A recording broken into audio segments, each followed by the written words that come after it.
never lose.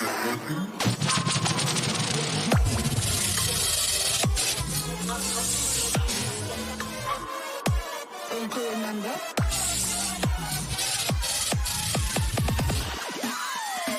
You are already dead.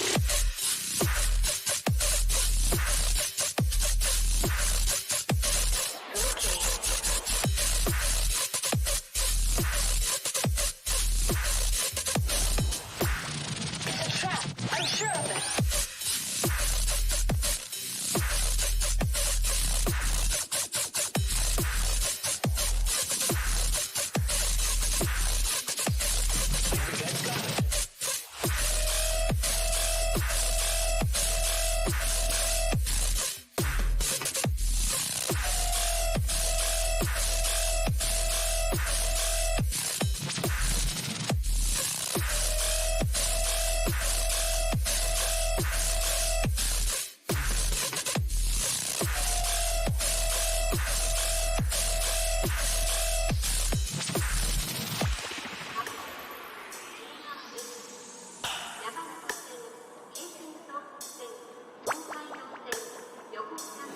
You can feel that you could never lose.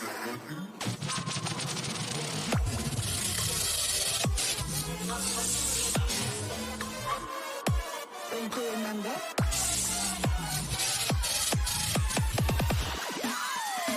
You are already dead.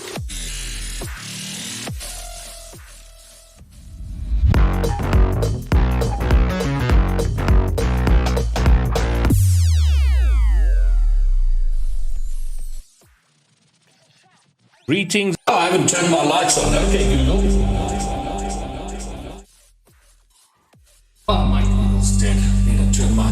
Hello, everybody. Without my lights on, so it looks like my green screen is dead and all of that. Give me 1 second. As always, a professional production brought to you by Greybeard. Hold on.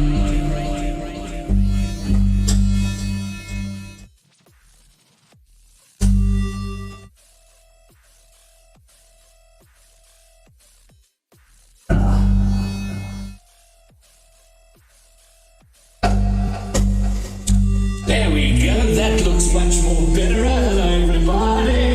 Hey, is that Dogfire that's back in the chat? Good to see you. Acid.com, Musty or Oliver. I'm a Ninja Brew Nova. Hamas, who was first today. Welcome and well done for being first. Good to see you. And look at it, Hot Zen Monster. More news on Hot Zen Monster coming up momentarily. The voice changer is on. Brilliant. There we go, ladies and gentlemen. My voice changer is off. Whenever I decide to do new and different things on the stream, something always breaks, and it's mostly me. All right, so hello, Acid. Hello, Raz. So tonight is basically a Raz night. All three of Raz's teams, the 1v1, the 2v2, the 3v3, all coming up. I don't know what I've let myself into, 5 consecutive IGL matches. So I am going to be close to dead at the end of the night. But what a way to go. What a way to go. Ninja Brew, did I say how's it? I think I said how's it. Okay, and then Raz, since you're in the chat, a big happy birthday to Raz, who yesterday turned 32 years old. Happy birthday. How's it, bro? Razception, excellent, Acid. Okay, so, and the big news is that I'm not on my own, and that's going to help me not be dead. So I'm going to have with me casting tonight. I have a co-caster, which is brilliant news. So with me, let's see if I get this right, is Hot Zen Monster. Hello, sir. Hey, how's it going? It is fabulous, and even better to have you here. So my new intro, which in case you haven't seen it, is this. I'm going to play it again because it's that good, and I'm not tired of seeing it yet. So this intro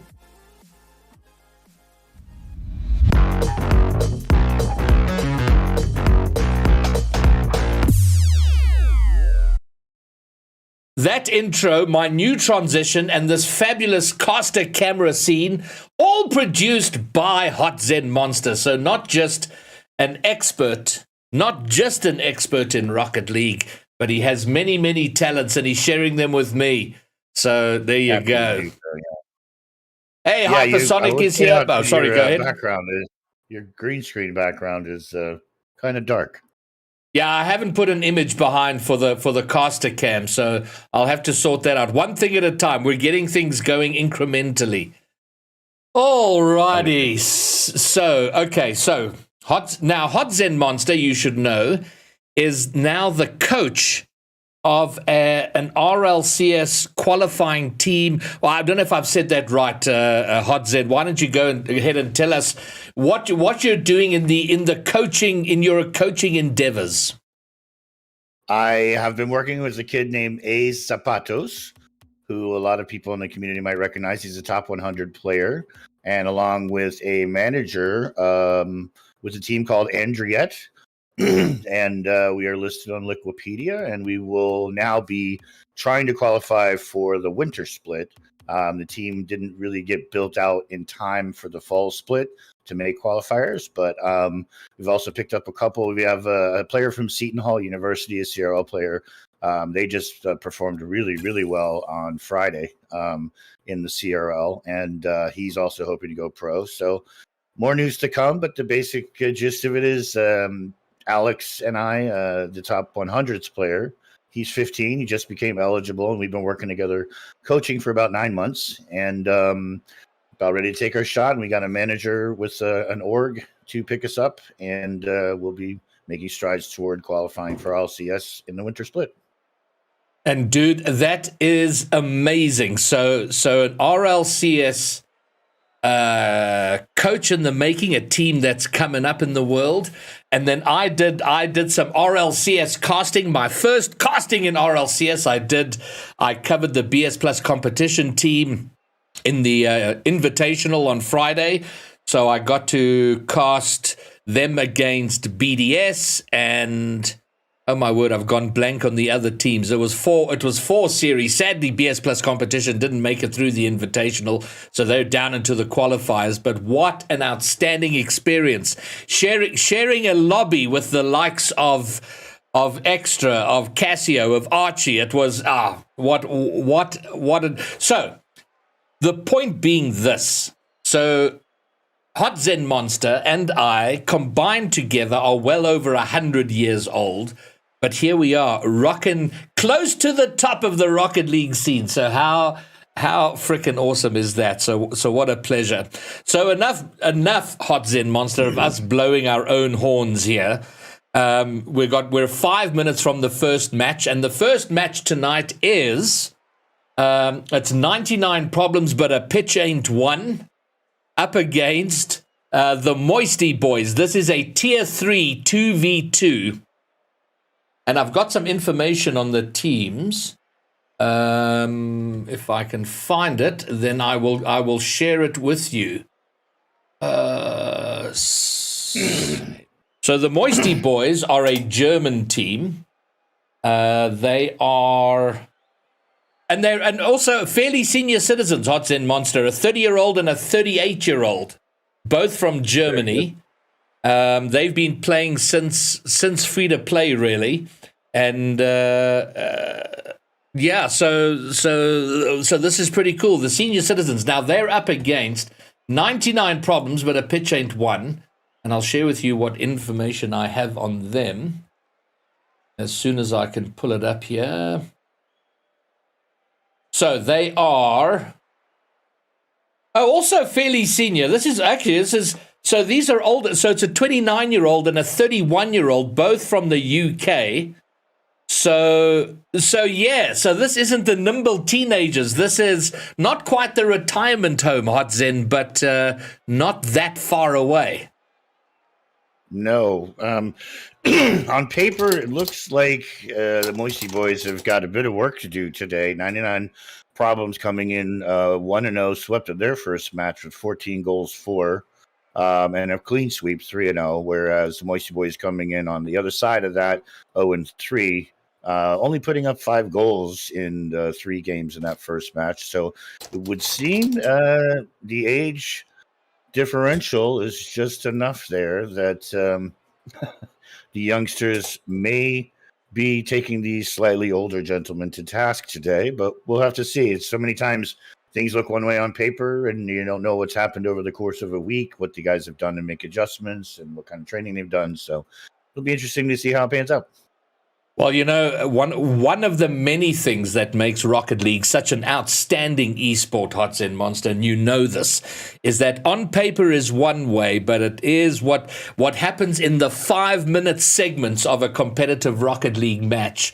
Last night in one of the EU leagues, we had a team really struggling this season, very low down in the table, up against the number 3 team, and it was remarkable. And the low team, they lost their third. They got someone from a lower tier in the competition who they'd never played with before. They pressed him into duty, and he was playing against senior players, and this guy popped off. This team were unbelievable. It was one of the most entertaining series of Rocket League I'd watched, and they overcame. So you can be doing really well but have a bad day, or the other way. Sometimes you get in there and you just feel like you can't do anything wrong. So it all comes down to the 5 minutes out there, Hot.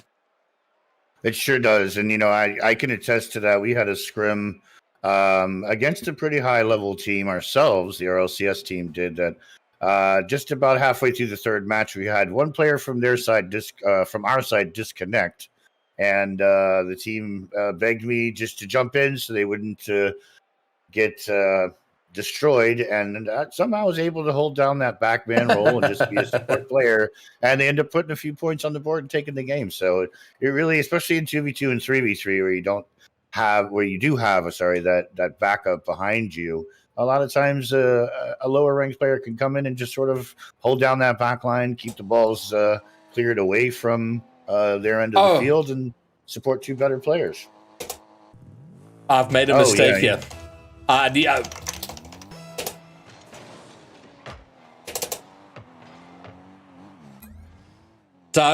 So Hot said we're doing really well here. Is I forgot to hold on a second.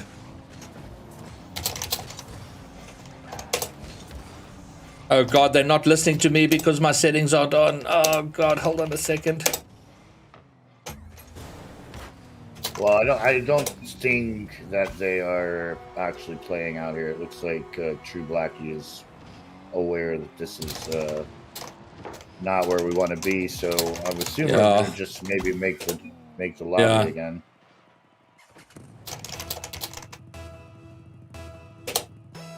And that co-caster would need the info as well, I would think. Indeedly. So we're going to remake the lobby.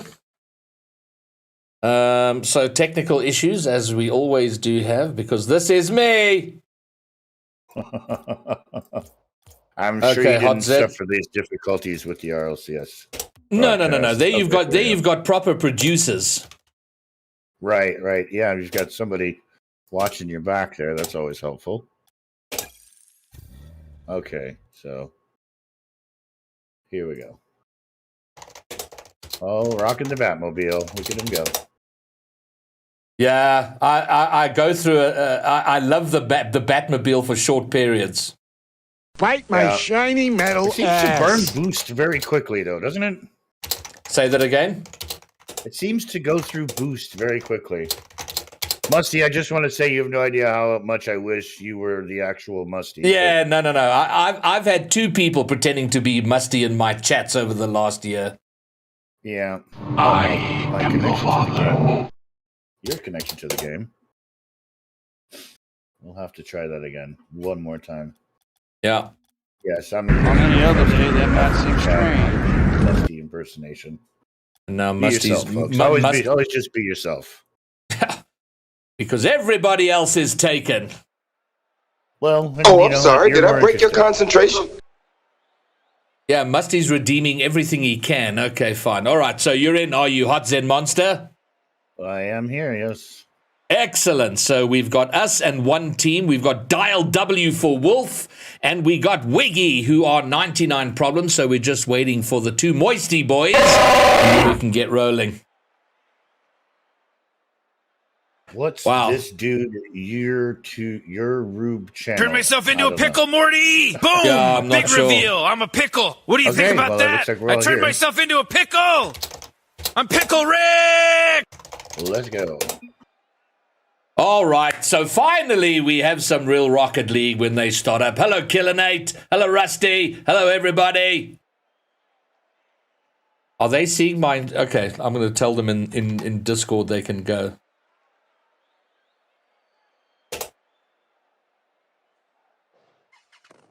So starting off with the 2v2 format for today.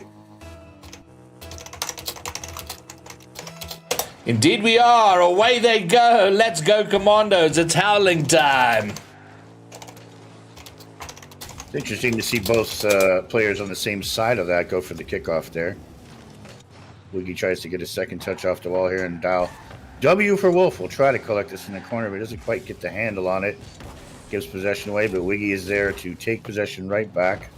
We'll see how he plays this ball slow in the corner. Ball off the post there, but no one there for the follow-up. So far, the 99 problems seem to have early possession advantage. Svenpe very excited, but getting past the ball. So let's see if that... a whiff here. Surely someone's going to take advantage of that. An open net. Has Svenpe got it all the way? Indeed he does. And the Moisty boys will get themselves underway. Yeah, just an unfortunate commit there as last man. That was a do or die shot, and with the whiff just leaves the net open for Senpai to follow up. And 1-0 with 4:15 on the clock. Plenty of time for lots of things to happen here. Oh, here we go. And there we go. Almost insta-Hobzen monster. The almost instant reply. And that's very frustrating because you work hard to get a goal, and for the part of the Moisty boys, they were spending most of that trying to keep the ball out of their half. They managed to score, and then they give it away relatively cheaply. Yeah, and a lucky bit of double commit luck there in the corner for Wolf and Wiggy as they got a bit of a pinch, just quick enough there to get past the defender and tie the game up.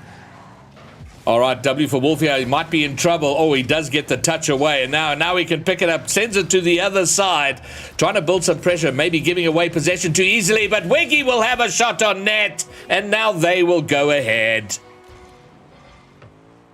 Yeah, interesting here. True Black just kind of gets beat on the 50, unable to get another jump up there, and Senpai not able to get back in time to cover the net. So 2-1 for 99 problems. And here we go, kickoff number 4 already. Hello, Nick Bester. I see you over there in chat. Welcome back. Oh, Wiggy a bit awkward there, backwards on the front post, but he does get the clear and he does get the ball over on an open net. And 99 problems with just about a minute and a half burned in the game. 3 goals on the board, 2 of them on relatively open nets. Yeah, 3-1 pretty much. True Blackie kind of going all in there, and he was last man back and obviously thought he could get there, but once he lost out on that challenge, it was in all the way. Svenpai now will have an opportunity. His first touch a little hard, so he's going to struggle to get it in front. Does okay, but it's in the blue corner, and Wiggy should get it past again. He's done this a couple of times, getting it past True Blackie. Now looking for the pass around the front. And Wolf doing well there, not rushing that challenge, knowing they're ahead, not wanting to overcommit, and now surely it'll be goal number 4, and wow, 99 problems running away with it here, Hot Zen. Yeah, and Dial W for Wolf, that's the payoff. That's what patience garners you, is that second opportunity in a 1v1 versus Senpai, and he was just the better of the two. 4-1 with still 3 minutes and 8 seconds left on the board. That's indicative of, I guess we're going to see probably some high-scoring games here if Moisty Boys can't do something to shore up their defense. Yeah, Moisty Boys are interesting. I love watching them, but they're relatively senior citizens, and I say relatively because compared to us, they're very young. but they play like really enthusiastic teenagers, and I don't say that in any kind of disparaging way, other than, you know, like when you're quite young and you're in a game and you're all enthusiasm and not thinking too much about strategy. You just want to hit the ball, and that's kind of the feel I get about them. Yeah, I would agree with that. We're seeing a lot of spacing issues from them. Particularly on offense, where they're getting kind of caught in the same part of the field. Although now showing a little more discipline and being a little better spaced here, and actually able to mount a little bit of offensive pressure there. And unfortunately, 99 Problems comes right back. Senpai with a nice big clear here. It'd be interesting to see really what they can connect on here offensively without overcommitting that second man and leaving these open nets as they have been. Well, they're gonna have to fix something relatively quickly, so that they don't get too far behind. Already, this game looking a little out of their reach. Nice touch by Svenpai here, but it's going to go right to Wiggy. But True Blackie will get it at least over the halfway line and to the other side. But now it pinches out wide, and Svenpai, what can he do? Can he control? He's being challenged by Wolf. Wolf giving it his all, knowing his teammates behind him. And, yeah, well, Blackie now into the middle. But again, the touch is too heavy and possession shifting too easily, Hotzen. Yeah, absolutely. It doesn't seem as it seemed like Svenpai may have been trying to slow that ball at the midfield down. Do they get lucky here? Oh, it's a close one. Oh, no! No, they get desperately unlucky. Oh, no, that was so close, and they just couldn't tap it in. Oh, it's unfortunate. You hate to see it. That ball looked like it was going into the net twice, and yet still denied. Yeah, I know, right? It's like two almost goals, and now Wolf, his shot's going to go a little wide, and send Svenpai with a nice little clear. And Killer Nate in chat taking a little bit of offense to my comment about young people and their strategies. He says he's young and he strategizes. So, yeah, I didn't mean it to be a blanket description of everyone, Killer Nate. No, and to that, Nate, I would say, as we were mentioned earlier in the broadcast, the vast majority of pros are sitting somewhere between 15 and 20 years old. So we would never be in any way accurate in disparaging youthful people when it comes to their abilities in Rocket League. It's very counterintuitive, honestly. Most certainly. Unequal Fire. Hello, I do remember, if I'm not mistaken, it's Jensen Button, right? Or Jensen. I know it's Jensen. I'm pretty sure I got that right. Welcome back. Great to see you again. But here it is, 99 Problems, who take a fairly convincing Game 1 win over the Moisty Boys. Oh, there we go. My caster cam scene did work, so we're back on camera. How fabulous! Once again, Hotzen, thanks for all the cool stuff, the background and the transition and the intro and all of that. I think it's adding something pretty sweet. If I can get my technicals right, it'll be wonderful. Yeah, we'll get more stuff ironed out in the next few days as we kind of build the rest of this out. I have to say, my advice to the Moisty Boys, particularly when it comes to clears, I think they're not getting good booming clears. You're kind of allowing 99 Problems to just sit at the midfield and wait for those sort of dawdling clears to come out and then control again and maintain their offensive pressure while they're also maintaining the midfield boost. So just if I had to say what they could adjust here, it would definitely be getting bigger clears out, not allowing the other team to just cut them off at the midfield. Really consistently, they've been doing it. All right, well, let's see if they can make it happen in this next game. I think they're nervous to join now after what happened last time. But everybody's loaded up and we're ready to go. This is game number 2. Moisty Boys got it all to do. Can they settle themselves down and find a way through? A clear forward, True Blackie. Oh, it's going to pop up there. I'm not sure if Svenpai is going to go up for that. He is, but Wiggy will get there with time to spare and get the clear. Yeah, and a little bunch up there on the part of 99 Problems, which we hadn't seen previously. Unfortunately, Moisty Boy is not able to capitalize. And see here again, for some reason, 99 Problems bunching up here. See if the Moisty Boys can take advantage. Yeah, okay, well, what a shot from Wiggy. It's going to go high, but Wolf with the follow makes no mistake, and what a banger. Hot Z, wow.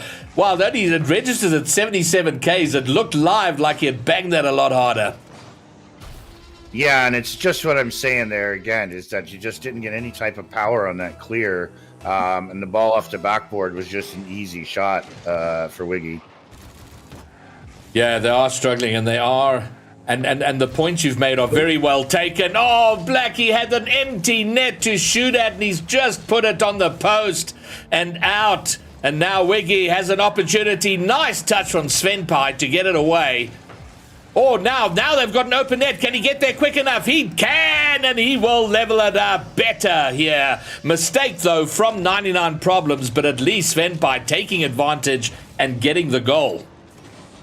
Yeah, and again, getting the ball through that midfield section to afford himself that open net there and past the last man. So kudos to them on maybe picking up on that advice and just need to hit the ball a little bit harder on defense to just give themselves the space away from the net and not allow these 99 Problems players to just set at the midfield and wait for the outcome of these weak clears.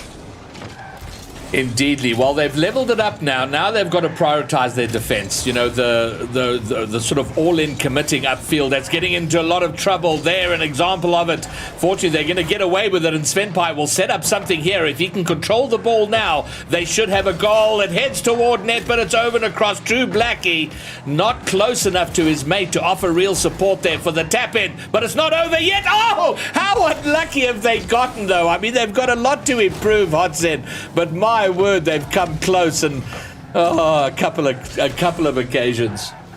Yeah, that's really the third time if you count the first 2 goals on the single shot attempt that didn't go in. That's 3 tries there for them, but doing a better job here, much better job of staying in command, taking their time, putting this is a great opportunity for True Blackie. Just doesn't quite get the angle, but definitely doing a much better job of being patient, maintaining their spacing, and setting themselves up for opportunities.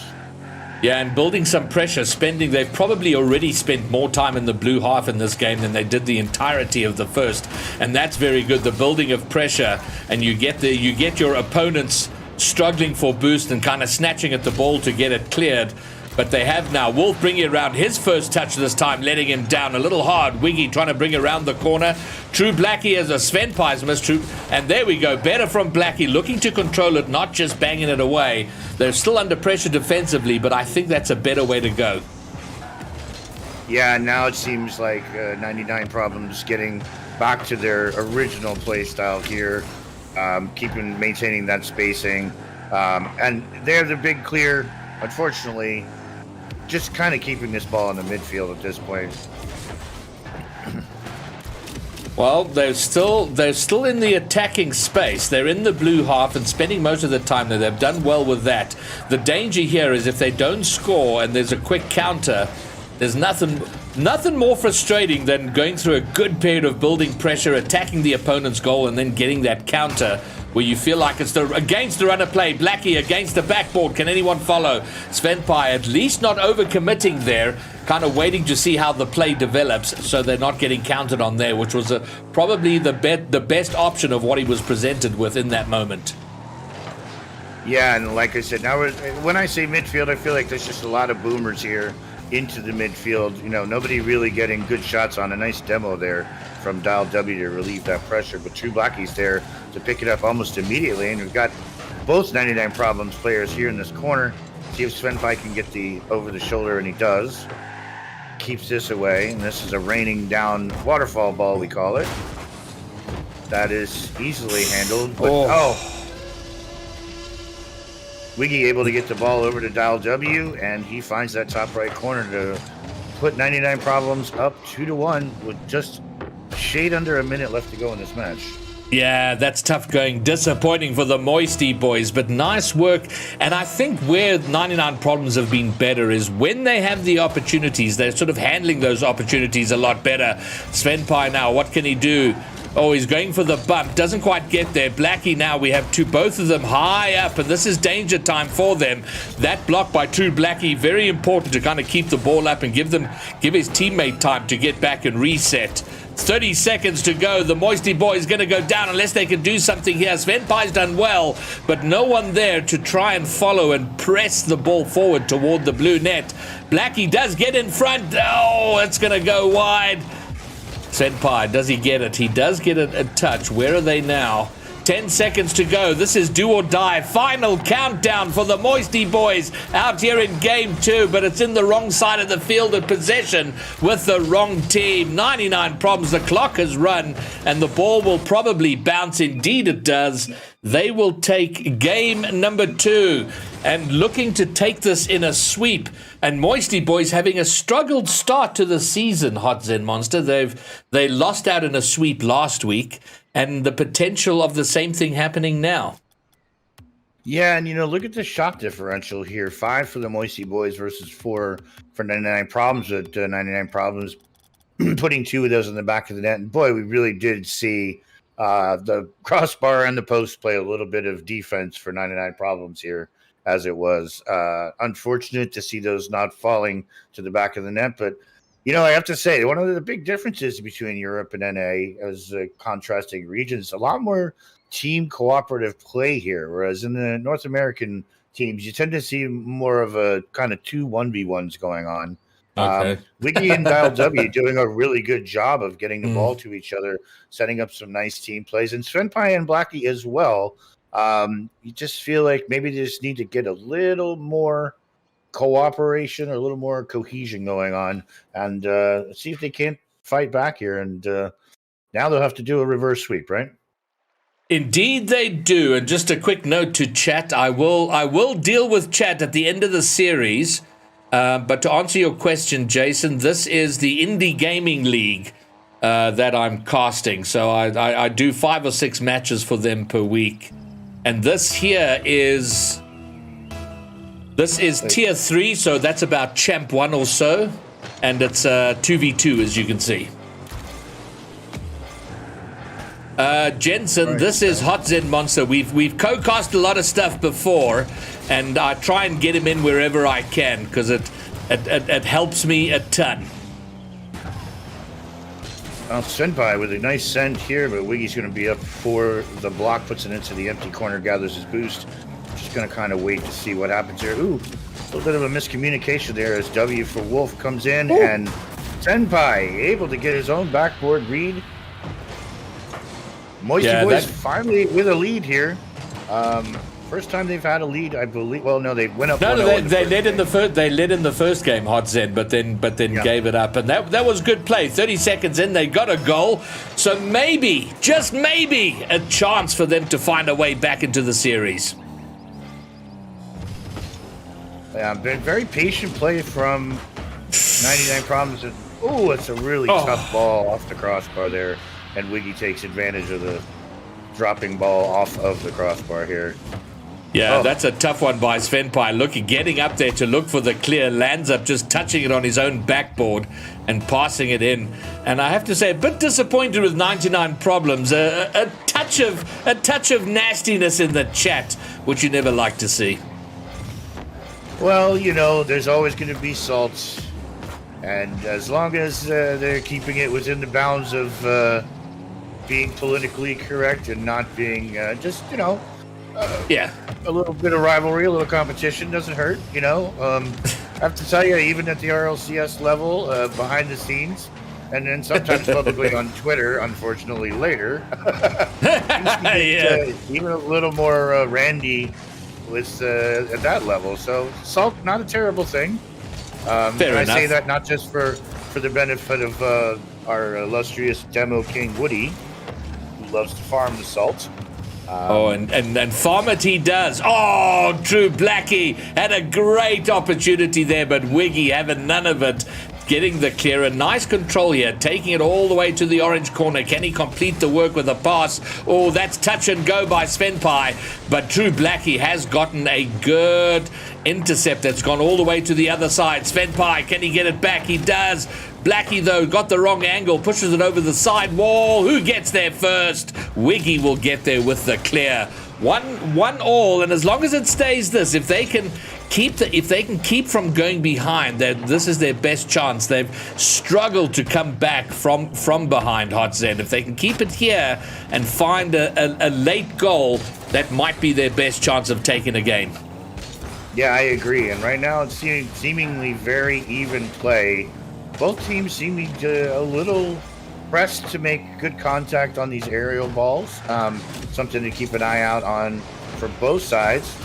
Oh, and Dial W just delaying that just in time for Svenpai to come back down to the ground before he takes the shot. Yeah, I think most impressive about that was how he waited on it. That was, and that's a skill that comes the higher you go in terms of your timing and patience on your shots and how you go. And that was very well done. He kind of just waited for the moment to send that home. But Blackie's got no boost, and how frustrating is that, Hotzen? You've got a clear net to shoot at, and you're about 12 boosts short of making anything happen. You know, as one of the things I coach a lot is what we call the pre-flip. And that's a perfect example of where just jumping off the ground and dodging forward would have kind of given him at least a chance to get another touch on that open net. But, again, things we work on, things we develop as we get higher up in the ranks. It's interesting now to see the spacing from both of these teams is a lot better than what we've seen so far. They've obviously now warmed up into the match. And honestly, the Moisty Boys have a very good chance here. They can kind of just keep this pressure going, find each other on the pitch. Like I said, it seems to be more of a cooperative play style in twos here in the EU region versus NA. And Wiggy with a really nice toss up. Big opportunity here for Moisty Boys as True Blackie's got the ball in the corner here. He's going to have to try to find Senpai center, and no such luck. And there've been a few occasions throughout the series where there's been the opportunity where one team, like 99 Problems, are kind of caught out in attack. But it's that high-paced control, being able to control the ball at pace and get it over to the other side quickly, where they've kind of struggled. And if they can get that right, there have been 3 or 4 times when they could probably have scored and taken advantage of an open net if they'd controlled quicker. Wiggy doing very well, but look at that follow from True Blackie, and they have leveled up here, and that was much better. True Blackie getting bumped and reading that very well, seeing that the ball was going to be hit ahead of him, and then veering out to go and meet it. Much better, and we're back to a level game. Yeah, and like I said, these guys have all the chances in the world. They seem to have adjusted, calmed down. That play definitely seemed like True Blackie had decided he'd had enough and he was going to take the ball on his own and go for the solo play, which he pulled off very well. Let's see if he can't get downfield for whatever Senpai is able to do to cross out here. Oh, and just a little bit of hesitation there on what otherwise would have probably been an easy goal. Yeah, well, 20 seconds to go, and might we see the first overtime here in Game 3? Of course, both teams would like to take this down in regulation, but we're in the final countdown now. Possession with 99 Problems. Svenpai up, heads it toward the net, but I think Wiggy will deal with that relatively easy. True Blackie into the middle, and it is killed, and we do have a Game 3 overtime. Oh, True Blackie. Wow. If without that block, that was headed straight in. And now a little bit of defensive work to be done. And this is it, though. Here we have the Moisty Boys fighting to avoid a consecutive sweep. And the next goal tells the entire story. Oh, Svenpai rushing his shot there. I think he was eyeing that empty goal. And now True Blackie, can he get there? He's going to put it wide, and Svenpai is so far away. He can't do much with it. A little bit too passive there, Hotzen, to really take advantage of what a very good position that had been set up. Well, but by one of the things it seems like the Moisty Boys have adopted here is that they've given a lot more spacing between each other. And is this ball going to drop? It is. True Blackie with a lucky pinch off the defender, covers the better part of half the pitch here, and finds the back of the net to give Moisty Boys their first win, 2-1, 99 Problems here in Game 3. They are still in it. And, you know, my favorite Rocket League quote is that in Rocket League, there is no luck, only physics. So, maybe a little fortunate, but the physics doing what the physics do. And the Moisty Boys have come back into this. And that, an important win for them, because this is their first win in the IGL Fall Circuit, Hot Zen Monster. They got swept quite convincingly last week, but they're back here and were up against the ropes, and they found a way to take a win, which will do their confidence the world of good. And I have to say, I have confidence in them. This is 2 games in a row where, first of all, they're posting scores above their average from last week, which was more in the 300-point range. And the shot differential, 6-5 here, with finding half of those shots finding the back of the net. So if they can continue to do that, I don't see why they shouldn't. And I was going to mention before, it seems like they're playing a little more conservatively in the back half of the pitch. Just trying to not allow 99 Problems to get balls too far into their own half before they're doing something to meet them. So, and it looks like the players are on the pitch for Game 4. They are indeed, and it was definitely a much better game for them. So they've played better and better as the series has gone on. Now can they... Oh, look at this shot. This is going to land in the middle. Svenpai. Oh, he's going to miss. And Wolf, if he can gather himself. No, it's Wiggy who will demolish the only player who could do anything to get in the way and then finds his way through. So a very aggressive play with just 11 seconds in the game. 99 Problems want to take it down in 4. Yeah, Wiggy doing a great job, what we call clearing the last man there, and basically giving himself a wide open net to shoot at. Wiggy's going to bring this up into the corner, but True Blackie there playing really smart defense on the backboard here. See if Senpai can get a good send down to him, as I believe he's waiting in that front corner. Gets to pinch over, but Wolf able to cut him off there in the corner. And Blackie sends one again. Does he get another touch here? He does, but Wiggy is ready for it. And Wiggy will take possession here, try to get it past Svenpai, but no such luck. And it looks like we're back to a battle in the midfield once again. Another demo coming out for Wiggy, choosing this physical play style. Wolf tried to just be cheeky with that and slow, but no such luck. Yeah, they've definitely jacked up on the physical play, wanting to be a lot more aggressive with that. And then there's a number of questions in the chat about this league and how you join, which I will deal with after this game. But in the meantime, here it is still the Moisty Boys fighting for their series life. They avoided going down in a sweep. Here they're behind a goal. Oh, True Blackie not getting the read on the bounce there. And another demo, and they certainly are adopting a demo strategy here. Svenpai, though, spawning back into the game and with enough time to go and get the ball cleared. A little bit nervy, though, pressed up against their goal line, struggling to get a clear. It's out in the middle. Who gets there first? Svenpai does. It goes cross-field, long distance. It'll find its way into the net, and the Moisty Boys are leveled up. I love what I'm seeing from the Moisty Boys here, doing a great job of holding down that front post, not allowing anything to come through, and then getting the read on that long shot down the pitch to tie this up. Yeah, very good work from them, and yeah, they have gotten better. Like they do, it does feel like they've settled and maybe playing a lot more like they would ordinarily play when they're not on stream. Playing on stream does have a weird effect on people, and it does sometimes take a bit of time to just calm down and just play like you would normally play. Absolutely, yeah. And here with the demos again, let's see if Wolf, he's a little bit high on the cross here. He's not really going to give his Wiggy much of an opportunity there. And here again with pressure, the Moisty Boys back into the 99 Problems half and knocking on the door once again. Senpai, like I said, being really patient with that last man roll, not pressing up too far. And again, a bit of a midfield battle. It certainly seems as though Moisty Boys are applying more pressure here offensively. Oh, unfortunately, nice job by Svenpai to disrupt the goalie there just long enough for True Blackie to get a shot just to the side of him.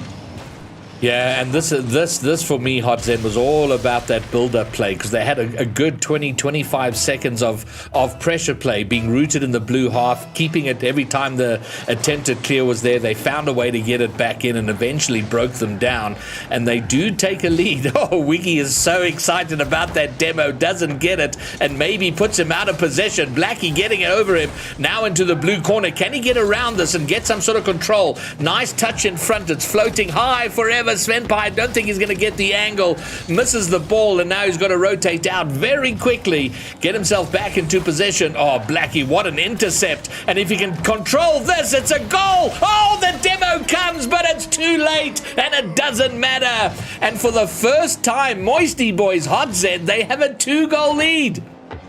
Yep, and I think they're just doing everything the right way. They've made some perfect adjustments to the 99 Problem style, dodging demos, taking demos and still being able to cover.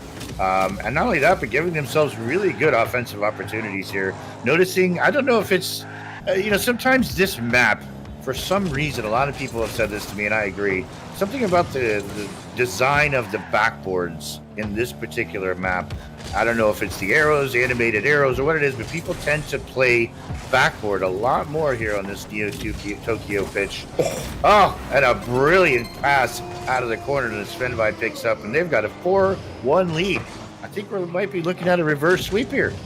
My word, the Moisty Boys, they have turned something on here, but great performance from them, and they have gotten, we noticed the fact that they're getting better and better as they go, and if they continue on this trend, absolutely the reverse sweep on the cards. But on your point about the backboard, I would have to say, you've got giant signs telling you what to do. Backboard here, goal here, and that's where it goes. And maybe, yes, 99 Problems will get one back. So not over yet for Moisty Boys. They still got work to do. They need to tighten up at the back. Don't give 99 Problems too much hope, but they certainly are not giving it up. And now it's within 2 goals and certainly enough time to make the comeback. Yeah, and that was just an unfortunate 50 for True Blackie. He's been doing so well with them up until that point. He just didn't quite get a touch there where he needed to and left the net open. But keeping pressure here again. The Moisty Boys teaming, to me, to have figured out how to maintain this offensive pressure and keep control here. Not only that, but to boost control. As you see, Svenby collecting both the midfield and the corner boost there. Oh, and a demo. But really doesn't produce anything for 99 Problems here. Oh, what a fake from Svenby there. Gets the ball out to the center. And we're still here battling it out in the midfield. But Svenby is going to try to send this into the blue half. Oh, will it drop?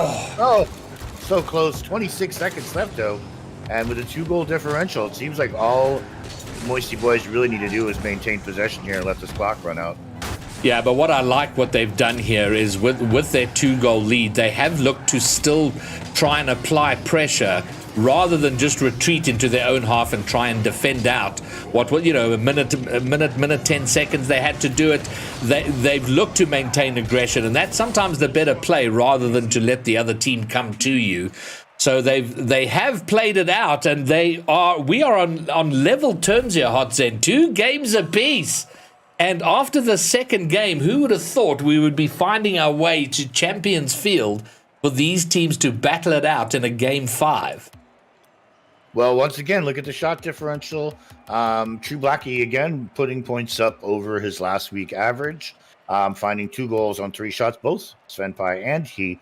And really, I think the biggest adjustment from the first game is just being respectful of space and really holding down that back roll. I mean, we've seen numerous times as 99 Problems attempt to mount a counterattack. There is a Moisty Boys player at the midfield ready to contest. And not only that, but then the 50s in their own half, getting those 50s and clears have produced some of the big opportunities for them that they've scored on. Absolutely. Well, can they do it in game 5? We're about to find out. And the best starting place, Xavion, to get information on how you join the teams or this league is to go to the link I put in chat. indiegamingleague.com will be the starting point for all the information you need. But it is a tournament that runs over about 7 or 8 weeks. And we're only I think the second or third week or so of the tournament. So it's going to run until about December before the summer circuit starts, and that's when you'd be able to join and get a team in. Which would be the winter circuit here in the northern hemisphere. Oh, I'm thinking summer. You're quite right. Yeah. The winter circuit, indeed. All right, well, it is the Moisty Boys with the early action here, Hot Zen Monster. They're sort of starting off in Game 5 where they ended off in the fourth game. It worked so well for them, then why wouldn't they continue it? And we see that their ability to just keep it in the blue half and keep 99 Problems under pressure has been very good for the opening 40 seconds of this game. Yeah, and something people don't often notice is the boost control. Moisty Boys had been doing a great job of picking up the midfield boost, diving into the opponent's corner and stealing their corner boost, and then just sort of wearing them down. And it looks here as though Wiggy is low on boost himself, trying to pick up pads in the opposing half. We'll see if that strategy continues to pay off for them, but that really does seem to be the big difference to me here, is just this boost control. As Wiggy puts a shot, kind of a lazy pop-up in front of net, and it's handled easily. Blackie will collect it here on the sidewall. He gets past one, but dial W for Wolf is able to get the clear out. Senpai here in the front post. We talked about this last game, this front post defense where, he almost got an opportunity there once again. Their ability to pop this ball out off the front post and out is, like I said earlier, just been a big factor in their opportunities offensively. Yeah, and it does seem, this is probably the longest period of pressure they've had to face in some time, the Moisty Boys. They're being pushed back in it, haven't been able to get it out and back into the blue half like they did so well in the opening part of this game and for most of the last game. But it does seem to me like 99 Problems are looking to be, they're trying to, it's almost a bit of bullying. They're trying to get to the balls very quickly, trying to outpace the Moisty Boys team and sort of bombard them with those sort of very, very quick plays. And it's worked okay, but I don't know if it's a sustainable strategy. No, and the reason why is because they're so rushed to the ball, they're not getting big clears. And the clears they are getting, like I said earlier, the big adjustment Moisty Boys has made is having somebody back. Although here they're both pushing up on this ball together. We'll see if Senpai can get a pass down to... Oh, the ball's there just kind of floating in front of the net. No, he's not able to put it away. But see, again, Senpai already ready to collect the outcome of this play. Gets it down to Blackie. Beautiful pass. 1-0. And it looks like Moisty Boys are ready to take this reverse sweep. Yeah, I've been so impressed by how they've taken each game, and they've slowly ironed out problems and gotten so much better. Now, on the question of being in the opening game, the Moisty Boys issue, they were playing very high up and committing hard on almost everything, and it got them into trouble so often. As we saw, maybe a second here, but what a save by Wiggy to keep it out and keep it down to a 1-goal game. But the pressure not over yet. It's so awkward. Almost backflips it into his own net. They do get it out, but to your point, Svenpai stealing that corner boost and leaving Wiggy a little stranded. Can they take advantage of it? So my question to you, but let's see if Svenpai, Wiggy gets there first, does very well. Being overly aggressive or overly passive, neither of them very good, but which would you rather have? Oh, this is going to be an equalizing goal.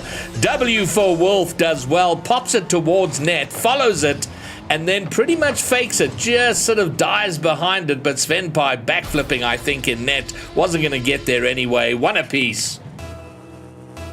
Yeah, and to your question, I think that being more passive has really been the difference for Moisty Boys. I think really taking their time, particularly here, Senpai, a great example. He's not pressed up too far. He's just in the right spot to get this press here to put a shot on. And now True Blackie also in a good position and doing a good job, both of them, of giving each other space on these wider rotations. But I really do feel if we pay attention to it, you'll see the big differential here has been boost control. True Blackie now at 100. Senpai's going to collect us in the corner. And Wiggy not grabbing that corner boost there. And not really having the resources here. He knocks his own teammate out of the way. But you see how he's there, low boost, zero boost for him. He's got to go back to the midfield to try to get some resources there and collect. And Blackie already ready with a bit in the tank to begin that counter. Chisato Chan, hello and welcome to chat. But it has a look, we have to say, Moisty Boys. Oh, wow, what a shot from True Blackie. And Moisty Boys a little lucky to get away with not being conceded on the other side. The ball, everybody kind of missing it in front of net. But now on the other side, the Moisty Boys, 32 seconds from time. 32 seconds. Hot Zen Monster away from completing the reverse sweep. Yeah, and again, just really great patience on Sven Pai's part there, just to let that ball bounce into the corner, wait for it to bounce back out, knowing that it was going to be a tough angle if you put it there. Blackie here going to try to control this in the midfield. The smart thing here for them to do, just keep taking 50s, maybe try to get a boomer up here if they can. It does such a good job of controlling the boost both at the midfield and in the opponent's corner. And again, you see Wiggy here flat-footed with 0 in the tank. I really do feel like this reverse sweep could definitely be chalked up to patience and boost control. Yeah, and what a job they did. And it was, I mean, this just did not seem likely after the second game. The first game was a little bit brutal. They lost that by some distance. The second game they were better, but they lost it again. And you just thought this was the most likely result at that point was the sweep. But my word, they've done magnificently to come out here and win 3 games on the trot to take the series down 3-2. You love to see it. You love to see the reverse sweep. You love to see people. Yeah, and I misspoke to that. That was actually True Blackie who had that shot out of the corner, exhibiting that patience. And again, 6 shots, very consistent across the match here, especially in the last 3 games. Which were the 3 games they needed to win to commit the reverse sweep. But again, a 6-5 goal differential, 2 for Moisty and 1 for 99 Problems. But like we said earlier on, doesn't always look on paper like what you're going to see on the pitch. And the Moisty Boys certainly proved that here tonight. And very, very well played to them. So there we go. The first of 5 IGL matches out of the way. I'll tell you a little bit about the second team, and then Hot Zen will take a break, or at least you'll have a moment to go and refill whatever you're drinking, and then I'll deal with chat here as well, because there's with the questions regarding. Oh, you got it right here with you. Good man. My Demolay from down under there. It's a coffee cup from her, and I've got my Jazer T-shirt on today here. Oh, jeez. Probably gonna key through. So look, I have a giant hole in my chest now. No, it looks pretty good. Okay. Quite the fanboy, as always. All right. Well, the next match we got coming up, I think we're going to see quite a substantial change of pace. It is a 3v3, a tier 1 3v3. So we're looking here at grand champions, GC1, GC2 level of play. And it is We Dem Grumps, formerly known as Oldies But Gold, up against Zephyr Fenrir. And one quick correction, sorry, but it is tier 1 is actually GC3 to SSL. Is it really? Yeah. Tier 2 is GC3. Okay, GC3 to SSL. Gotcha. Well, thank you very much for that, Hot Zen. Should be some very high-paced gameplay. This is more along the lines of what I'm used to seeing every day, so it should be really exciting. All right, cool. All right, Hot Zen, I am going to go to my other. Yeah. All right, cool, guys. So if I can answer some of the questions. So this is a 7. So this is a league that runs over several weeks. So if you go to, they normally open registrations about 2 weeks from the end of the current league. So the registrations for the Winter League will open up toward the end of November, sort of around the last week of November. But I think there's a way for you to, if I'm not mistaken, Hot Zen, I don't know if you know, is there a way to sort of register to be notified when the registration's open? You leave your email address, do you know? I think Hot Zen went off to go and refill his drink. I can double check with him. But you won't be able to register for the next league until about the last week of November. So I'm just trying to see if I go to the home page what this tells you. Chisato, which boys are you supporting? Are you here to support? Okay, so if you go to the home, there you go. So stay up to date. So the best thing to do is to go to the homepage on indiegamingleague.com and then join the Discord, because then you will be notified when registrations open. And it's open to all rank levels, like from, I think, low plat all the way up to SSL. So whatever you rank, you can form a team and get into the league. So you definitely want to do that. Does that answer your question, Xavier?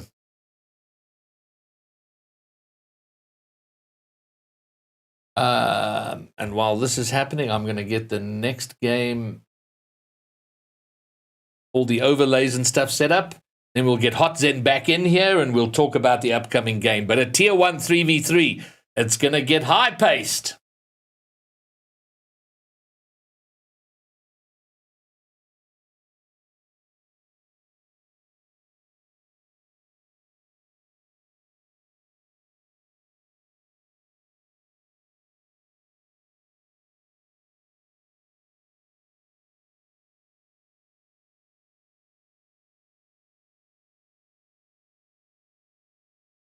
All right, so if I go back to this screen, I can set up these overlays.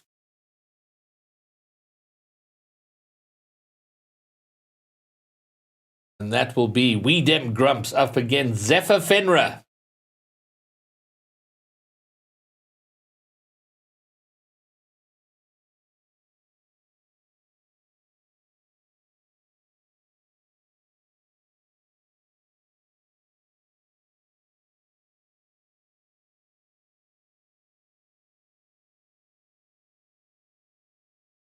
And we'll set up the lobby.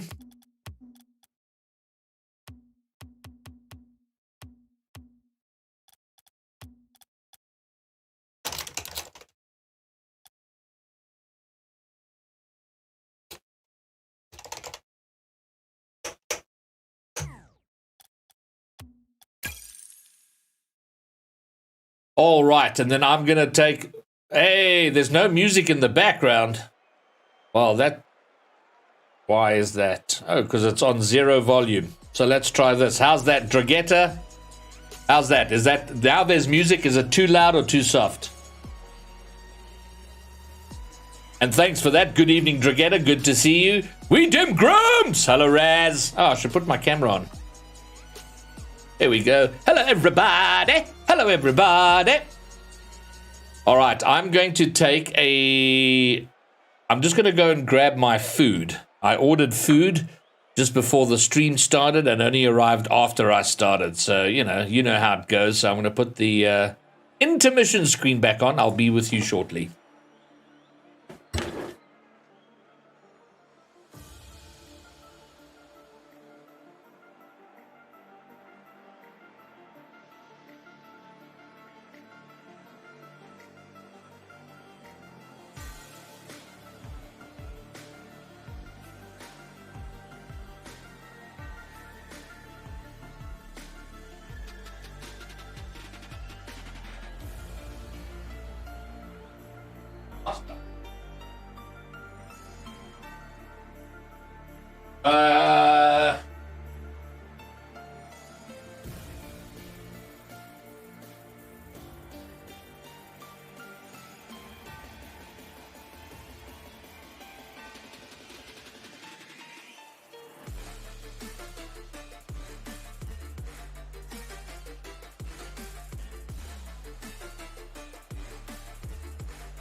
Indeed you are, love.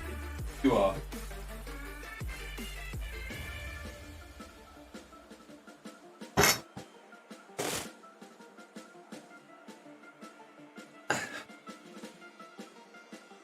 All right, I'm back. Hotzen, are you back?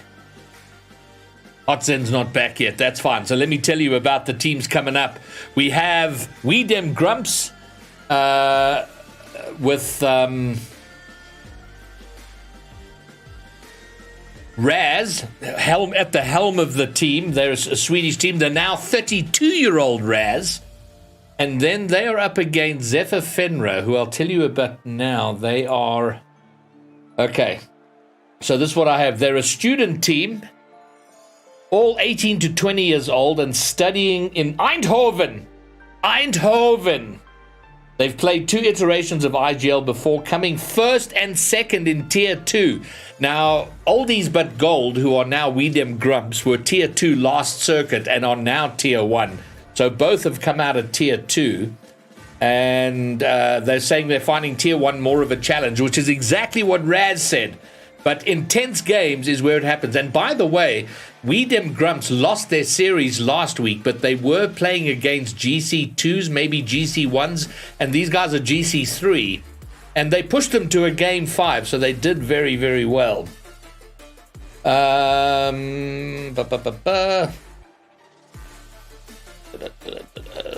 Okay, good. Oh, they're playing with a sub today. That's right, because one of their players isn't playing. So they might not be their strongest today, he says, but let's see how it pans out. Hotzen, does this mean you're back? Yes, it does. Oh, it does. Hello, Hotzen. Yes, it does. Yeah. So, all right.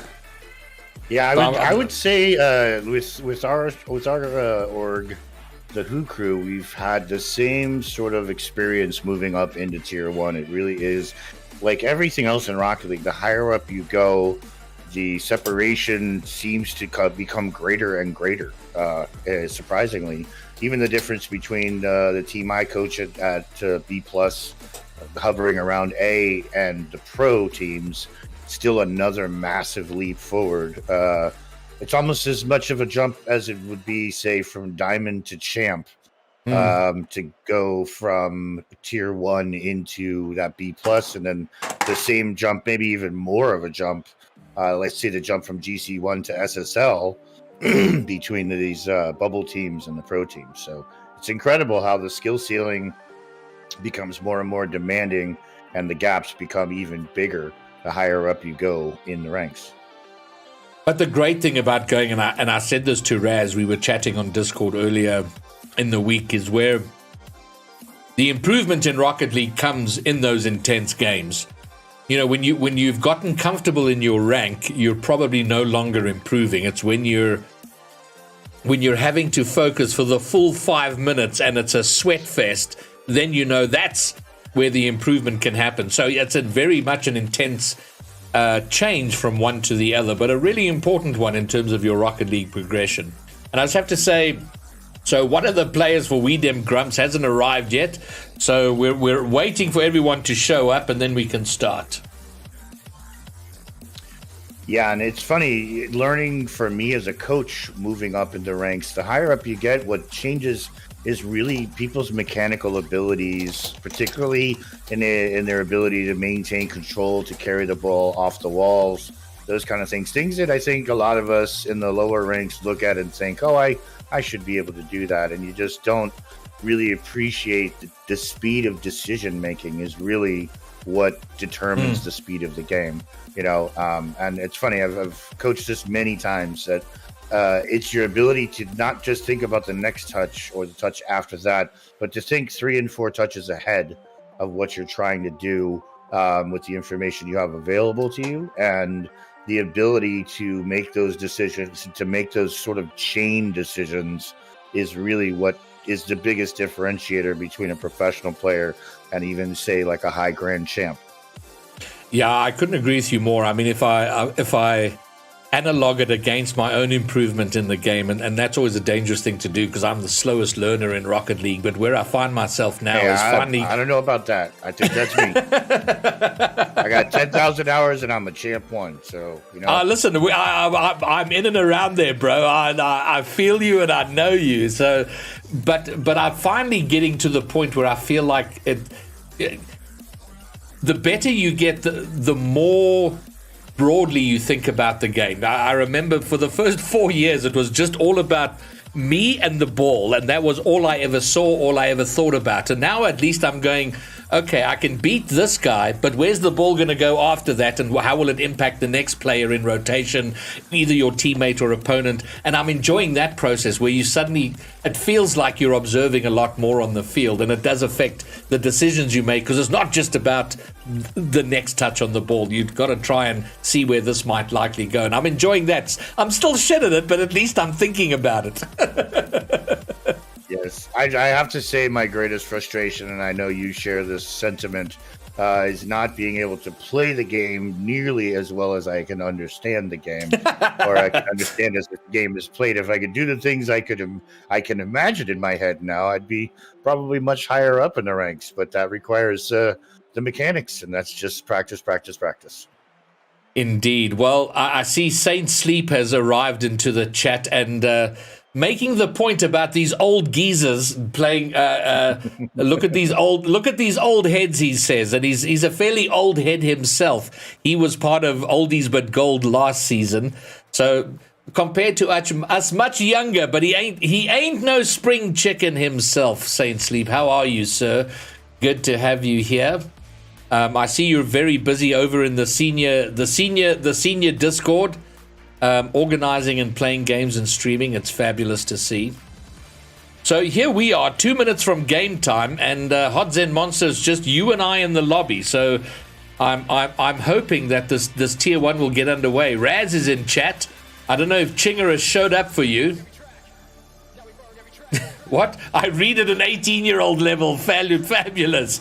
Oh, look who's in the chat. Ginge. Hello, Ginge. Welcome aboard, sir. Good to have you. So Ginge, you now get to see how a real professional Rocket League stream is put together. I'm in the middle of eating dinner because I didn't have dinner before the stream. But hello and welcome. Yeah, and I would be remiss if I didn't shout out to Saint Sleep. I actually found them when I was still with Astral back in the summer circuit. And I thought maybe we would be able to put something together, but we didn't. But I've been aware of the Senior Series esports since the beginning of the summer. And kudos to them for being a great org and having a bunch of great teams. Can't say enough about what a great group of guys they are. So glad to see them here. Happy to cast for them. Happy to be the AARP sponsored duo of Rocket League. Fabulous. And I'm just amazed to see how many more relatively older people we're finding as I go along on this journey. It's brilliant. Hello, Savage Marvelite. Welcome back to the stream. Good to have you.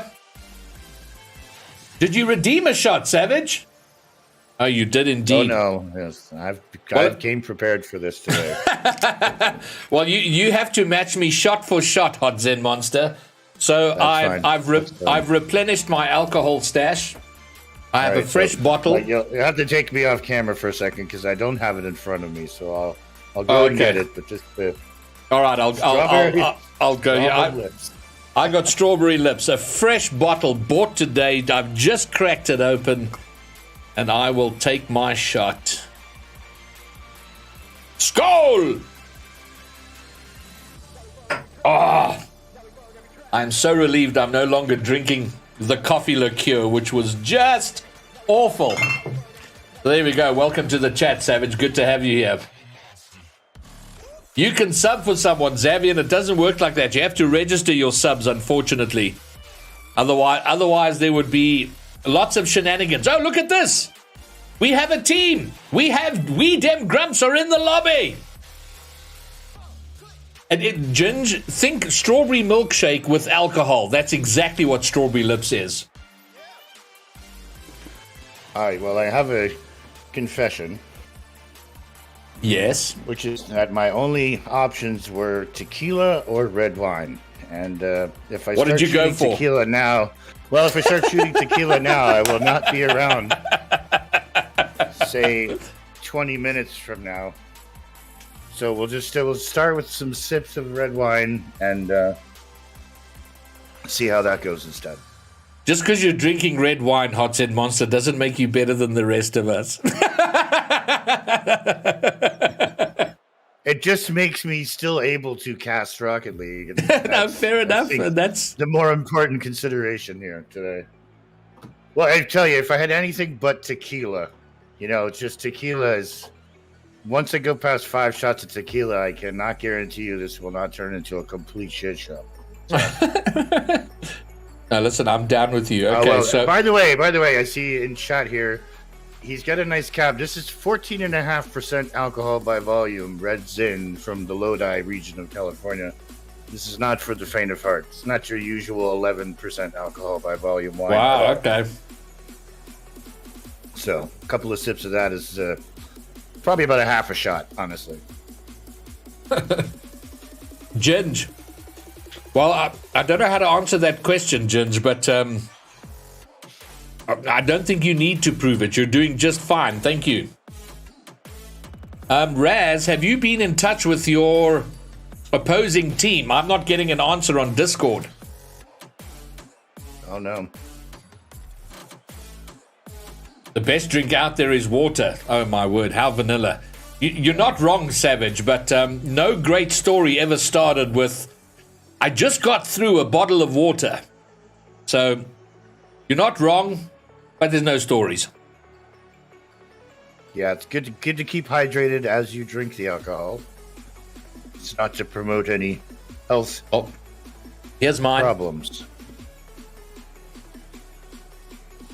Yeah, I'm hoping maybe my player will show up. He's out in California, so it's only about 11 a.m. for him.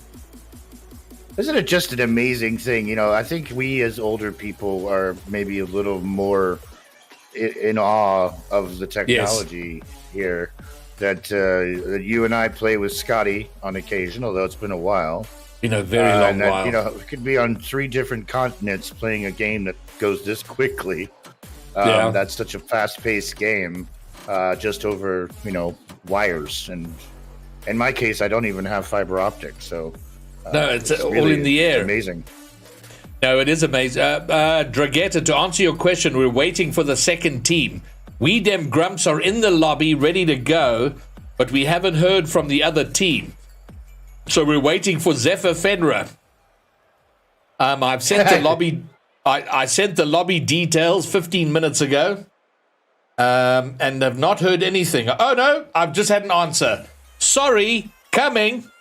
And there you go. Okay. These are 18 to 20-year-olds. What are you going to do? This is how they run. Like, oh, is that now? Okay, we'll come along then. Let me just put down what I'm imbibing here for a moment and become present. And yes, Saint, I agree. The main ingredient in wine is water. That's for sure. There you go. All right, it looks like we have almost 2 teams. We need one more player. We got Miss Spurt, Niku, Request, and then Raz, Chinga, and Raz. Have we lost one of your people? Is that Right Quest? I think it's Right Quest if it's German. Right Quest? Right Quest. No, okay, I'll go with Right Quest. I'm okay with that. I don't know. Is it the I before E thing? What's the differentiator there? Right. No, I think you're right. Right Quest. Yeah. Right Quest. Let's go with that. So WDG we've got 3 of. Zeph we've got 2 of. So we're waiting on one from Zephyr. They're almost there. We need one more player and then we can go. And we're only 5 minutes late. Christina Warner, I do see you there. And as always, fabulous to have you. Whenever you show up while I'm streaming, I always choose to believe you come to see my fabulous casting. I know the truth, though, but what I think is what I think. That could just be the shot talking. Christina Warner is Raz's very, very significant other. And she's the ultimate fanboy in chat, supporting her boy and her team. You love to see it. I can't thank my wife enough. She has not ever once given me any type of guff or pushback or questions or anything. She gets it. it's when you live with a Rocket League addict, you know, you have to understand that they have a problem. Absolutely. And the best way to support them with that problem is just allow them to continue to have that problem. Oh boy, I've just been redeemed another shot. Thank you, Ninja Brew. Oh dear. And Christina Warner, I will take 50-50. I think that is overly generous on your part, but I will take it. Ninja Brew. Skål! Cheers. Oh, and with that, Dragetta, the terms are interchangeable. Okay, we've got teams. Oh, wow, they're starting. They're not even waiting for me to give them the go-ahead. So let's go. Ladies and gentlemen, let's go Commandos. It's howling time. Now that they're finally here, they're eager to get going. So let's do it. Let's get the camera off. And away they go. Zephyr in orange, the Grumps in blue. And I'm very keen, Hodzen, to see the pace of this game from the outset. Yeah, and we're off to a really nice start here with Oh my word! Oh, that was a hard stopper. It is so rare for those balls not to go in, but wow, they kept it up. We have somehow a 0-0 game, but wow, Misbird having to save off the goal line, but the Grumps are in a hurry here. They look very keen to stamp their authority. They sure do, and boy, we are now witnessing a very different pace from the first match we casted here, and you'll love to see it. Really great defense here from Zephyr, but the pressure almost completely we them Grumps right out of the gate. Yeah, and it has been good defense, but as always, there's only so long you can withstand it before boost and rotation becomes a problem.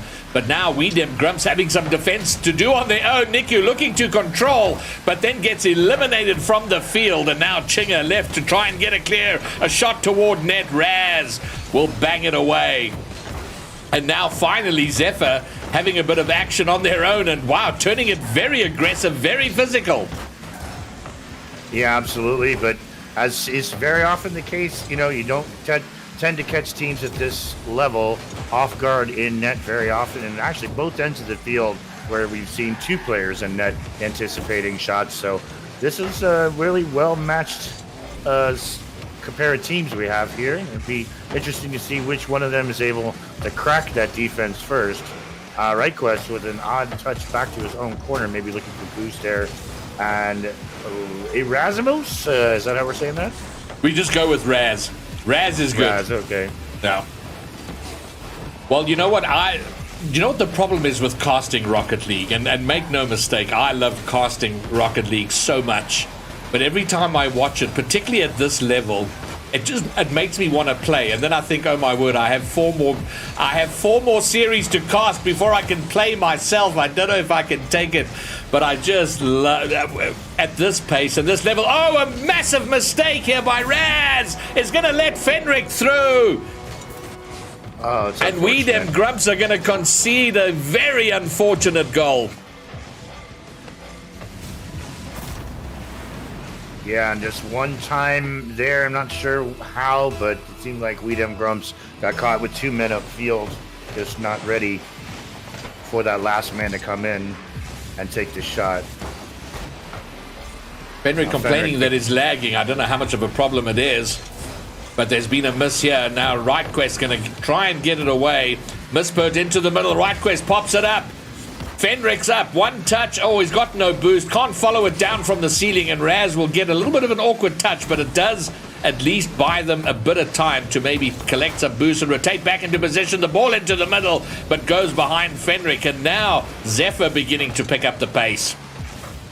Yeah, Chinger with a nice touch out to Niku here at the midfield. See if he can get this off the back wall. Doesn't get the double, and Fenric a nice job of clearing this away.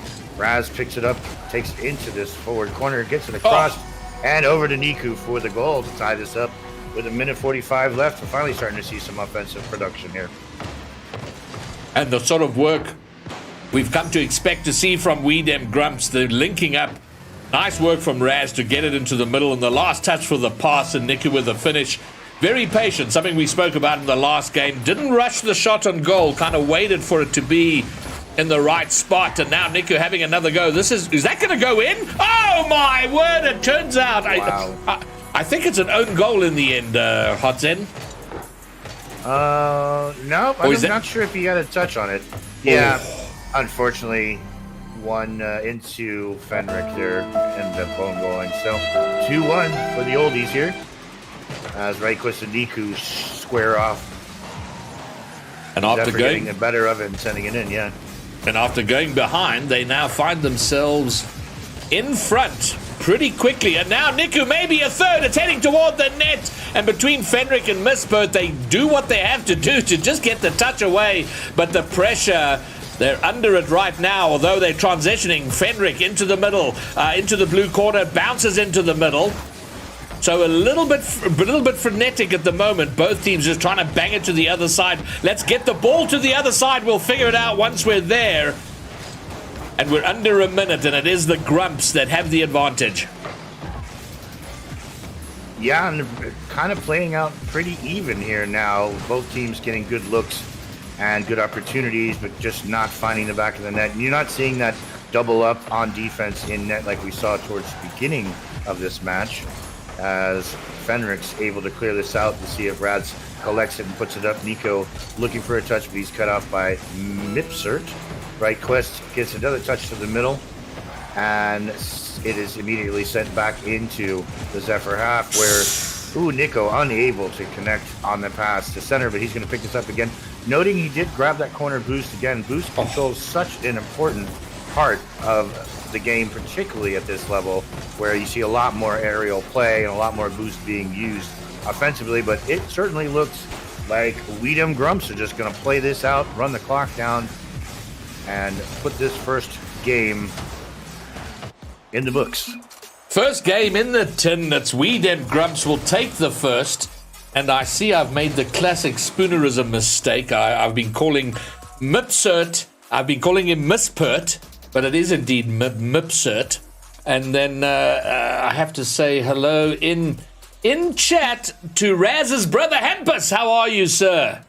I believe if Facebook is anything to go by, you had a birthday yourself recently, so happy birthday for then, whenever that was, sometime in the last week, I think. All right, so game number one. In many ways, Hot Z Monster, it felt like a sort of traditional opening game of a best of five, where a little bit not quite together in the beginning, and then the team starting to settle, but not quite, neither at where they want to be. No, and I'm wondering who the you said the sub, is it Chinge? Chinga, no, it's the other team that's subbing. Okay, yeah. So the shot differential kind of remarkable here in 7 shots to 3, and it didn't. You wouldn't have thought that watching the match that Weedham Grumps had maintained that kind of pressure and put that many shots on, but indeed they did. And come out the better for it, as is often the case. The team that puts more shots onto the net is the team that scores more goals. All right, well, it is the Grumps who have the early advantage. Can they build on it, or will Zephyr make the comeback? They certainly weren't dominated. I mean, it was a close game, and this has all the potential to go to get very tight and go down to the wire. Yeah, Mipser not able to get the double off of the backboard there, but he does keep the ball in the Grumps half. Nico looking for a clear, and again, sustained pressure here. Grumps just now first time getting the ball out past the midfield, but Zephyr sending it right back in. Good crossbar defense there from the Grumps. As Fender sends this one high, Raz is up for it, but he can't get the handle on it. Nobody from Zephyr able to connect either, though. Nico will collect this ball. Looks like he's got it controlled, but unable to push it forward. Raz picks that up, sends it into the corner. Might be looking for a second touch here, but no. Zephyr clears out, and we'll have another transaction at the midfield. Yeah, but now an opportunity. Oh, Nick is going to put that just wide, but good pace here. The ball going both ends. Opportunities there a little earlier on. Zephyr had a shot at goal, but a really important touch from Chinga to get it away. And now Again, they're back in defense. Niku gets it past one, almost a second. But the intercept here. Who gets there first? Right Quest will get there first. Heading toward the net. It's down and dangerous. Fenric shoots wide. A goal. They should have been putting that away, Hot Zen. They should have been ahead right now, but they put the shot wide, rushing the play, and now they've got defensive work to do. Yeah, and the Grumps just doing a good job maintaining that defensive stand. Niku here with the ball out. Doesn't quite get past center field, but he's Raz there right behind him to back him up, and he sends it deep into Zephyr territory. Fenric is going to collect this in the corner, send it to middle. Niku waiting for that ball to drop down, but doesn't quite get there. Chinge, is that what we're calling him, is able to collect. And Chinga. Oh, and a great 50 here from Niku. He's got time to control. He puts the ball. Nice high flick here. Chinga able to keep this in the Zephyr half. And centers the ball there, but mispert again. Mipsert, sorry. Yeah, they almost fell deep into Grump's territory. Yep. Almost falling over themselves there in front of their own net. They do get away with it. They'll get the first goal. It's taken a long time. Almost at the halfway point, Raz looking to clear the intercept, and then Chinga couldn't get the save into the corner, and Fenric with the finish. Zephyr, as they did in the last game, go ahead first. Yeah, it'll be interesting to see here as Grumps send this forward. There's a backboard opportunity for Chinga here, which sets it down, and Right Quest will collect this and take it into the Grumps half. Oh, big demo there in the corner. Let's see if that opens anything up for Zephyr. Another demo, and indeed it does, as Fenric scores off with those two demos, with the net just basically being completely opened up, it looked like, by Right Quest there. Great job to basically eliminate the defense and leave an open net for Fenric. They go savage and brutal play paying off. They've got I wouldn't say a comfortable lead, but it's certainly a lot more comfortable than one, and far better than a level game. Chinga, does he get this read? Oh, it went straight down. No bounce out whatsoever. Now Mipsert from distance, but Niku's having none of it. He will get there first. But it is Zephyr who's starting to look a little cocky about their play, having gained that 2-goal lead and now looking to press the advantage and take it further. We dem Grumps, for the moment, not able to do much over in the orange half. Yeah, and Zephyr doing much better in this match of making those upfield connections in transition. Very easily finding each other, seeing 2 and 3 touches on their part, although not here. But Right Quest able to collect this and keep the pressure on here. And let's see if he has another. Right Quest just doing a great job of sort of not allowing the Grumps to get the ball out of their own half, although they do here. Shinger's got a chance up here. It's sent away by Mipsert, and Raz will have to collect this up the midfield. Let's see what he can do with it. Fenric picking it up here. He's got an aerial opportunity. He might go underneath here, but he's blocked, and Raz will send this back out. Yeah, Grumps did very well in the latter stages of the last game, the second half of sort of trying to suffocate Zephyr with that sort of persistent pressure, and now Zephyr doing something similar to the Grumps here, and it shows in the 2-goal advantage they have. Under a minute to go, Grumps chasing the game, and they often need this. They're an interesting team of the Grumps. They almost do better going behind and then chasing. They come from behind and then take a lead many times, and they do it well, but they haven't been able to do it here. So might want to switch to a strategy of let's score first and keep a lead when they come into the third game. And I realize I'm speaking now like they've lost this, which they haven't yet, but they are running out of time. Chinga takes a shot, and intercept by Right Quest denies them once again. Yeah, and it looks like it may all be for naught here. It's just under 15 seconds coming up here, and that 2-goal differential probably going to be a little too much to try to make up, although here's a shot from Shiger on the pass from Niku. Well, if we recall, great job to get that around. If we recall the last game, Hot Zen, their second goal came very quickly off kickoff. They have 9 seconds, but they're going to have to smash this kickoff and take advantage. It goes fairly neutral. Who gets there first? It's loose in the middle. Niku will get there first toward the net. And of course he's in 3 seconds from time. The Grumps have leveled it up. Wow, that is very exciting to watch. Very good to see. Gets the shot off before he takes the demo to tie this up with 3 seconds. What a game. Man, oh man. And they're off. Are we going to have the overtime? Nobody's going to get it in regulation, I don't think, but it hasn't bounced yet, but now it will. Game 2 overtime.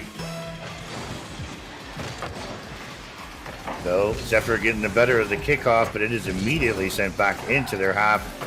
You get the sense here that, as you said, the Grumps tend to play better under pressure. He's a shot on, but RightQuest there ready in net to take the ball and clear it off the sidewall here. Oh no! And Mipser catches an errant touch off the sidewall here and gets the angle over. Well, nobody there, and that's the problem. Yeah, looking to push hard, but an important game for Zephyr to win, because if they had led that game for as long as they did and then lost it in the overtime, their confidence might have taken a bit of a bang, but they do manage to win it in overtime. But what a game to watch, and how close was that? We Dem Grumps coming out with the late show and almost stealing it there, but we have a level game. The best of 5 now suddenly a best of 3.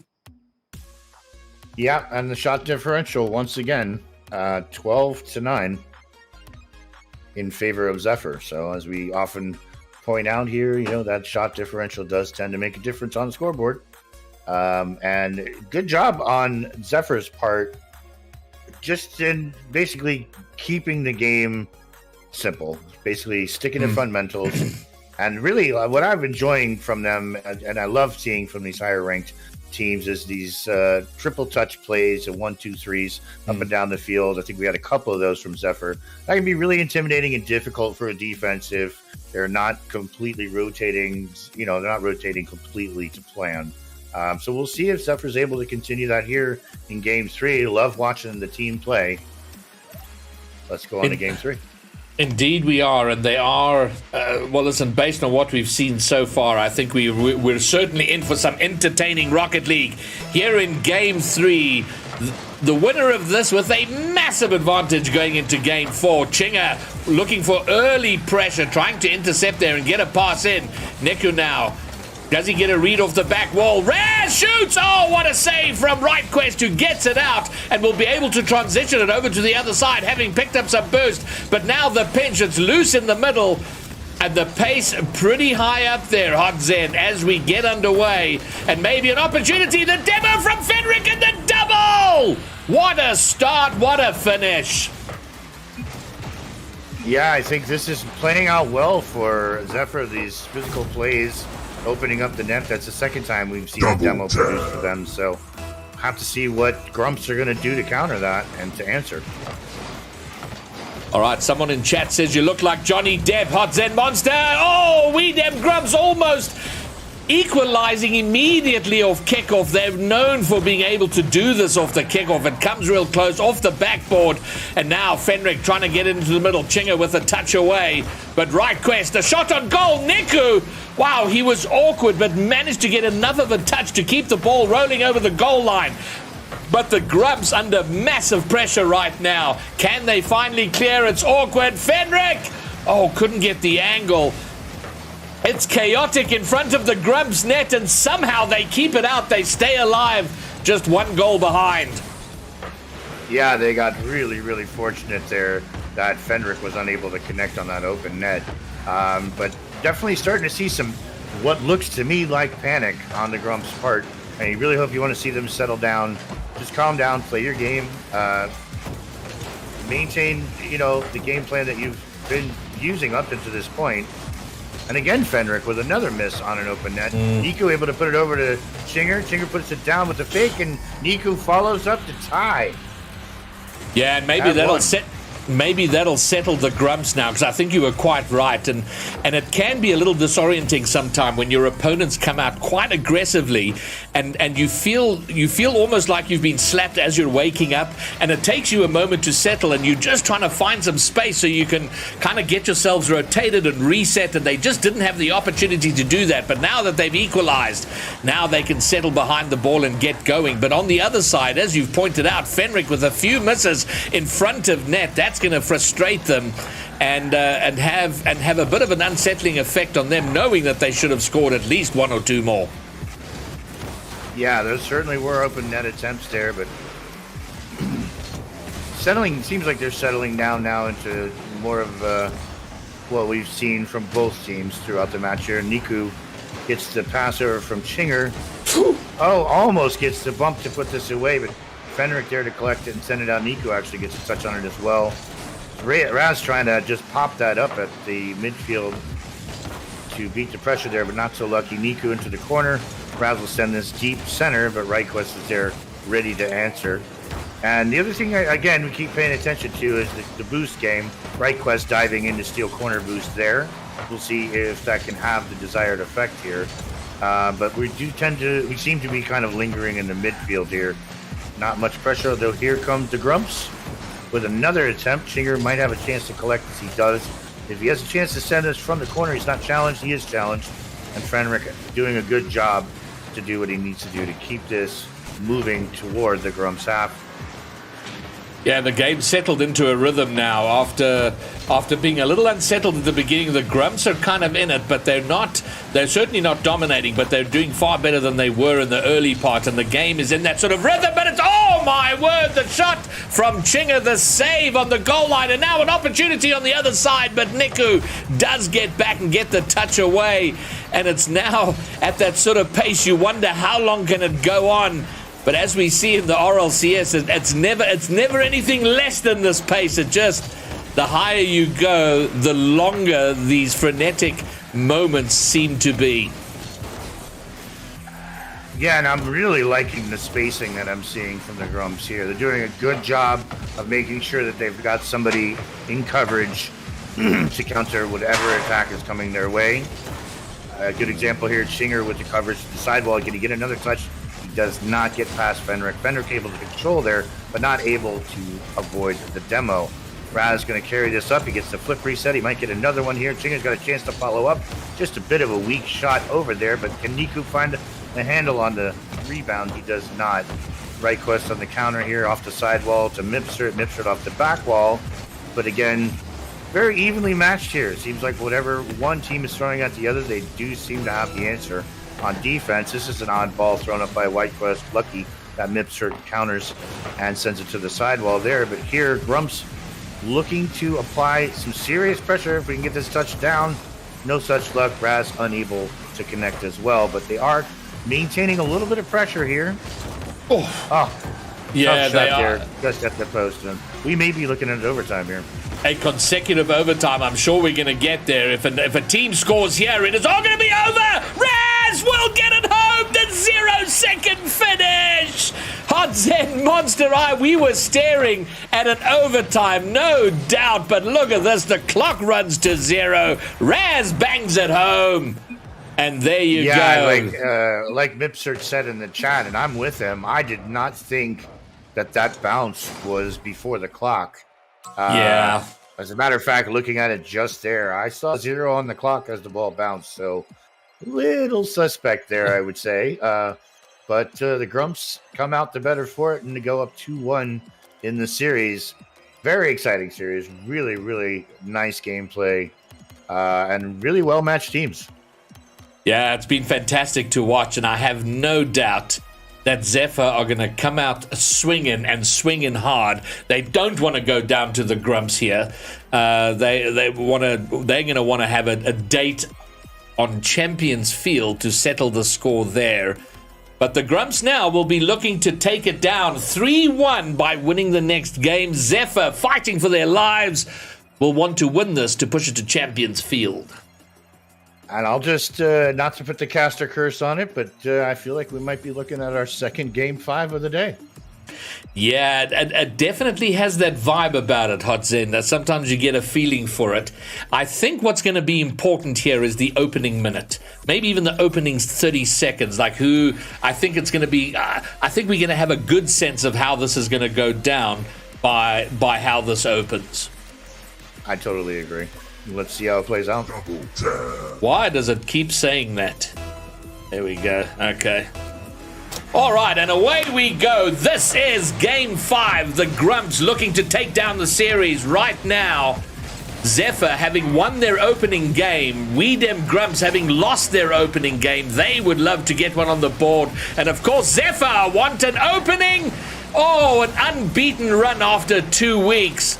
But the Grumps are going to try and spoil their party as much as possible. Niku into the middle. Who gets there? It's going to be RightQuest who gets there first. He's bumped off the ball. Niku tries to turn on it, but it's heading awkwardly toward the net.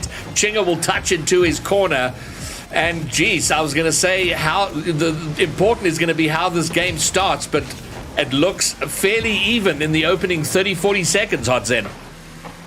Yeah, it certainly does. Both teams sort of just playing the same game they've been playing there. Oh, unfortunately, Niku's shot goes wide there. Mipsert collects this and, is immediately damaged by Raz. Great job there. RightQuest is going to send this in. But Raz again with a great play off the backboard. Niku is able to send this forward. Fenric attempts to collect here, but the 50 right high up in the corner lands just in front of the Zephyr net, but they are able to handle it and clear it away. Although Niku here with a good opportunity. Fenric, so close. We thought Chingy had a chance there. Yeah, and whenever you take it across your net like that, or at least for me, when I oh no, a whiff here, surely. Oh my word, what an important touch from Niku to get that away, because there was a player from Zephyr flying in, and that was a certain goal, but what an important touch. The game remains tied at nothing apiece. Neither team willing to relent, but maybe now Raz, his shot goes slightly wide. Fenric's been bumped out the way. It's a little bit of pressure in front of the orange net. They do get some clearance, but here comes another attempt. Mipsert misses, and so does Niku. Raz will put it on the backboard. Grumps piling on the pressure, but not finding the target. Niku's shot blocked out by Fenric. And oh man, the Grumps do this to me so often. They exhaust me with these plays. Yeah, they do tend to knock on the door repeatedly. Still waiting for an answer as Niku takes his ball into the corner. Popped off the side of his car into center. He may have a shot off the backboard. Chinger looking for the touchdown. He doesn't get it. Mipsert gets the clear out and to the corner. And Chinger will have to try to pick this up again. But great pressure here from Grumps as they maintain offensive pressure in the Zephyr half here for about the last minute, I want to say. Yeah, completely suffocating them right now. Doesn't finally pay off. Oh, Raz's shot was blocked away, and then Chinga wasn't enough behind the ball to put on a power shot. Fenric desperate to get it away, but Raz will get there again to try and bring it back into the blue side. What can they do now? Only Chinga back there. Nice block by Fenric, and this will be an opportunity, but Raz blocks away, and finally Zephyr in the blue half, but that miss might put them under pressure once again. So they had a bit of pressure relieved for the moment, and now can the Grumps start to build again? And we've seen on both sides, Hot Zen, the whiffs from players, defensive whiffs in dangerous positions. We certainly have, and now here's Zephyr with the pressure again. A pass out to Fenric in the middle, but he's just not able to put it on target. Niku, tries to get the clear out of the corner, but he does not get that second touch. As you said, those whiffs on defense, they're just not completing the clear, and Zephyr again bringing the ball back into the blue half. Niku finally gets the clouds up to Raz. Raz tries to set this back out. I think he's putting it up for Chinger. Chinger not able to complete that though. Mipsert to the center. Fenric pops it back up. RightQuest is not going to be there to answer as Chinger now faces Fenric on the sidewall, able to get the clear pass to him. Mipsert cuts him off at the midfield, and now we're starting to see Zephyr mount some sustained offensive pressure here. As Fenric takes the ball up, drops it off the crossbar, but there's nobody there. Niku unable to catch this, but he's patient, waits for the touch. RightQuest now succumbs to the tackle from Niku. Leaves it for Raz. Raz maybe unable to get the ball back in, but here we are again with Grumps maintaining that pressure. Yeah, but for all the pressure, Hot Zed, we're 25 seconds from the end and we are goalless. They've had a lot of pressure, haven't found a way through. So as long as that goes, it doesn't matter all the pressure you have. If you're not going to put one away, you're always under danger of being counted on or somebody finding a way through your own defensives. But are we going to see the overtime, or is there going to be another 0-second goal? Raz clears, but the ball still high up. Opportunity for Zephyr. If someone can get on it, it's still high and loose in the midfield. We will have a game 3. I beg your pardon, a game 4 overtime. 4 and 5 shots on goal by these teams, and that seems pretty low. I mean, there's no goal, so it's hardly surprising, but it just feels like there have been a lot more. Yeah, I think both teams really stepping up defensively in this match here, doing a great job of thwarting all the pressure. Although here comes Raz off the backboard, and Mipsert able to do. Shinger sends it back in again, and Niku says, here we go with more of the sustained pressure, and cutting him off at the midfield is Shinger. Ooh, is that going to sneak in? It doesn't. Mipsert actually able to clear it, and he sends it high into the center of the field while RightQuest tries to collect down to Shinger. Shinger looks like he's got to carry out of the corner here, but dangerous drop into the center right in front of net, and Raz able to clear that out to the corner. So, unfortunate touch to center field here from Raz, or I might have been off from Niku. Yeah, off of the clear out, and Shinger just not back in time in rotation to get the clear. But for me, that goal completely set up by Fenric. He stood his ground in attack. He was so patient, waiting for a ball that could have been cleared, and the touch wasn't good. He kept the ball in play, which led to that mistouch by Niku, which then led to the goal. So great bit of we dem Grumps, a lot of pressure, sustained pressure play. But for Zephyr, a small bit of pressure play paid off in overtime, and they've done what they needed to do. They have won game 4, and we are going again, second series in a row, to Champions Field. Yeah, and it'll be interesting to see. We did get a feeling of the pace in this game as a little more elevated at the start of the game, and then seemed to settle down as time went on. So it'll be interesting to see how Grumps come out of the gate here. I think they're wise to play a more measured approach and not to come out too aggressively. The biggest difference I'm seeing here is just the shot differential and goal differential. First time of the night, we're seeing 1-on-5 shots from Zephyr versus no goals on the 7 shots from the Grumps. So maybe playing it a little more measured, a little more patient, really trying to pick those opportunities out and turn those shots into nets rather than not. Yeah, well, it is now. Game 5s are always for me feel like a 5-minute long overtime. And then, because in overtime, there's that mixture of wanting to be aggressive and take advantage as soon and as quickly as possible, but also being very concerned about the quick counter and leaving yourself exposed at the back. And immediately off kickoff, it is the Grumps looking to continue their pressure, but they need to do it more effectively this time. Fenric, in the end, a good touch, but my word, his heart must have been in his mouth there, because it looked like a setup for a shot on goal. Fenric now with a 50 that goes intercepted now by Chinga, and maybe something here. Raz, can he get it into the middle? And similar to the last game, starting off with some pretty quick pace. Yeah, absolutely, and I'm not sure that plays into Grump's hands. I think that the quicker play seems to be favoring Zephyr more than the Grumps.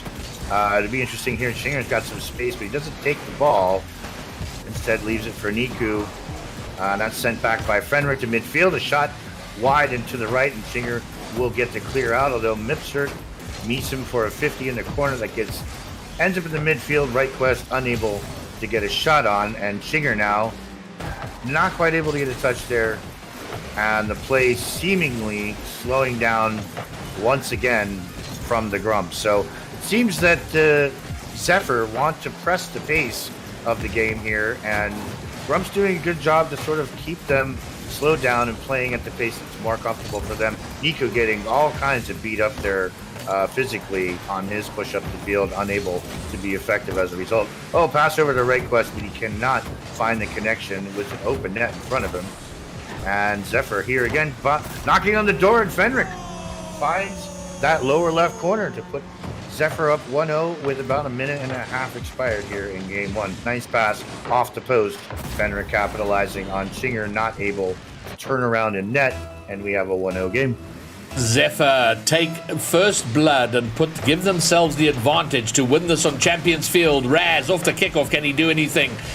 And we Dem Grumps, having seen various iterations of this team, this circuit and last circuit, they are very effective when they're controlling the pace and building up those plays going forward. But there is a time, if you're playing a team that are looking to be speedy, you do sometimes get suckered into playing at your opponent's pace rather than looking to sort of bring it to how you want to play it. And maybe a period of that, the Grumps fell a little bit victim to that. And let's see if they can now return to the game style that works for them, where they have those very deliberate and effective plays going forward.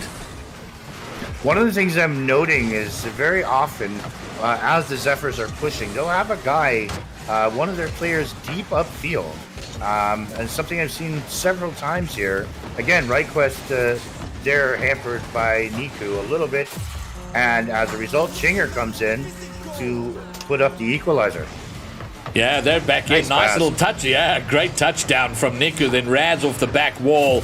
And then Chinger with the finish. So everybody involved in the play. Much better from them. We have a level game. And I see it getting a little more... Oh, what happened here? What is that? Attempted fake kickoff? How's that not gone in? Raz is going to put off the backboard. Chinger now. Oh, he hits the crossbar. My word, 2 shots. It should have gone in. The strangest kickoff we've seen all night. And somehow Zephyr have survived what really should have been a goal scored against them. Yeah, absolutely. That was very surprising to see... 2 opportunities there above the crossbar where they just could not seem to get the angle down into net. And we'll see how that... Oh, what an attempt from Niku. Oh. Just doesn't quite find a handle. Now Fenric with a really kind of wide open opportunity relative to the rest of this game, unable to get that ball upfield. One of the things we're seeing here from Grumps, I'm really enjoying here. Watch this. A great example is this infield pass. Raz playing it cheeky and smart. Here's a shot from Niku into the right side of the net. And I'm loving this infield passing game here that Grumps has sort of defaulted to. And it certainly is paying off for them. Yeah, and that's when they're at their best, is when they find that game, and they seem to have been getting it settled back into that. So... And it has worked out very well for them. Although there were a couple of shots where they might have rushed a little bit, those shots that went above the goal, hitting the crossbar, hitting the backboard, finding themselves too far forward to get the shot off. But finally their pressure plays and they are ahead. Advantage now with the Grumps to win the series in 5. And now a bit of untidy chaos. Mipser trying to bring on the attack, going backwards just to intimidate them with the backward play. Doesn't quite work out, but the Grumps are under pressure. Mipsert up in the air. His touch is going to put it into the blue corner. A nice clear now. If someone can get on this, Raz is up. Does he get his touch through? He does, but Fenric will tidy up. But the pressure again building from the Grumps, and they are looking for each other, looking for the passing plays and possibly the 1-2 plays. Raz back to Chinger. Chinger is up. Can he find Niku, who's forward and lurking? Yeah, and it's funny. What I was touting Zephyr for being so adept at in that first game, close here, is now what I'm seeing the Grumps doing. These plays that are finding each other beautiful, clear from Chinger there with such little time left. You just want to see Raz keep this in. Oh, he popped it straight up. Will Zephyr have an opportunity here in the waning seconds of this game? They do not. And barring a miracle, and I won't say it just yet, but... Yeah, we'll all just hold our breath yet. Yeah, we'll just hold our breath and let it fall. Wow. But congrats to the Grumps. They take the series 3-2 in another Game 5. That's 2 Game 5s for us tonight. Well, we Dem Grumps never fail to entertain with their series. They're always close. I'm trying to remember. I don't think I've ever seen a game where the Grumps, or in the earlier days, oldies but gold, were ever swept, or where they swept They like to keep it close, keep it close for the fans, keep it entertained, and but more often than not, they seem to pull it out the fire at the last minute. And Raz and his team have done it here. And after the disappointment last week, where they pushed a higher ranked team than them, pushed them all the way to Game 5, and only just lost out. I think they were ecstatic with how they played against that team. Would love to have taken them down, but they do have a win, so they're 50-50 going into week 3. Yeah, and I really get the feeling they didn't seem to find their stride really until this last game. Playing a very different game, playing very much more the way that Zephyr seemed to have been conducting themselves in those first couple of games. And like you pointed out, and I pointed out as well, is a lot of finding each other with passes, doing a great job of team play, which you love to see, particularly at this high level. Absolutely. So always entertaining are the Grumps. So well played to them. They have a win under their belt. And as I've said, so the Grumps will be back a little later for their 2v2. But Raz now goes off. He's got a match in 13 minutes in the Swedish Rocket League. There's a Swedish Rocket League. Oh, that sounded so awkward. But he's off to another competition in 13 minutes. And then we'll be back in an hour for his 2v2 match right here. And that will be followed by his 1v1 match, which will be the final game of the night. So a lot of Rocket League for Mr. Raz, but it's off to a good start, so well done to him. All right, so I think we'll take another short break. If I could just throw it in there, whoever threw the Johnny Depp comment out, thank you. I appreciate that. I actually played music with Johnny Depp when I was in high school. We were both very young. He's from South Florida, just like I am, and thank you. I will let him know that once again, the comparison has been drawn even 40 years later. Well, there you go. Fabulous stuff. One day, Hot Zen Monster, we have to make a plan for us to meet, and I don't really care where in the world we do it, whether you come here, I come there, or we go somewhere in Europe or Spain, or who cares. We have to meet somewhere and get drunk and tell each other all the stories, because I think there are a lot of fabulous ones that sit behind that face.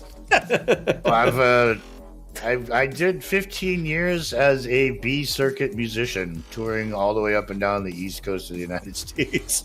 Wow. So yeah, recorded in New York City numerous times, a lot of stories.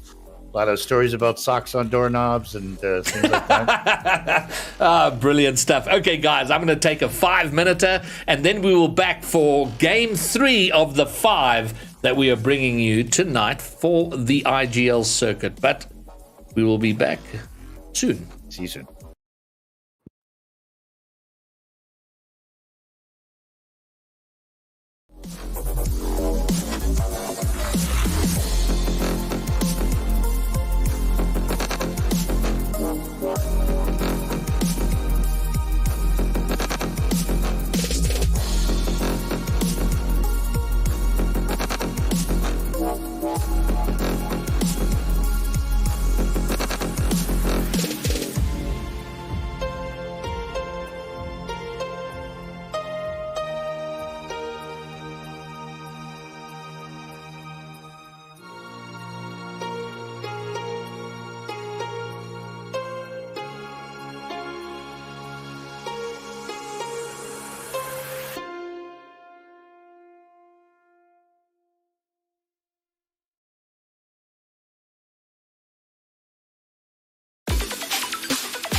Let's get that back. Hello, hello, hello. Welcome back.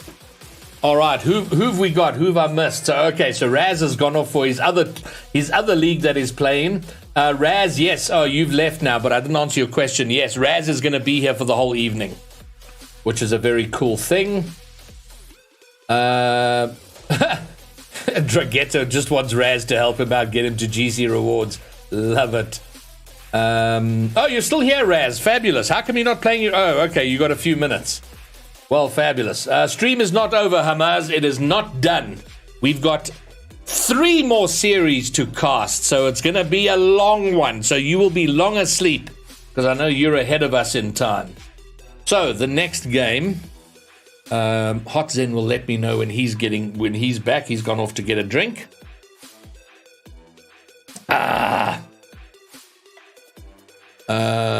Okay, the next game is, let's see.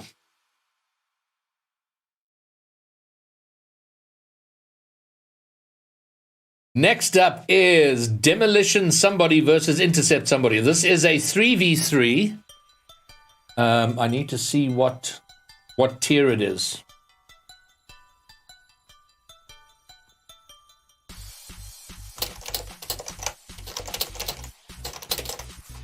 Just messaging the captain of one of the teams.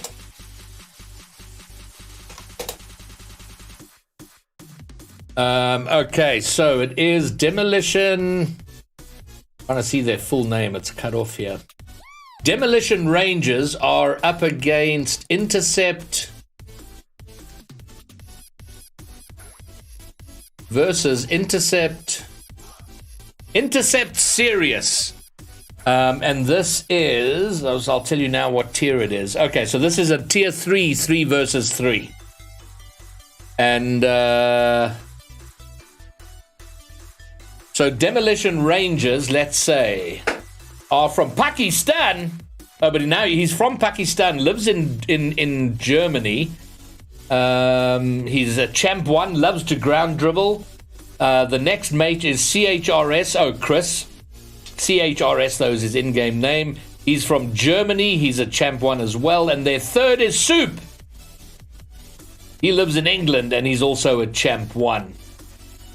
Oh, they don't do comms during gameplay. We just do quick chat. Wow. Okay, so that's an interesting dynamic. No verbal communications, only quick chat. All right, I just need to give him the...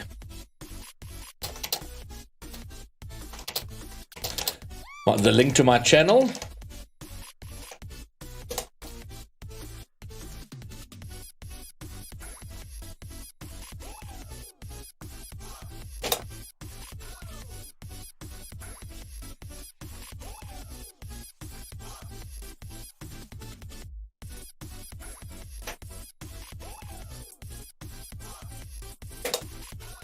There we go, that's better.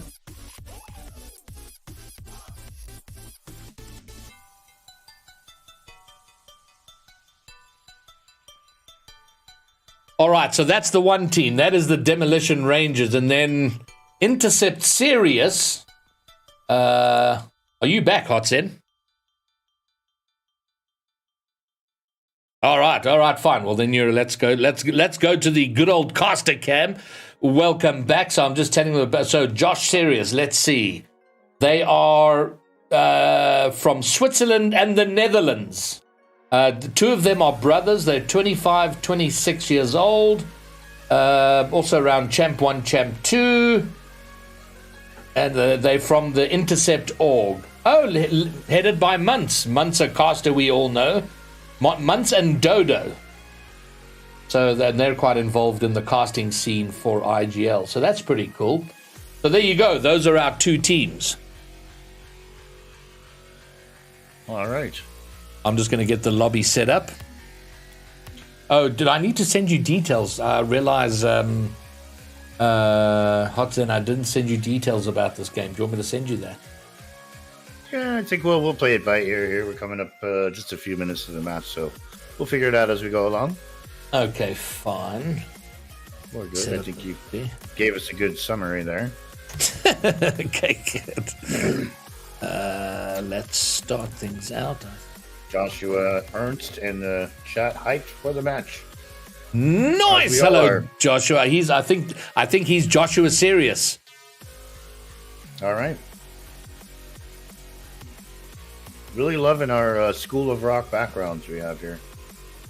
No, it is. It is awesome. More of a Schoolhouse Rock. That's what I meant to say. I don't know if you guys get that public broadcasting content elsewhere, but that's a very famous after-school sort of preschool animated series that we have here in the States, teaching us about all kinds of fun stuff. Not one I'm familiar with. Never made its way to the South African shores. All right, the lobby is up. Let me let the captains know. Oh, I do need to set up the overlay as well. So if we go here, we're going to be off cam for a moment because we still got the Grumps and the other team there. Serious.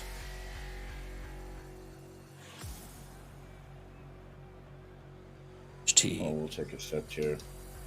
Intercept another sizable organization here. Yeah, I've had a few of the people from that org on here over the time.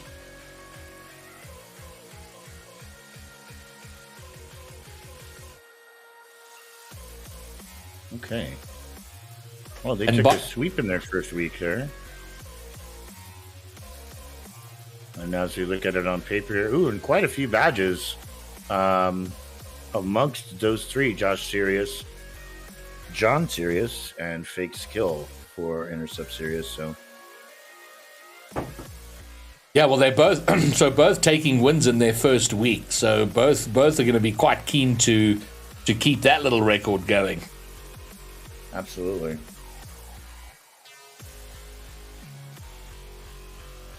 All right, fine. Back to this cam, and then all right. So as soon as have I sent them the details? I don't think they have. Better tell them the lobby is up.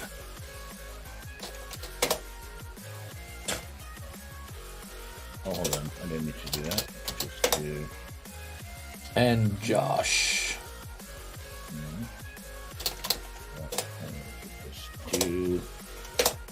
All right, and now we wait for the teams to come in, and this will be series number 3 of 5 for the IGL Summer Circuit.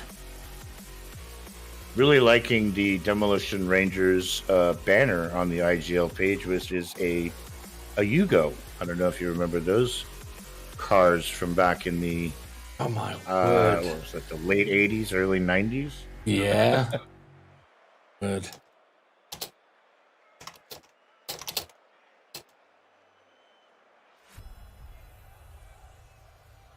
Looks like Demolition actually faced another Intercept team in week 1, who they handled 3-1. Okay. So we'll see if this Intercept squad able to crack the code on Demolition Rangers. And again, on paper, Intercept looking at certainly the more awarded team, if you count badges. Between the 2 Serious brothers and Fake Skill, quite a few there. And I want to say those maybe from past seasons. So a lot of experience here on both sides for this third match of the day. And 5 in to 1 team in. Okay. Do you know, Hot Zen, how I turn off, because I see I occasionally get high latency warnings. How do I turn those off so they don't show up? In game? Yeah. I don't know if you can do it from where you are now. Connection quality indicators. There we go. Okay. Yeah. That'll do. All communication. Okay, good. I think I got that. All right. Well, we do have one team in the lobby, which is the Sirius team, Intercept Sirius. So now we just wait for the Rangers. Oh, they're asking for username, password. Okay, there we go. Send that. So I'm sure we will see them momentarily.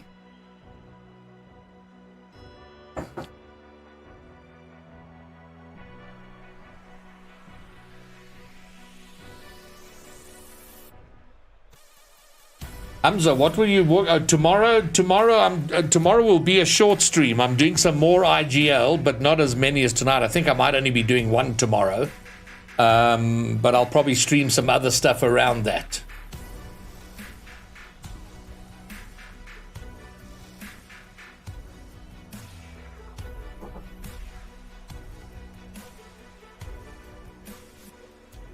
So when do your guys play again? The team you're coaching, Hodzen. When are they next in action?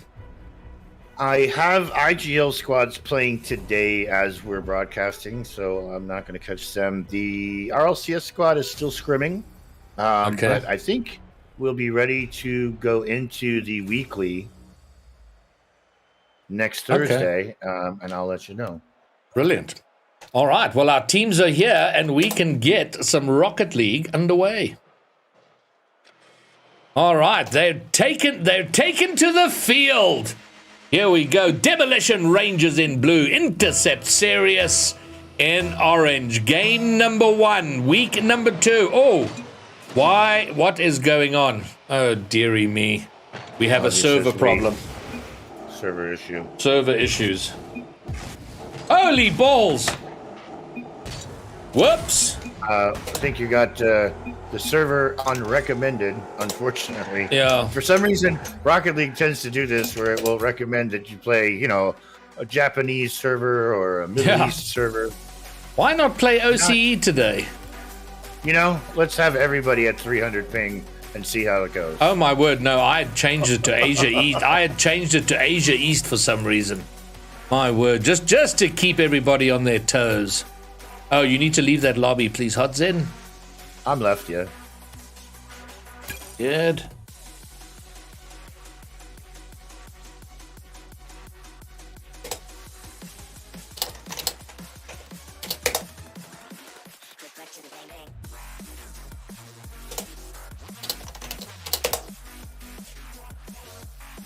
All right, let's get everybody back. Hamas, not likely, bro. I'm really not good at that, and I'm probably the wrong person to try and learn from. All right, so we got one team back. It is Sirius who are here. Here come the others. Everybody's in. All right, after a false start, let's go. Back to the Rocket League action, this time on a workable server.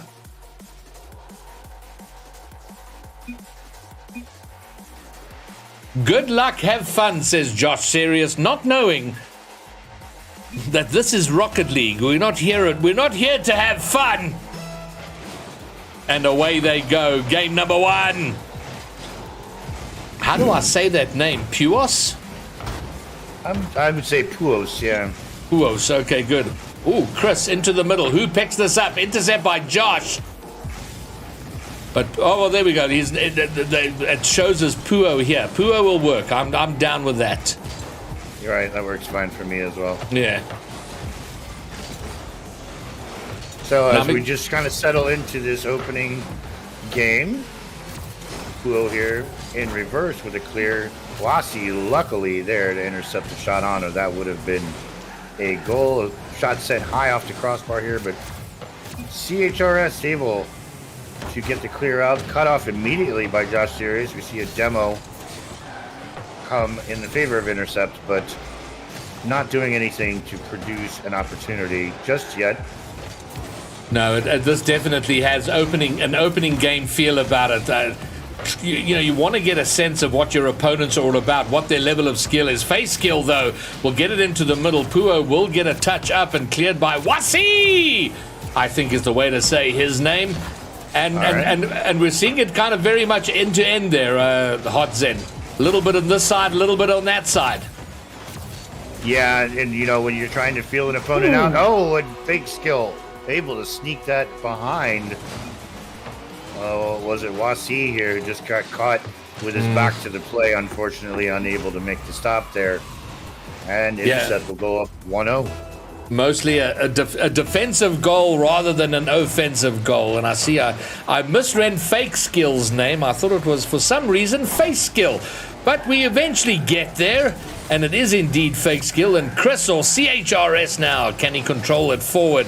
They find themselves behind the play. Demolition Rangers don't want to be here too long, looking for the bump, but it wasn't a useful bump. The ball had long left. Oh, double commit here. Josh Serious trying to get something going if he can get it toward the net. It is indeed the shot, but what a save from Chris. But Josh Serious looking for the loose ball, doesn't pick it up. And a little bit all over the place here, but it is the Demolition Rangers who are behind and need to try and settle into this game as quick as possible. And I guess the danger, at least I've experienced this, is you have a lot more time than you often think you have, and you feel like you've got to rush the play, but my word, there's more than half a game, so plenty time for the Rangers to get back in. Yeah, seeing some pretty tight spacing from Demolition here defensively, and they're paying for it by not really having that next player in line. See here, Wasi and Puo running into each other on defense, whereas the Intercept squad playing a better game. Oh, very big opportunity there, but nobody able to capitalize on it here. Ball sent to midfield. Josh Sears is going to put this down to Fake Skill. Unable to collect in the corner. All three Demolition players in that one corner there. So again, the rotations and spacing just looking a little awkward here from Demolition Rangers, and it's just a matter of time before Intercept's going to be able to capitalize on these big holes that are being left. Better spacing now. CHR Chris putting that off his own backboard down to Wasi. Wasi opts to go for the boost, and as such loses the 50 there. This ball goes off the post here to Fake Skill. Does he get? He gets it. He does. Fake Skill gets a second here. Nice little touch forward, reads his own off the back wall, hits the post, big upon the crossbar, comes down, and then does finally finish it off. And Dragetta, thank you for answering the questions for me. You'll see the face cam between games, Andy. Oh, nice kickoff here from Chris. He kind of smashed that one, but Josh should be able to pick it up. He can't quite keep possession. Very heavy touch forward, picked up, but Chris can't control and send it out. Puo now. They got a minute 20, and you feel that the Demolition Rangers haven't quite settled into the series yet, whereas the Intercept Series have done a far better job with that. Shows in the scoreline. Can they hold on for the next minute 9? Yeah, and it seems like Demolition now finally got their rotational issues under control, but playing a very reactive game here. Doesn't seem like they've got the upper hand in terms of being proactive with their touches, and it seemed more as though they're just reacting to Intercept here, as Intercept gets one to sneak in on the back corner there. Like an awkward play defensively here for Demolition. Two players, it looks like Chris and Puos were kind of running into each other, or nearly running into each other, attempting to make the stop there. And it looks like Intercepts run away with this one. Yeah, and to your point, all three players from the Rangers in the same corner on the same side of the goal, which was the wrong side of the goal to be trying to make a save. And now the fourth, the Intercept looking for that fourth, but it is taken away. And important for Demolition Rangers to have a good showing here in the last 30 seconds. They're probably going to go down here in game 1, but they want to try and get a little bit of momentum for themselves, or at least start having a think about how they come out in the second game. But certainly their pacing is an issue they're going to want to look at resolving. And there we see a net left undefended, and Fake Skill going to take down the hat trick. Yeah, it looked like Puos got bumped there, where he might have been more patient and just waited in net as he tried to push out. So kind of a runaway here for intercept. It's going to be interesting to see what Demolition Rangers can come up with to counter this very skilled, very disciplined approach from this intercept series squad. Indeed they are. They've done very well. The game started off relatively easy, but I beg your pardon, relatively even, but it did feel like a traditional, start of a first game where they're trying to feel each other out. But once they settled down, intercept looked better and better as they went, and it is the Demolition Rangers that are kind of chasing the game at this point and chased most of that first one. They're yet to find themselves on the board, and Hot Zen, you look at the stats, one solitary shot on goal. Yeah, you just can't see that. I mean, you've got to be able to mount more pressure than a single shot attempt in a match. Oh, and we have a player. I guess he's going to change cars. You love to see that. There's a couple have gone to change cars. A little bit of the placebo effect. See if that helps. See if you play better in the new car. I'm going through that right now with the Batmobile. Yeah. I don't often play the Batmobile, so I go through long periods of not playing it, and then for the first day or two or three, I love the Batmobile. It seems like the most awesome car, but I do tire of it very quickly. That plank hitbox is a lot more challenging to play than people really give credit for. Actually, the guy that I coach, Alex, plays Decentio, which I was surprised to find out is also the plank hitbox, but it's a little smaller. Okay. And there's a lot of really unique types of things you can do with that hitbox that I don't see most people employing as we move into game 2 here. And John Sirius is just immediately going to take charge here, put the ball forward. Yeah, it does look to me like Intercept are in a bit of a hurry, Hot Zen. They'd like to get this wrapped up pretty quick, and good early pressure from them. Chris looking to turn on it. Wazi, and there we see both players getting very involved and very close together in the play. They do get it upfield, but it's very easy for that to get messy quite quickly when you're so close to your mate. But Chris will have a shot on net, and finally the Demolition Rangers find the scoreboard with their first goal. Yeah, I think just an errant touch there by John Sirius. I don't think that's where he was trying to go with that ball. It just ended up becoming an easy pass, an easy shot. So Demolition Rangers finally up with a lead here. And let's see if they can maintain it. Well, let's see how long it goes. Oh, Chris now, he's got a taste. Oh, he finds the net! I'm not sure how much of that was excellent shot and how much of it was a missed save here. He does connect with it nicely. The placement is fantastic, and Fake Skill just running a little past the ball, not giving himself a chance to touch it away. Yeah. And a 2-0 lead for the Rangers here, as Puo able to pop this up to the center, but Fake Skill's going to find that immediately and send it back in. May have a second touch here, but Wasi reads it. Josh Sirius throws it in off the post here, but Chris ready for it, putting John in a slightly awkward position backwards there, but he makes a great touch and a second touch again to get it over to the side wall, but not able to clear it. And now the pressure from Demolition Rangers, unprecedented, at least as we looked at that first match. We're seeing a completely different team here, in my eyes, from the team we saw in Game 1. Yeah, their reset's been very good. They've tripled the number of shots on goal, which is really good to see. And they are playing differently. They looked a little uncertain, a little chaotic at times, and a mistake here, though, will allow Fake Skill to get one through. Hat-trick in the last game, gets the first goal here, and a little bit of hesitant play leading to that goal. Hesitant play from the Demolition Rangers. Yeah, unfortunate Puo not able to get the pinch off the post that he was looking for there. And it was a difficult touch anyways behind his teammate there. Although smart play here to be patient. He bumps Fake Skill here, and let's see if he can get a pinch to the middle. Josh Sirius popping it up here for Puo. Puo with an attempt, but really nothing too threatening there, as Wasi's going to collect this and continue. Puo able to pop this up for Chris. Chris maybe gets it over the top of the two Sirius brothers, but no such luck. And John Sirius was sending this forward. Immediately sent back by Wasi, and again immediately met by Fake Skill. So a little bit of a battle going on in the midfield here. just waiting to see which team will be able to dump the ball into the other half and get an opportunity on net. Big bump from John Sirius on Pujols there.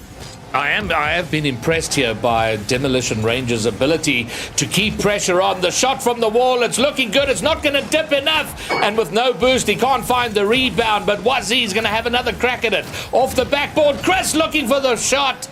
Doesn't find it. But Puo now, has he placed it perfectly? I think it was a little wide. It's touched away, but the pressure continues. And finally, Josh will get it over to the other side. Finds Fake Skill. Fake Skill with a touch in front of the net. And so their foray into the blue half is short-lived, and now an open net, and Puo just needs a little tap in, and they re-establish their 2-goal lead. But my word, they're playing differently here, and a little bit untidy, though, from Intercept Sirius. Yeah, the double commit from the Sirius brothers there, not what you want to see when you've got this kind of pressure and just 2 minutes left. Delayed kickoff here, but Pujo sniffs it out almost immediately. Chris is going to wait in the corner, maybe set it back to him. This is an awkward play. See a Fake Skill. Unable, but he's up on the wall. Oh, and that's unfortunate there. You would have liked to maybe see. Well, you know what? It plays out. Fake Skill ends up getting the final touch to put it high off of the touch off the wall from the Sirius brother into the Ranger net. We've got a game again. 1-goal differential. A little less than 2 minutes left to go. We do indeed, and Fake Skill, that was a very good touch for him to find to get that into the net. And Fake Skill, the only member of Intercept to have scored. Oh, look at this, Chris gonna get a hat trick for himself, and a bit of a banger here, set up by Puo off the back wall. And Chris, oh, it was the dunk. It came off the goalkeeper and then into Chris. Finds the net, 4-2, back to a 2-goal differential. So a very different game for them and working out very strong, although still a minute 40, plenty time for the comeback. Oh, but Chris, they're looking so much more threatening when they go forward, and Chris will get a fourth. What did he take? A car change and some Red Bull in the break has brought out a different player here, Hodson. Yep, but he's apparently got wings now and peppering the opponent's net and getting paid handsomely for it. As the demo game, honestly, probably going to pay dividends here. I was just going to mention that one of the things that seemed to have changed from the first game is how the Demolition Rangers, and now I just realized the name there, had started to employ that more physical play, and good on Intercept Sirius for answering back 2 demos there, opening the net up for an easy goal to put this at a 2-goal differential with 1 minute and 20 roughly left to go. Yeah, it's interesting how what a good part of the game the demos are. Look at this, Intercept Sirius are suddenly being out of this game. Hot Zen, 3 goals behind, bang bang, they're right in this 1-goal game in 1 minute 14. But it is Josh. Physical play there, yeah. And it is Josh though scoring, which is good to see someone other than Fake Skill scoring. Absolutely. Definitely sense some urgency here on the part of Intercept to try to make this up and not wait too long into the game to do it. So we've got just about 1 minute here to go. I did notice a little bit of bunching up on the part of the Rangers again, like we saw in that first game. And it seems as though every time that happens, they're getting punished. But it seems also as though Intercept is causing that bunching up with the physical play, the demos and the bumps, really serving them well here. 2 Sirius brothers. Once again, though, unfortunately, double committing on that ball, and that's not going to serve their cause at all. And I'm not sure if this had something to do with it, but Miss Impulsive arrived in chat to support Intercept Sirius. And ever since then, they've done a lot better. Got within 1 goal, but they are behind. And I don't know if they can find the leveling goal to force this game into overtime. After Intercept Sirius, oh my word, it will be Demolition Rangers getting a 2-goal lead again with 11 seconds, and that's probably enough for them to secure the game 2. Yeah, just an unfortunate whiff on Fake Skills' part there. And Puo lucky to just trap the ball next to his car and allow it to just roll in off the momentum of that catch. And barring a miracle here with 5 seconds left and a 2-goal differential, really does look like Demolition Rangers set to tie this matchup at 1 game apiece, and they do. You ask for miracles, I give you the FBI. Miss Impulsive, you arrived a bit too late. If you'd just been here about a minute earlier, you might have done enough for your team to find the win. But it is a level series as we stand now. Demolition Rangers playing a remarkably different game. They multiplied their shots on goal by a factor of 10. From 1 shot to 10. That's a pretty good change-up. It paid off, and they're right back in the series. Yeah, absolutely. And Chris really stepping up here to take this game for the Rangers. Although the shot differential not as extreme as in the first game, still, as we often mention, on the winner's side, the more shots you throw up, the more goals you score. And we go into game 3 tied up here. Yeah, well, everything to play for in game 3. Both teams are going to be hungry to take it. So let's see. The first minute may well tell the story. Let's see how these teams come out. But this is game number 3. And good kickoff for the Rangers, though. But Josh is going to pick it up and get it back immediately. All right, so we're seeing early signs. We're seeing the long clear game. But the sooner that settles down, the better for these teams. The one that succeeds at the close play might do better. Puo's under a lot of pressure here. Josh, though, with the whiff, and now 2 players in the corner. That could be a problem. Can they rotate back out and into position quick enough to prevent the onslaught coming from the Rangers? There's been a demo, but it's not going to pay dividends just yet. Yeah, and the Rangers going right back to that physical play style that served them well in game 2.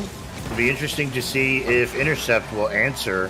You almost want to be able to answer physical play with physical play because of the disruptions it causes in the rotations.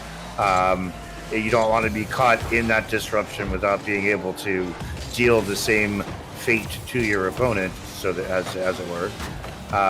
Interesting here to see. Really like to see the Sirius brothers break out spacing wise. They seem to be very close on top of each other a lot of the time, and there Jake Sirius taken out by a demo, affording the Rangers this opportunity to once again mount some pressure. But the whiff from Josh, you kind of don't want to see that when you're in this position. Yeah, they want to make every one of these touches count.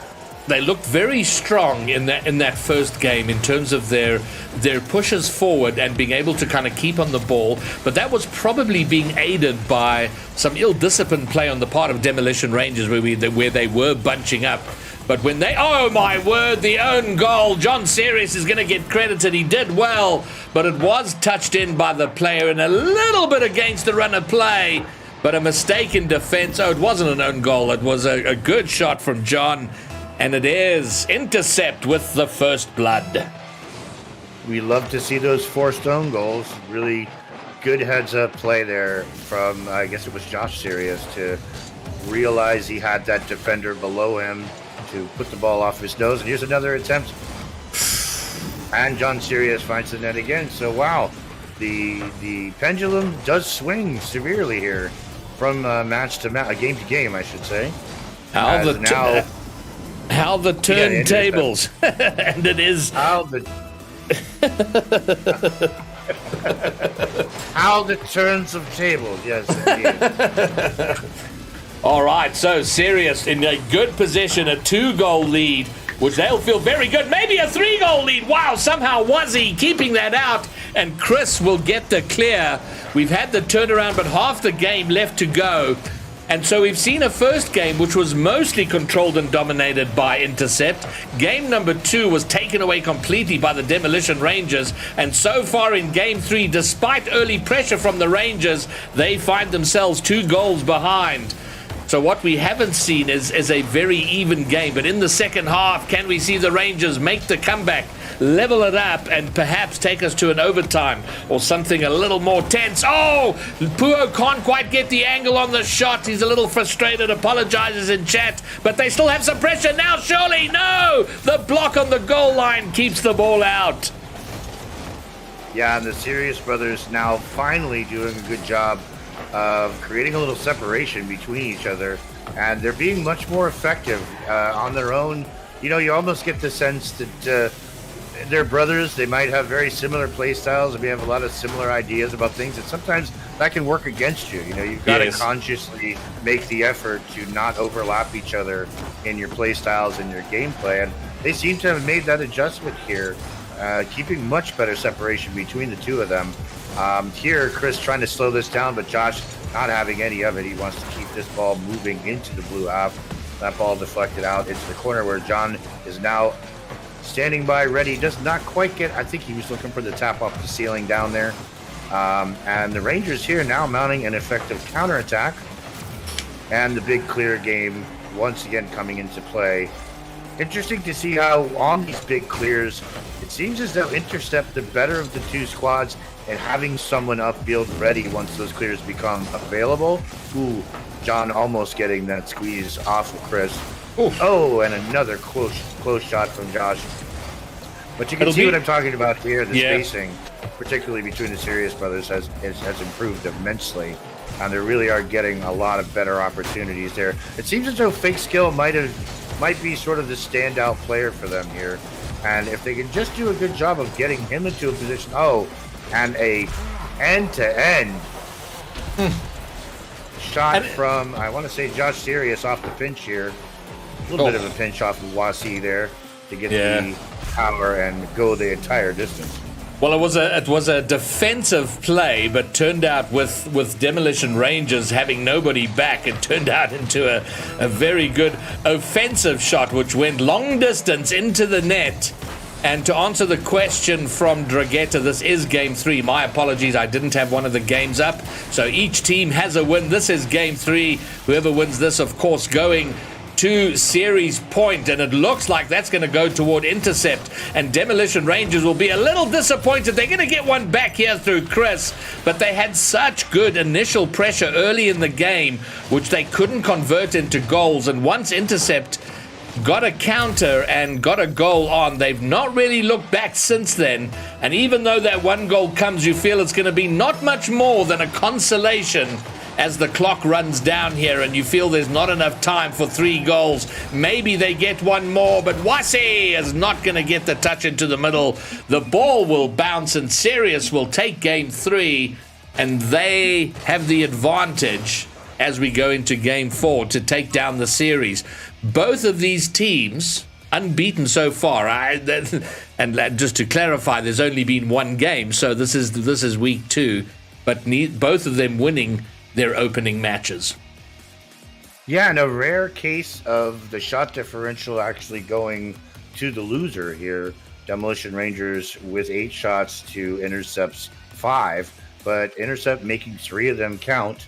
And again, I just point to, it seems as though the Sirius brothers have sort of begun to realize that overlap they were experiencing in the previous 2 games and corrected that. So we'll see if they're able to maintain that and take this here in a 3-1 final, or 3-1 effort. Yeah, well, from what we've seen before, both teams have adapted to the style of the other, and it's ping-ponged back and forth have the game. So it's now the turn of the Demolition Rangers to find a way back in. They are chasing the game. Good early opportunity, but no one there to do much with it. Josh, oh my word. Yeah, fake skill, getting a touch on it, and it almost redirected into a very favorable position, but the Rangers keep it out, and they'll have something going forward if Wasi can do something. But John sends it back. Is that going to dip enough? Nice touch away by Chris. And now pressure building from Sirius. Fake skill, looking to bring it round. Where are his teammates? Is there someone lurking there waiting for the pass? Josh with a little bit of an unsighted or undirected shot into the corner just to keep the pressure going, which they're doing very well with so far, Hot Zen. Oh, no, but maybe Puo has the clear through. He goes round wide on the shot, looking for the hook shot. Doesn't get enough power on it, and somehow Josh with a touch, which slams into the crossbar, and then out. And now a bump. Oh, but Wasi puts his shot wide. Yeah, and again, the Sirius brothers doing a good job. Here's attempted clear from Wasi. He takes it all the way across. Unfortunately, does not get a clear, and Fake Skill just waiting in the middle for this errant ball out of the corner to find its way in front of the net off of John Sirius's touch. Pua's pushing up a little early there and just getting beat by Fake Skill. So, again, Intercept looking like the better squad, same as they did in the last match.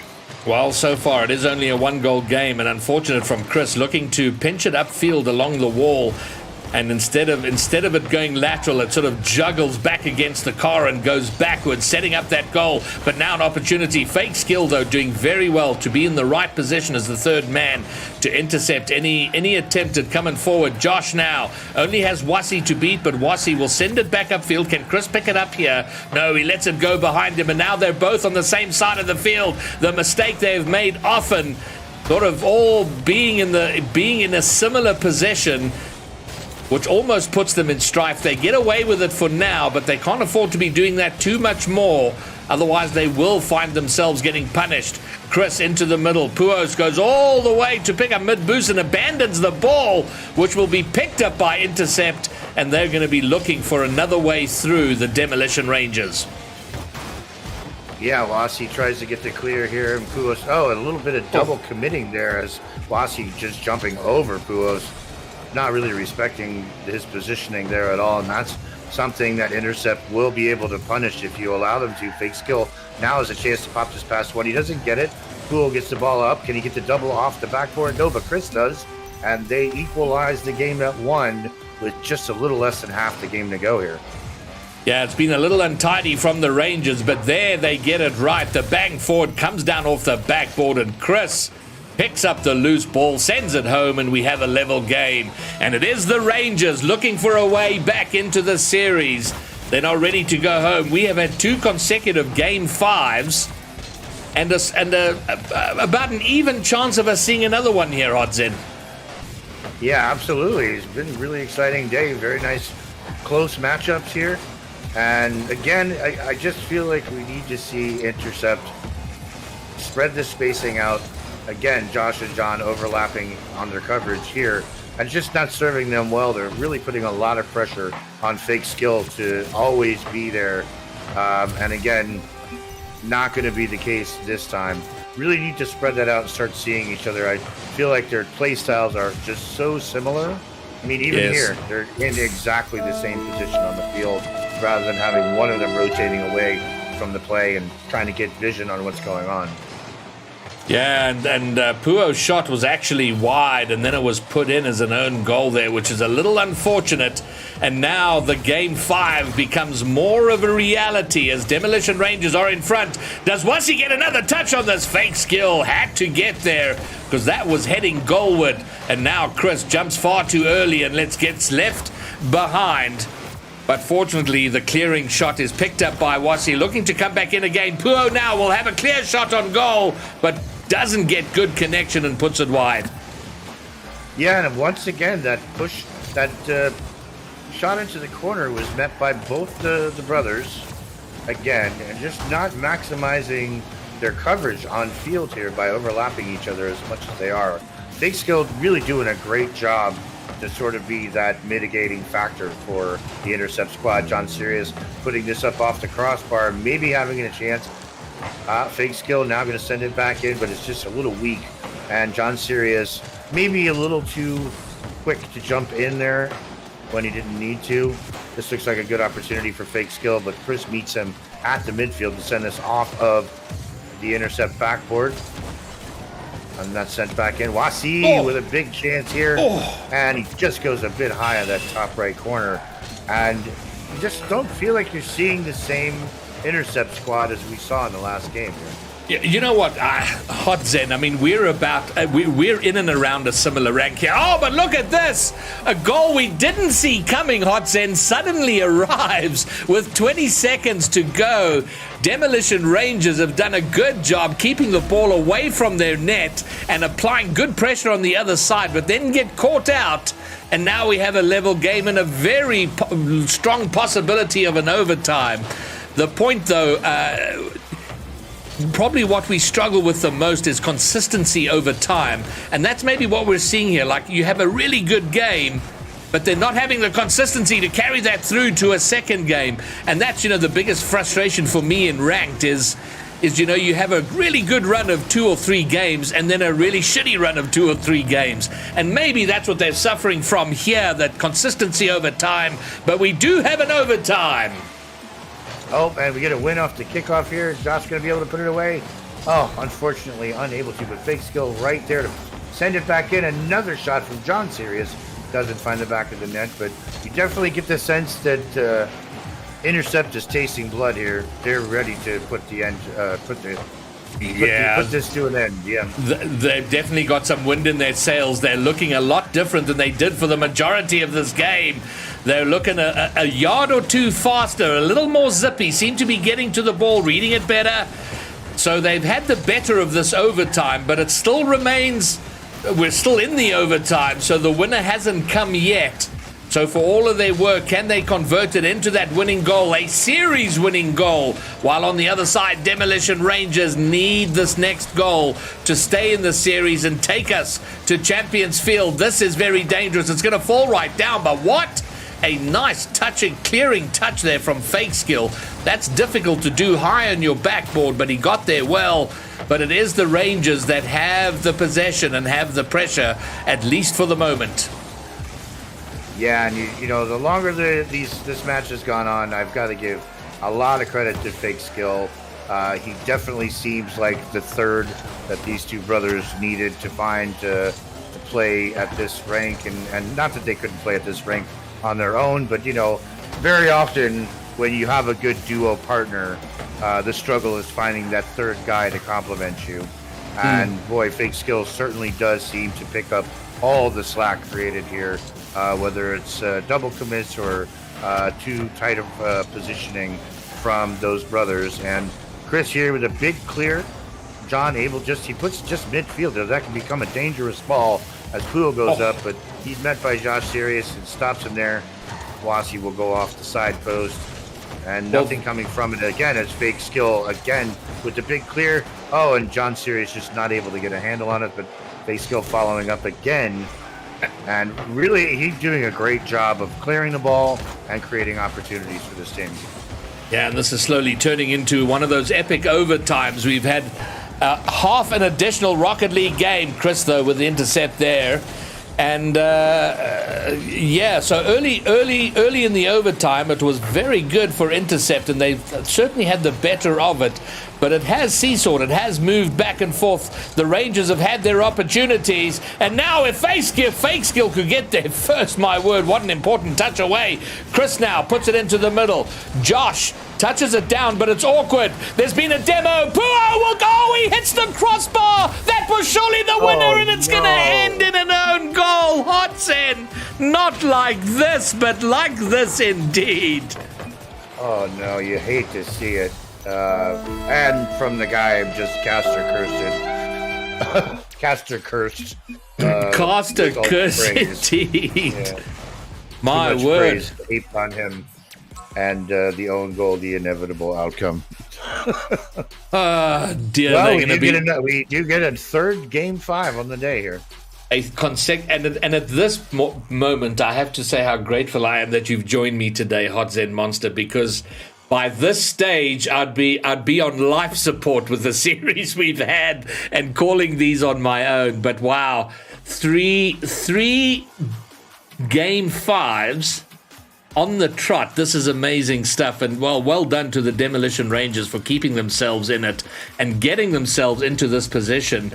And it's ping-ponged all back and forth. We've had intercept number 1 and number 3, Demolition Rangers game 2 and 4. So by that by that method, it is Intercept that are due to win this 5th game.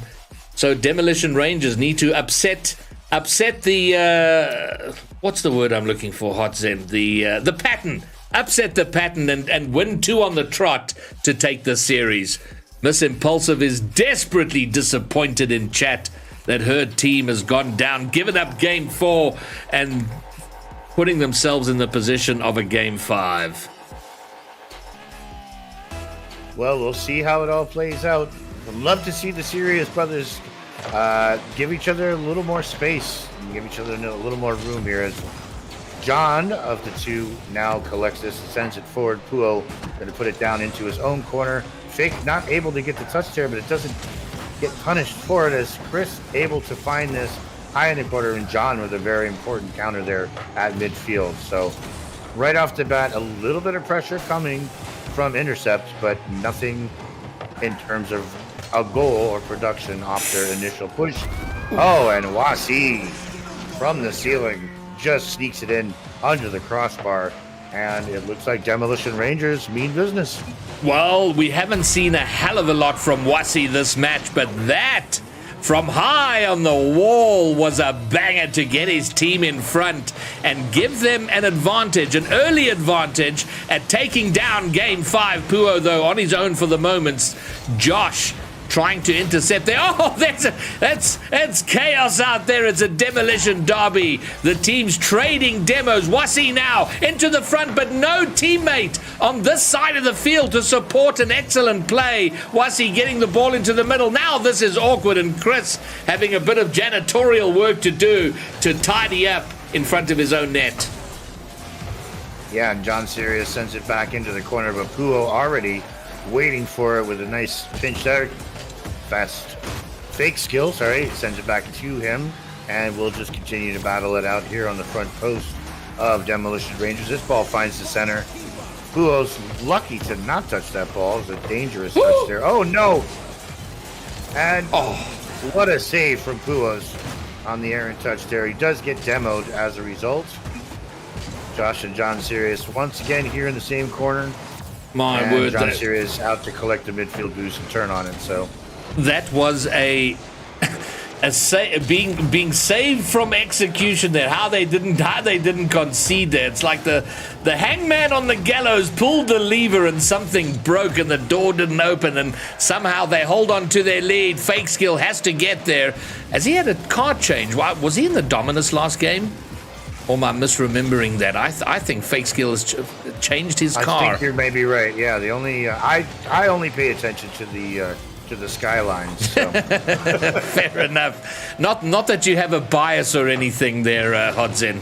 No, yeah, completely. I absolutely have a bias. Oh, open net here. Josh will send it home. I beg your pardon, it's John Sirius of the Sirius Brothers. Fake Skill, though, with the pass and presenting John with a completely open net. And as you would expect, this is a game 5. Of course it's going to be leveled up. The tension continues. Josh Sirius able to put this off the sidewall. Maybe a second touch for himself. Oh, and he just gets saved. Although Fake Skill... Oh, I thought he had the angle there for sure, but he just gets robbed by the crossbar. That would have been a beauty. And Dragetta, thanks for reminding me, asking which of these two teams uses quick chat only, and it is Demolition Rangers, who aren't they don't communicate live with Discord. All their communication is through quick chat, which is very unusual at this sort of style, that this kind of competitive play. To have that! Oh, what a save! Wasi calmly collects the ball off the goal line, takes it over, and looks to repeat the work that led to the first goal. Doesn't make it, though. Chris will find its way in. There was a touch between the two players in the air, and I think it just sent it very awkwardly toward the net. The touch on Josh put it beyond the reach of John, and it is the Rangers that have taken a lead. It'll be interesting to see how Intercept responds here. John does get the better of the kickoff here. It puts Chris in an awkward spot. Just touches this down, but Fake just a little bit late on that touch. Not able to get it to center here, although one of the Sirius Brothers is now sending in off the corner. John Sirius setting it down again. And I'm still not liking what I'm seeing here from the Sirius brothers, getting very, very much overlapping each other again. Here again, overlapping each other on these offensive pushes and not really leaving that third man in a position to clean up or to make anything else happen. Again, one of them right behind the other again. Let's see if they can make it work, though. And they do, able to put that over in front of the net for Fake Skill to clean up. And, you know, if you look at this, Fake Skill, he's abandoning last man here. Yeah. You know, No. He has gone 100% in, all in. Either this goes in or he will be punished. It's a very important point you make there, Hot Zen. It worked out for them. They've leveled up. We have the tension in the game continues, but that was all or nothing if he didn't get that perfect. And any little touch toward their own net, and they were going to concede. But now, danger!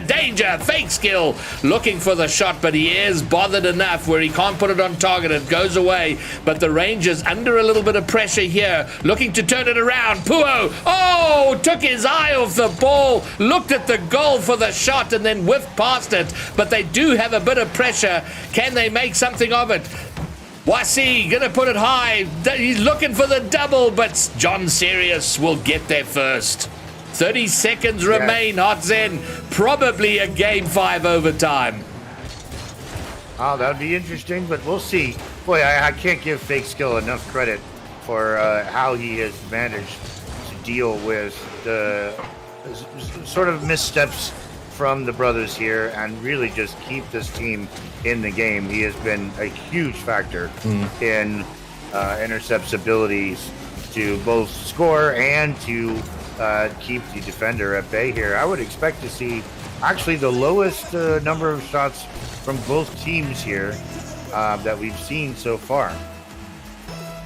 Well, we do have a Game 5. Overtime! And this is it, do or die. It's going to come down to the single goal. The next goal scored here determines which of these two teams will go into week 3 undefeated. Both having wins from their opening games. Opportunity here. Can John get on it? Puo will get there first and interrupt the attack on goal. And now, nice catch from him. How far can he take it? He's dribbling all the way, but he can't get past the last. John standing firm. A little bit of a scrappy there. Almost gets them right back into trouble. But now it's in the midfield. Chris now pops it high and over. John has to get a touch, and he does. But danger here for Intercept. There's been a demo, but Fake Skill again, keeping his team alive, keeping them in it, keeping them with the possibility of scoring. How far can Puo go? Looking for the hook shot again. And again, not the power he would have wanted to generate.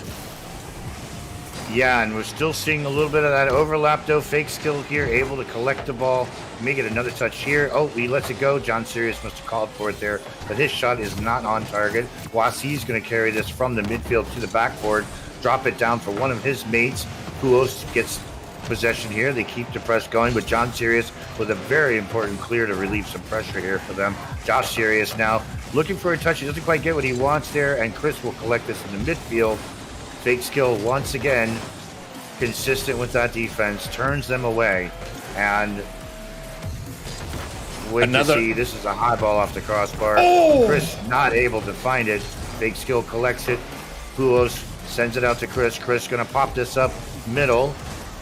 John Sirius out to Josh Sirius, and the connection does not produce. Well, another epic overtime developing here, and we hope it doesn't end in calamitous fashion, but very often these long overtimes either end with one unbelievable moment of brilliance or a catastrophic mistake, as we saw in the last game. But we are at 2 minutes 15, and the golden goal, the deciding goal, the winning goal yet to come, and there it is! Josh will get it in, and it is a bit of mistake there from Puo, and the insta leave will tell you all you need to know about the frustration of letting that one in. Wasi, though, in chat says, beautiful games, man, and Hot Zen Monster, it was a great series. We've had 3 of them. My word, and a little unfortunate end, but a fantastic series of Rocket League to watch and to cast. I'd like to think I picked the optimal day to come and help you out. 3 game 5s in a row, putting you to task 100%. 100% of the possible casting was what we found here, including a lot of overtimes. I want to say we've had at least 3 or 4 overtimes today, and that one a game 5 overtime. Well, we had I want to actually give a lot of credit to. I don't remember which of the Sirius brothers it was, but that was an incredibly smart play to force the defender to push that ball down his own baseline, down his own goal line, and just wait for the net to open up. So really great Rocket League. Very happy to be casting this with you today. It's very, very great games. Yeah, and overall Intercept Series, probably very close, but probably the slightly better of the 2 teams. But I love the tenacity of the Demolition Rangers. They never gave up. They were always at it. They were kind of like that annoying, the annoying attackers who won't go away. So I think both of these, I wouldn't be surprised if we find these 2 meeting each other in the playoffs in a few weeks' time. But it is Intercept Sirius that take it. They remain undefeated. They'll go into week 3 undefeated. And Demolition Rangers are now 50-50, but no doubt they'll look to right the ship in the 3rd week. All right, so Hot Zen, we're 8 minutes away from the next game, so we're going to take a 3-minute break while we get to refill our drinks and go take care of old people problems like me. I have to go and take care of business, let's say it that way. But we'll be back in like 3 minutes to bring you the 4th of the 5 series we're bringing you tonight. We will be right back.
Alrighty, and I'm back.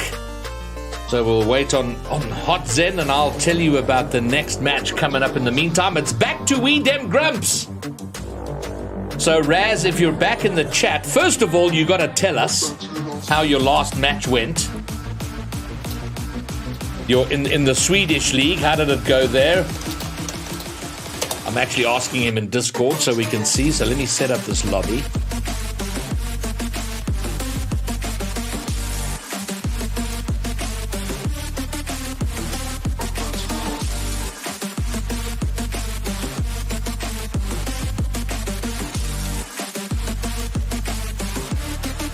Oh man, another a 5-match series Raz had in the Swedish league.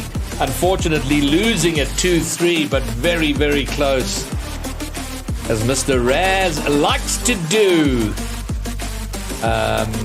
Okay, so this is... let's see which of the teams are. It's We Dem Grumps up against... We Dem Grumps are the orange team this time. We dem grumps. Whoops. Up against Shish Kebab. Is that right? Shish Kebab.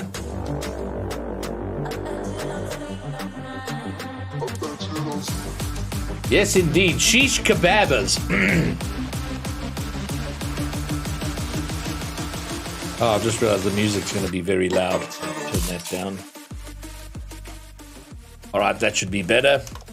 Shish Kebabers. More exciting that way. Indeed, Raz. You love to do it. You love to do it. All right, the lobby is up. Let me tell the other captain. So, Raz, you can join when you're ready. And that's Joikey. Joikey. So Joikey, another friend of the channel, is 14 years old from the UK. His teammate is Cabby, who's 14 from Sweden, same country as Raz. So a lot of Swedes out there tonight. Now Joikey is a 1v1 main, while Cabby is a 3v3 main, and here they are in a 2v2. So this should be a lot of fun.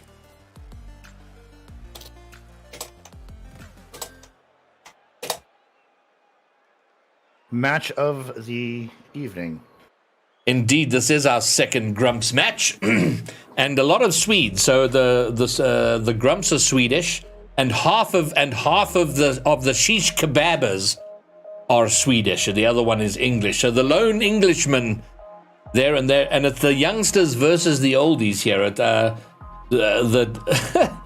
the two. Well, who's Raz? Who's the second? Oh, it's Chinga. So Chinga is 27, which means that the Shish Kebabers together are a year older than the youngest member of the Grumps. So I had a question for you. I noticed Violent Panda using the term lekker today. Is that the Dutch thing? Yes, it is Dutch, and it made its way to South Africa, obviously through the Dutch, but it's very much part of the South African lingo, but very much part of Dutch as well. But they got there first. Got it. All right, so we do have the first. Oh, we have both teams in. Cabbage, and Joikey. Oh, well, he's calling himself Joke. He's normally Joikey, but he's Joke today in the thing, Joke RL, so that's fine. Joke and Cabbage up against Chinga and Raz. So we are pretty much ready to get. Oh God, I haven't changed I nearly swore. I haven't changed the overlays. I need 1 second, and that's a bit of a lie. I need a few more seconds. Let's go here. I need to go there.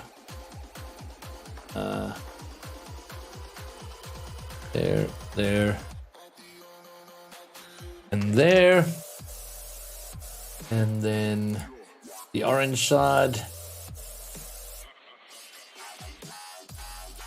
And this is why I try not to produce and cast. Happy to do it for IGL, but generally it's too much of a sweat fest.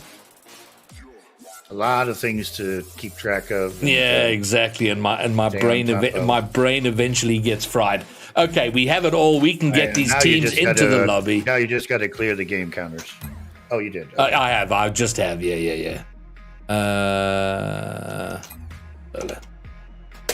All right. I've given them the go. G for go. Let's do it.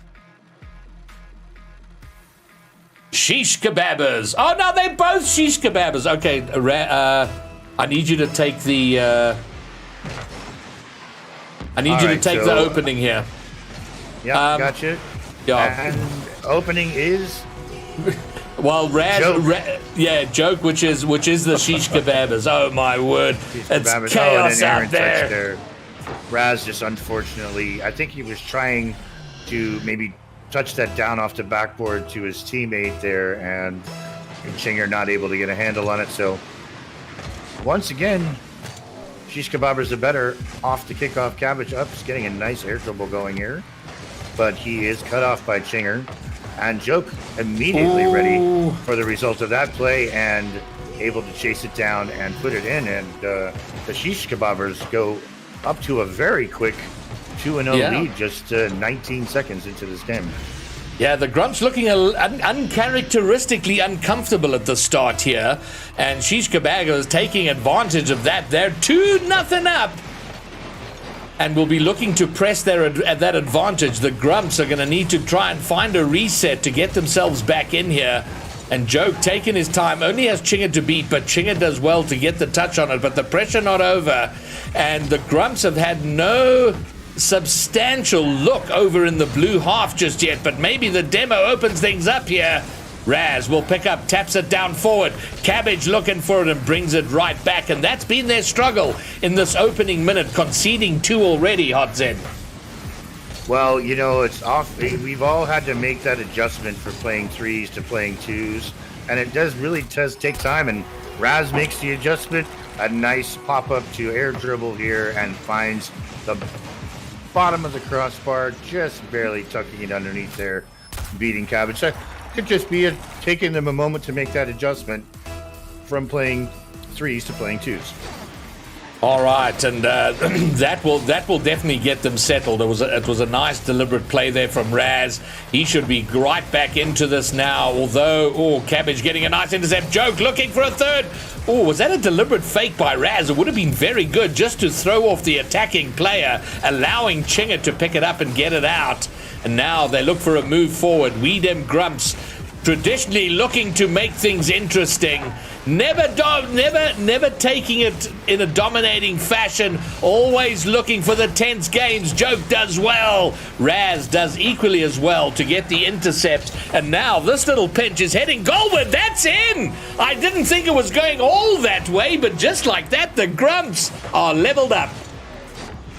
You know, and I got to give some credit to Chinger's car design here. That is a really snazzy decal he's got on there with the shiny paint finish for both of them, and this game is now leveled up at 2 with 3:20 to go. Now Hikari in the chat says he joins the stream 20 seconds late, and already Joke is 2 goals up, but since you've been here, Hiraki, they've conceded 2, and it's level.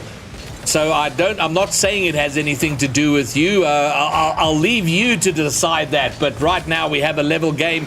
Both teams undefeated, winning their opening matches, so both looking to go to week 3 undefeated, but only one can do that. Raz, maybe a deliberate backflip to keep himself in front of the net, though. Joke trying to pop it over. Does he get the read on the double? He doesn't.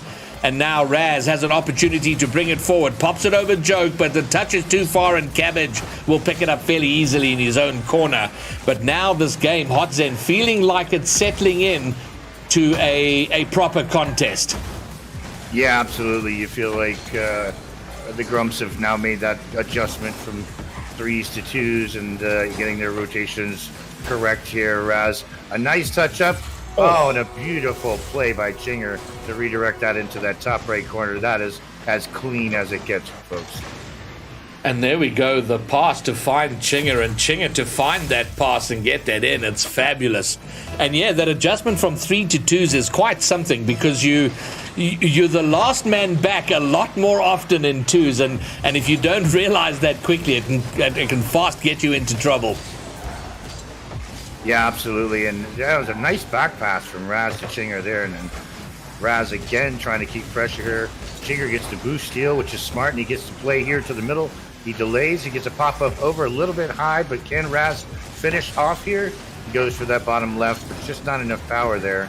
And Chinger will meet Joke at the midfield, take the ball away, but Cabbage able to get the clear. Cabbage puts it into Joke, unfortunately. Popping that up, let's see if Chinger's probably going to try put this off the backboard. No such luck. Tries to drop it under the crossbar, and Cabbage is not having any of it. Yeah, and similar to their 3s play, the Grumps looking at their best when they're very aware of each other as teammates, and kind of not necessarily just the passing plays all the time, but just being aware of themselves positionally. Oh, and look at this demo play. Chinger goes up long field for the demo, and Raz puts it right on target. It was savage and brutal and very effective.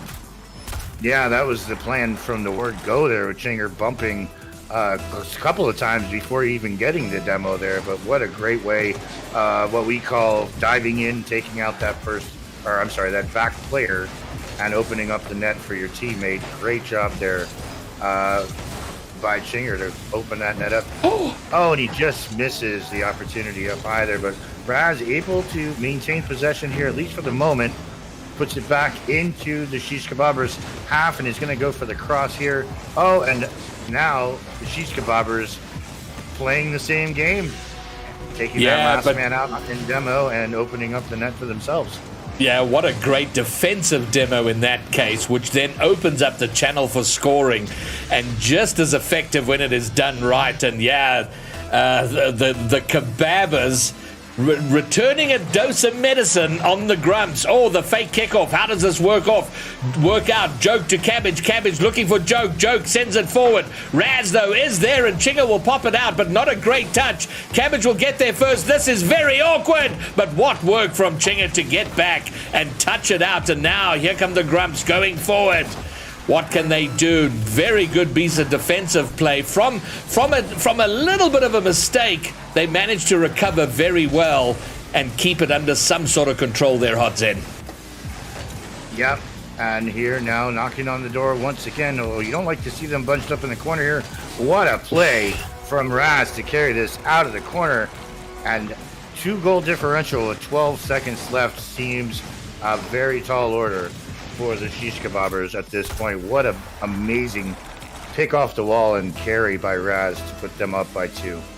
Yeah, and after a very, very shaky and uncomfortable start for the Grumps, suddenly it looks like they've dominated, almost getting a 6 with under 10 seconds to go. And it is the Grumps that will take this. And I see Raz's 1v1 opponent has just slipped into the chat, Mr. Squirm, as did Christina Warner, who I expect nothing less from, here to support her man. And the Grumps have taken game number 1. So based on what you've seen here in game 1, Hot Zen Monster, how do you rate our chances of getting a 4th consecutive game 5? And it is early days because we've seen already how quickly things can change from one game to the next. But what are your thoughts on that? I think it's actually pretty likely. Even just looking, you've got 9-7 shot differential, 5-3 goal differential. These are not like big differential numbers. And, it could just boil down to a mistake on one side or a really well thought out play on the other. Good chance of going 5 here, I think.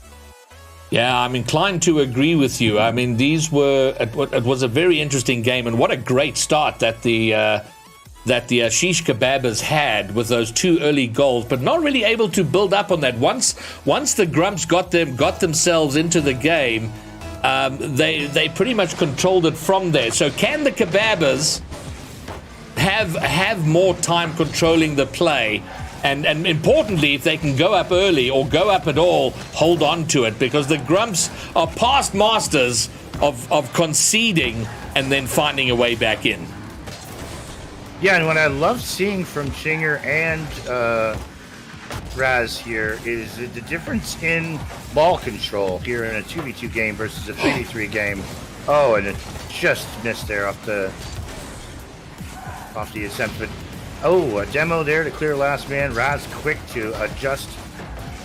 Gets back, tries to buy some time.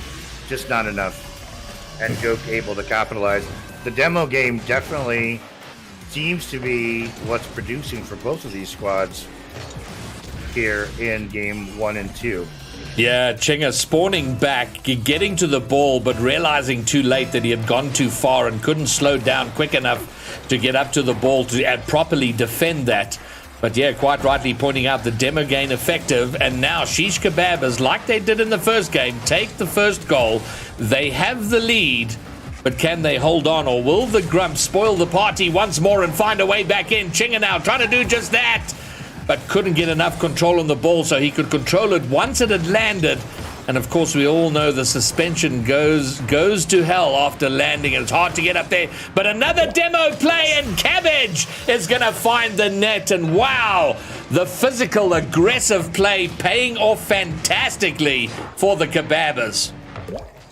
Yeah, absolutely. But, you get the sense that the Grumps, they don't mind being behind. This is, once again, down 2-0 with just about a minute and 20 off the game clock. And let's see if they don't respond in exactly the same fashion, where they tend to take that goal differential and put it to use in inspiring them to put points on the board. Well, here they come. The Grumps in attack. Chinga, I think he was looking for Raz, and Raz maybe a little bit rashly snatching at that. This is heading toward the goal. Oh, Joki tries to redirect backwards. It doesn't work out and will give possession to Raz, who takes it off the wall. This is looking good. Can he get it under? Great work from Cabbage to clear it from the crossbar. Awkward touch by Chinga will give Cabbage a shot on goal, and they will take a 3-goal lead. Yeah, well, now Grumps are going to have to answer. There's just plenty of time left to go here. 3 minutes left in the game. But no demo there. That was just a solid beat off the wall and a positional error, honestly, from Grumps to not be in a position to stop that ball. Well, if the Grumps are going to get back into this and make the comeback play, you feel they've got to start pretty soon. But first priority is that they can't go behind. If they go 4 behind, I'm not even sure that the Grumps, with their comeback capability, they might have put it out of their reach. Raz, does he get there first? They do indeed concede the 4th, and now you wonder. I mean, the best thing they got going for them is that they have more than half a game to make the return, and whatever happens in the first half can happen in the second, but that they've made it really hard for themselves. I'm going to go out on a limb and say I still think that they've got it in them. A very scrappy team, these two, and really enjoying seeing the difference in their play styles from 2s to 3s. Chinga's got a chance here if he can get the ball out to Raz on the corner. He goes instead for the hook shot, not quite finding the angle he was looking for there. Ching stops us again at midfield. Raz is going to put it up off the crossbar. Ching's already up. Can he get the touch? He is just a little bit off to the left. And now, that was the goal you really feel like you wanted to see if there was a chance for us to turn this around. And smart to play the demo here. Unfortunately, it's a defensive demo, and that's just going to leave Joke to spawn into a perfect position. But Raz counters. Can he find Chinger? He doesn't, unfortunately. Chinger keeps this in, but Cabbage doing a really good job, and I say both the Shish Kebabers doing a fine job of countering out of their own corners without throwing the ball to the midfield, without throwing it into the center of the pitch, which so often presents an opportunity for a defender. Oh, a nice beat by Cabbage here, and now he's just got to get it passed down. Yeah, it's a joke. Oh, what a save from Chinger.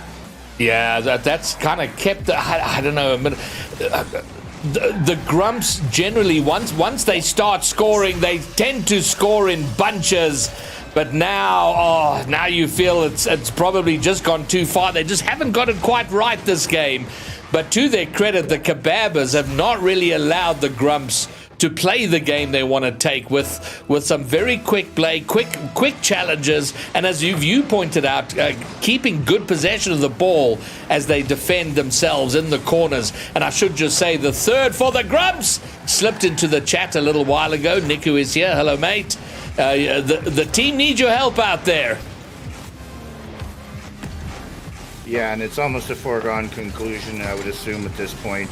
Oh, a nice save from Raz there, but a 5-goal differential with just a little more than a minute left to go, and that is a lot of goals to put up in a very short amount of time. So it may be best for them to just sort of play this out, regroup, realize that it's now a tie match. Nice push forward here. This is a good way to end, if we can. And there we go. Raz finds the back of the net. So at least able to score, build that confidence back up. Maybe this will begin to shift the momentum in their favor as we go into Game 3. Yeah, at least it's not going to be a complete shutout for them here in Game 2. But it is the Kebabers who are going to make the return and going to level this up and put us closer to a 4th consecutive best of 5 Game 5. Yep. We'll see how that goes, and it's going to depend how the Grumps come back in the next game. Because I have a feeling if they get clattered like this in the next game, it's just that much more difficult for them to get it right for 2 consecutive games then. The next game going to be quite important for them. We're into the last 15 seconds here.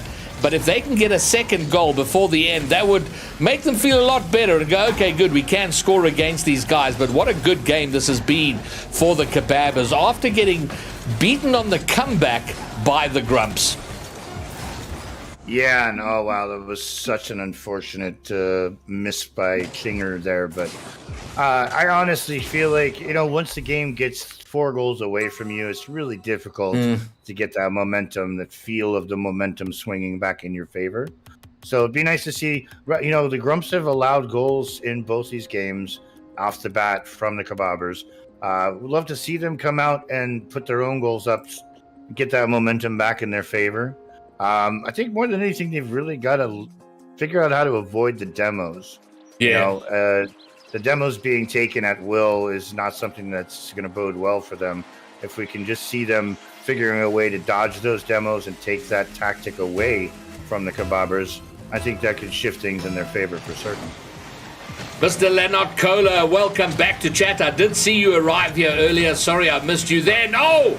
Almost a perfect start here for the Kebabers, and they might still get it, but no, the touch away, and now the Grumps can take it forward. Oh, Joke is harassing Raz high up on the wall. Oh, Chinger looking for the read off the wall to push the ball into the center. Now Raz going to take this back to his own corner. Cabbage lurking, waiting for the touch to pounce. And then Raz trying not to give the ball away, which was a good move, but possession still does fall for the Kebabers, and the Grumps have got some defending to do. The boost stolen. Oh, Raz touches it back for Chinger. Chinger's got it. It's a 1v1. Who gets there? Oh, Chinger with the shot, but Cabbage with a fantastic save. Yeah, I'm liking what I'm seeing here. That high play on the walls, you're taking yourself out of those demo possibilities more and more. Oh, just missing high top. This is an open net shot here, unfortunately. And the Kebabers once again come out of the gate and take the first blood here in game 3. Yeah, rare misunderstanding there. Looks like both players from the Grumps going for that ball and putting them both really over in the wrong side of it. And once it rolled out like it did, it was pretty much a walk-in for the Kebabers. Oh, but with a nice kickoff smashed here, and this should give them an opportunity. Chinger into the middle. Raz is there. He gets it home. And just like that, we see them do that so often. Off the kickoff, they find a way through, but the work from Chinger and the speed of Raz to get up to it to find the finish, fantastic. Yeah, what an amazing beat Chinger made in that top corner there to keep possession of that ball and then get the beautiful pass down. It was almost unsavable. Oh, Cabbage not going to get this touch here. Chinger looks like he's going to try to maintain this. He gets it to the center field and no luck on another touch there, but he's going to keep battling this out. And I like this tactic where the lead guy from Weedham Grumps just seems to be staying with the play no matter what, as long as he can. This ball's popped up straight. I don't think Chinger's going to have the angle here, but I could be wrong. He gets it. Yeah, I didn't want to caster curse him. You were wrong. You were wrong. That was so good. Both ways. He hung in the air for so long and then flipped around to get that touch. That was just lovely stuff. And the Grumps are ahead. Raz going to try to take this out. He beats Joke. He's over him. 2v1 here. Cabbage way out of the play, but unfortunately, the pass to center picked up by Cabbage out of the net, and he moves it forward. Joker, with an uncharacteristic whiff here. And can Raz find this touch? Not quite. Back out Chinger decides to go for boost. And that is an unfortunate decision, although picks this up, sends it off the sidewall, and is beat by Joke, who's going to have another touch here down the center. And Cabbage with a shot for the tie. Yeah, it's gotten a little bit scrappy there, mostly from the Kebabers. We've seen both Cabbage and Joke with the ball, which is very unlike them, and Chinger's going to find a third for the Grumps, and they are answering. But look at the work from Raz. to get that in front, and then Chinga reading the pass and sending it home exactly halfway. The Grumps 3-1 up. All right. Joke gets the better of the kickoff here. He'll look for a second touch. Gets it just a bit wide, and now this is going to put Cabbage in an awkward position as Raz gets the ball across to Chinga. Chinga's not able to get the handle on it there. And unfortunately now Raz faced with a 2v1, which he thwarts easily. He's going to take this into the corner. Probably looking for Cabbage to top that down. He gets demoed, and Chinga has to be very conservative here, just trying to keep the pressure on, giving his teammate time to come in and put the shot on. What a bump from Chinger to open the net up.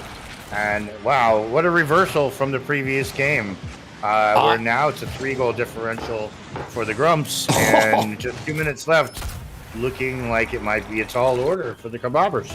That's such... I love the swings in this game, Hodson. It makes it so hard to know where and how it's going to go, because one game, everything just goes for you. Your touches are good. Your demos are exceptional. Your defending's awesome.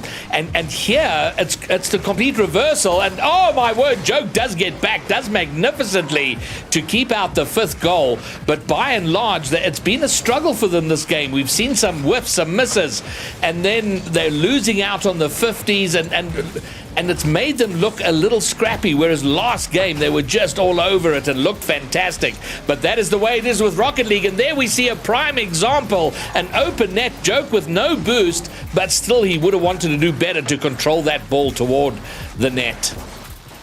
Yeah, absolutely, and that sort of just snowballs into another net for the Grumps, in that Joke kind of overcommitted with a very low boost situation there, and really wasn't able to collect enough to be effective on defense. So 4-goal differential with a minute 15 left would definitely seem to indicate that we will be looking at a game 4 here.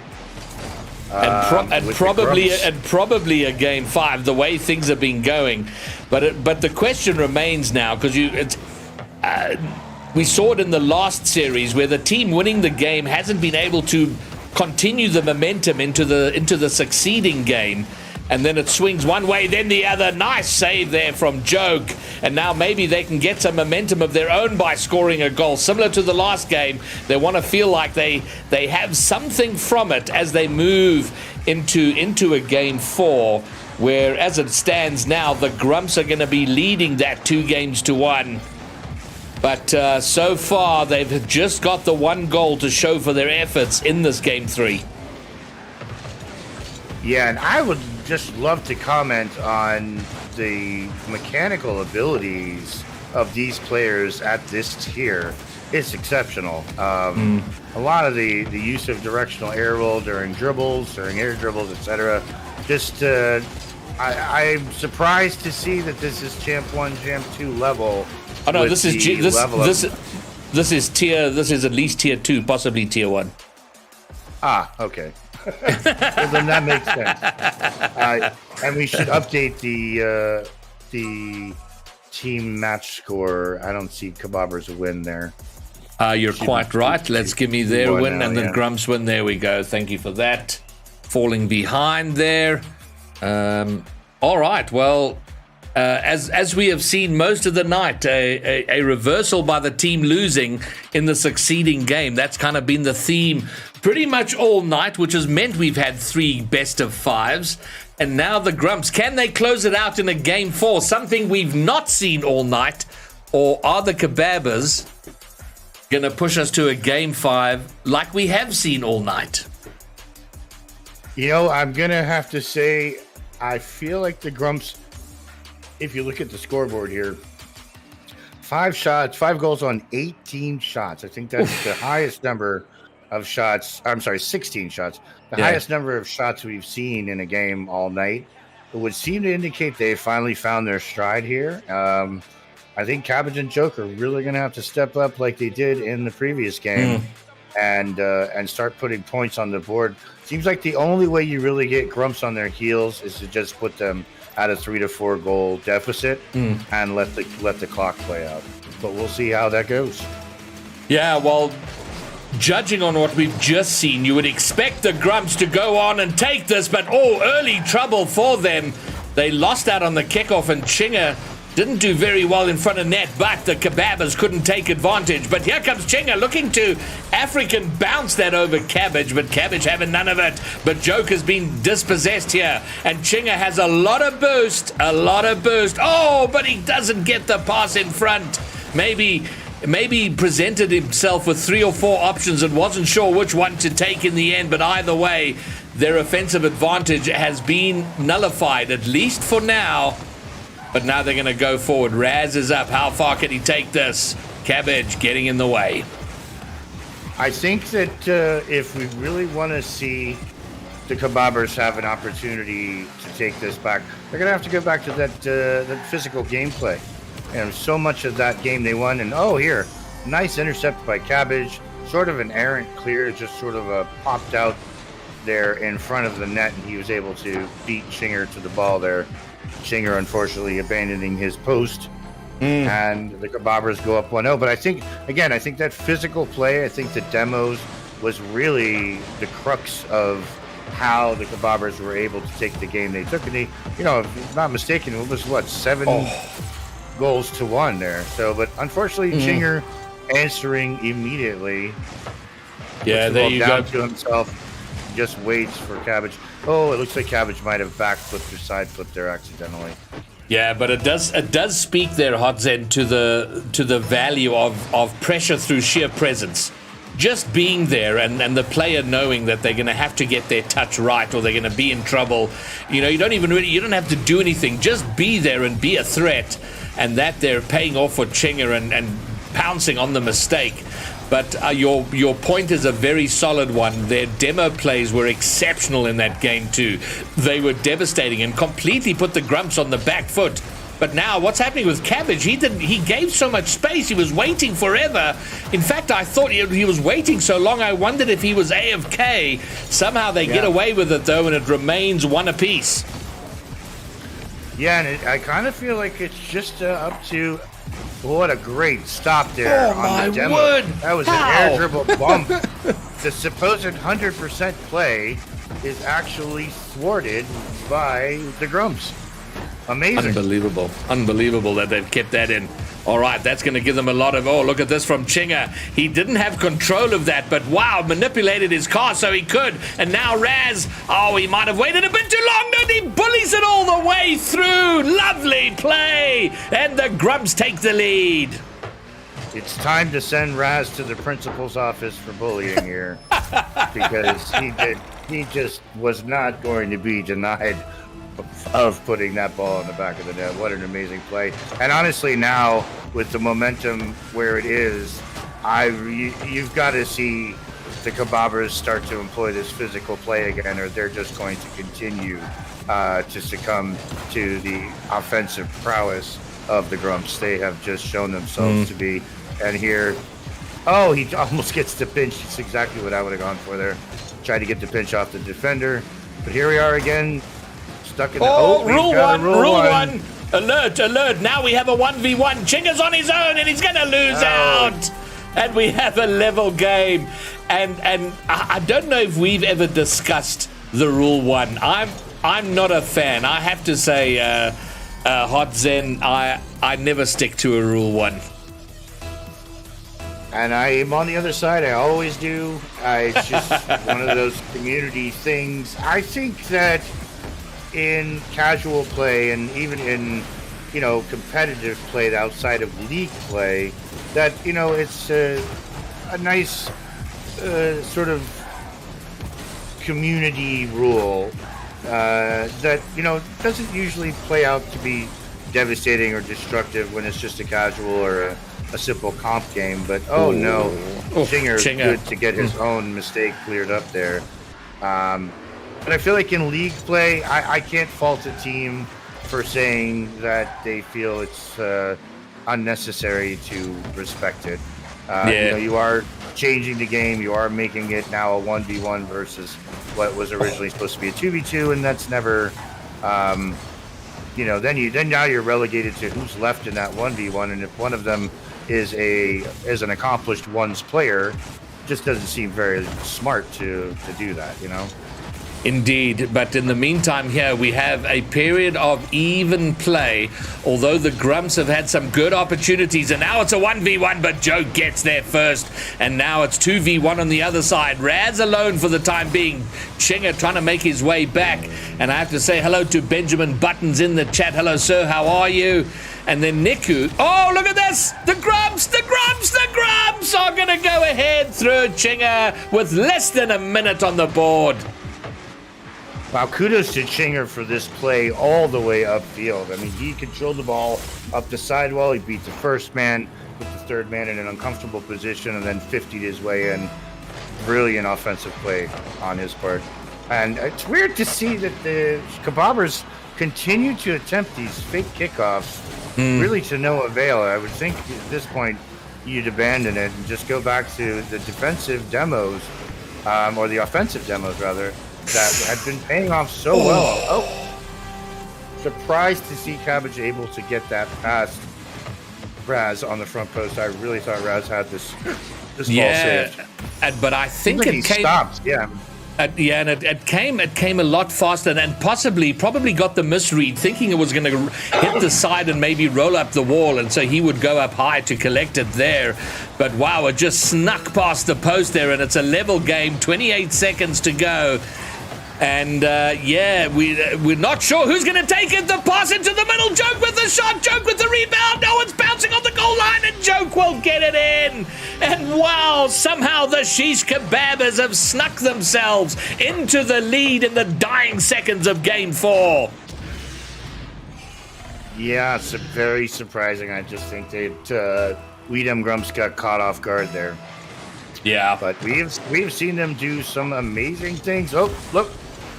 Oh, I saw Chinger was going for the physical play there, and I think he just didn't get the bump. If he had gotten that bump, that would have certainly been a goal for the Grumps. Well, and I'm sure they would rather clear this up right now. Yeah. But that is not going to be the case, and we will go to our fourth Game 5 of the evening. It is a night for Game 5s, our fourth consecutive. We dem Grumps had it in their grasp, and then that sniped goal, which went just past the post, that I think Raz misread. I think he thought it was going to go up the wall, it was going to miss the goal, and I think it just put them on the back foot, and then the Shish Kebab is able to go in front in the dying seconds. Wow, that went all the way. A little bit against the run of play. It looked like the Grumps had it for most of that game. But here we are, going to a Game 5. Once again, yeah, and I agree with you. I think Raz read that ball that it was maybe going to pop off the post, so he stopped, to be able to get the deflection, and it just ended up sneaking in. So unfortunate how often that is. So here we're finally for the first time in an 8 shots apiece situation there. So we certainly seem to have found middle ground here, or the level playing field, if you will, between the two, and should promise to be a very exciting Game 5 as Joke takes the kickoff out of the gate. Raz able to pop it up off the crossbar, and Chinger now getting the demo play. Does he find Raz again over to his right? Oh, nearly does, but the intercept there, it was close.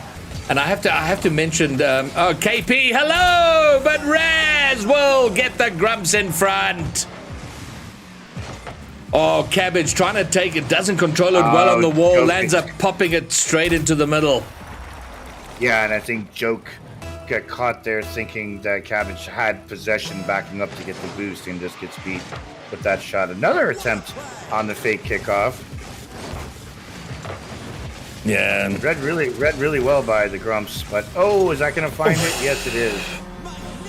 Yeah, the Grumps though could have taken advantage, because the fake didn't quite work out there. 1-2, but then the intercept there, bouncing straight back into the field, and Chinger not able to do anything with it.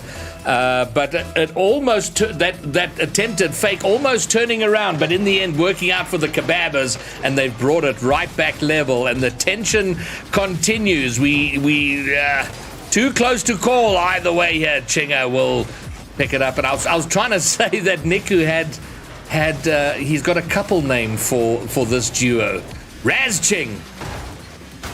So Razching, together they are Razching, and now Razching trying to find a way through. Nice clear upfield, but it's going to be an easy pickup for Chinga. Can he follow? He's up. He aborts, realizing I think that Joke is going to get there first, and opts to go back to his own side. Cabbage is going to sail right past that. If this gets past Joke, it'll be trouble. But he does get something on it, and now he's beaten now Chinga. It's loose in front, but Cabbage too far back to do anything. It's a little bit scrappy at the moment for the Grumps, and the shot from Cabbage is sent home. A lovely shot to put the Kebabers in front.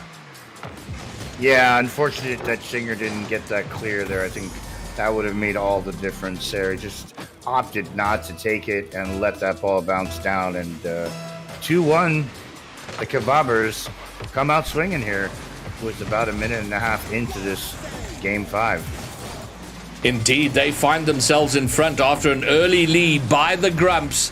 But now they are once again chasing the game. Yeah, Chinger should collect this here and sends it to the middle.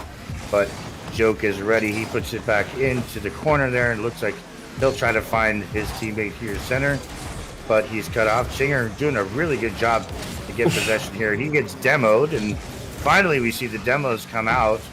It just very nearly trickled its way in. Pass back to Chinger. Chinger with the shot, but Cabbage is there, ready to defend, and sends this one away. The passing play and the shot was fantastic, but the save, very good, very well positioned. Joke overshoots it. Raz tries to put it forward, which he does, but it's a little bit loose. Intercept by Joke, and Raz is going to have to be very focused here. He does do enough to get it into his own corner.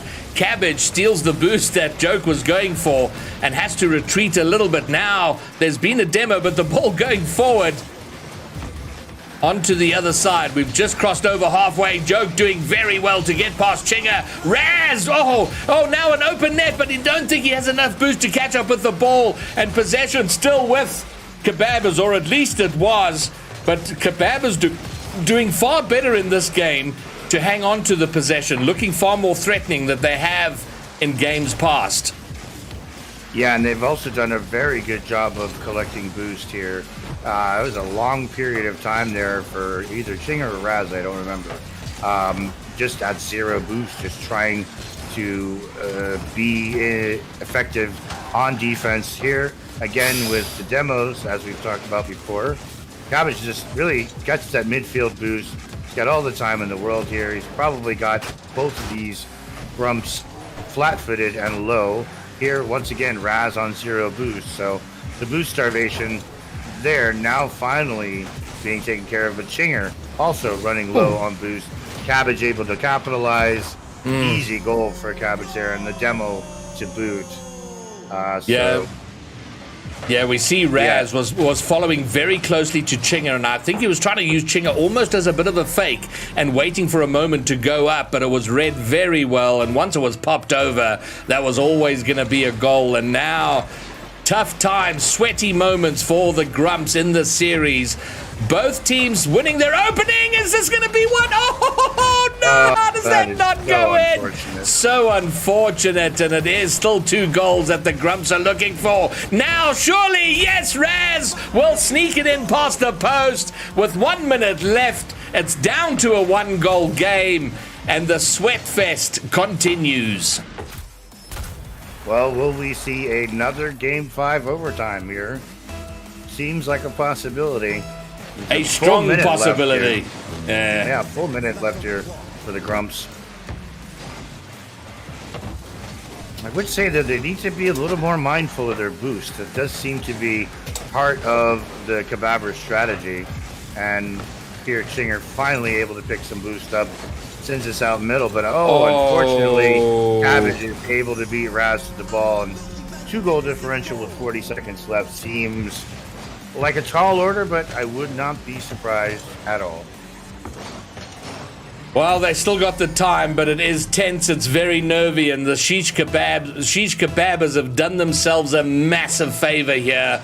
They've given themselves a cushion to take this victory in Game 5. Oh, Raz misreading that, and if this goes in, then it's going to be well and truly over. They do manage to get it forward. Cabbage racing back to the goal with no boost, and now Joke doing very well, taking his time, looking to control it. Can they make something happen here? It's high and loose. Oh, but Raz has been removed from the play. Excellent defensive demo from the Kebabers. And perhaps now they've done enough as we enter into the final 10 seconds, the final countdown. And they have done exceptionally well, the Kebabers here, to keep themselves in it.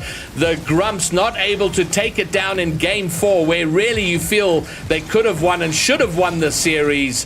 But instead, the Kebabers taking it to Game 5 and managing to hold on.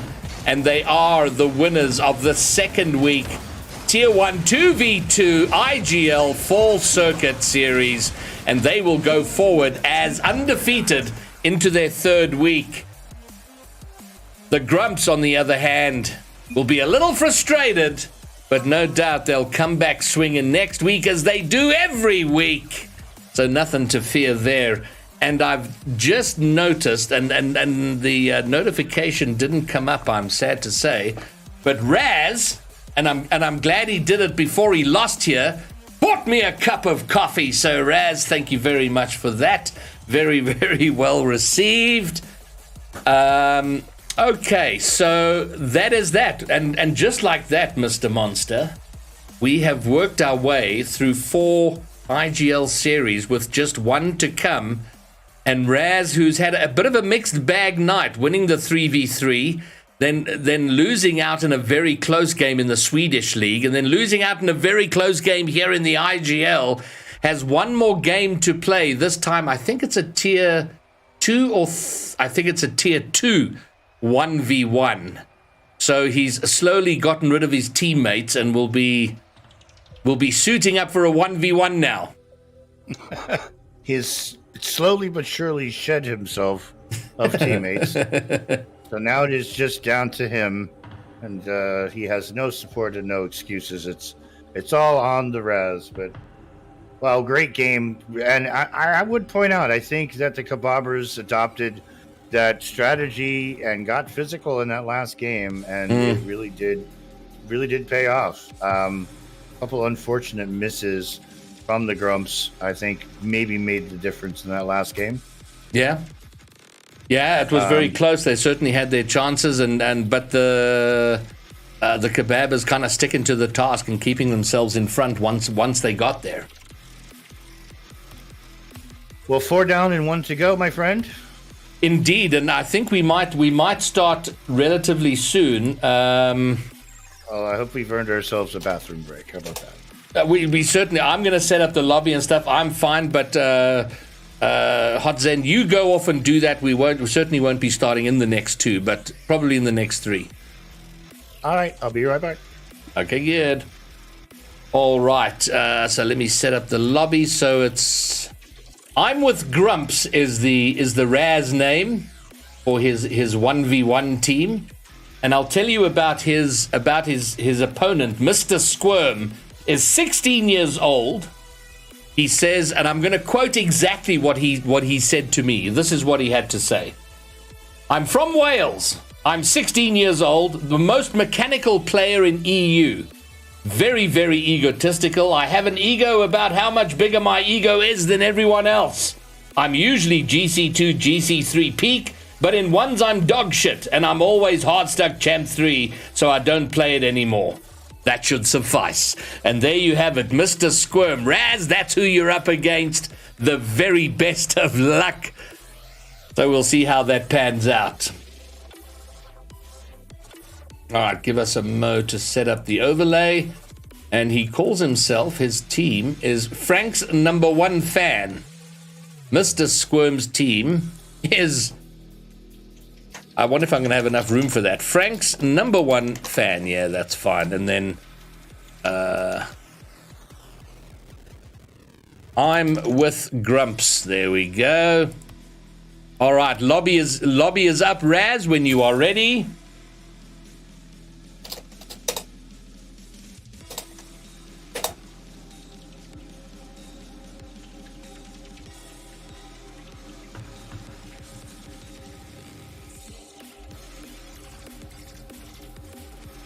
Now I will sort out the overlays. The shish kebabers become Frank's #1 fan, and We Dem Grumps becomes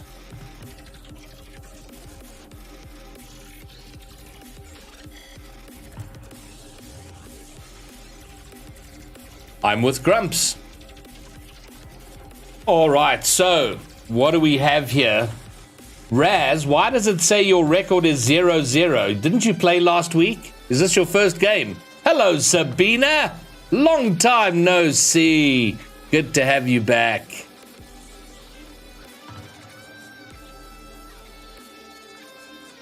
All right, both are here. Well, you know what? Let's mess around. 14 minutes early, buying us some time. So while I wait for Mr. Monster to make his way back from his short break, we will get this underway. If not, why not, I say? Good luck, boys. So we have the 16-year-old versus the 32-year-old. So Mr. Squirm is exactly half the age of Raz. So let's see if Raz's life experience stands him in any stead. Mr. Monster, does that mean you're back? I am, yeah, and we'll see. Well, you've missed nothing. The game is underway. We're 10 seconds in. Squirm looking for something, but kind of, oh, wow, does very well to control it around Raz, but not well enough to find the net, although we might do here. Oh, that would have been a delicious goal, and we can see a high focus early on from Squirm on his mechanical plays. Well, it wouldn't surprise me to see this be the battle of quick decision-making versus fundamentals.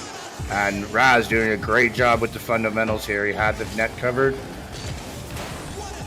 Squirm again with an attempt, but Raz just doing what you need to do when you're faced with this type of a mechanical opponent.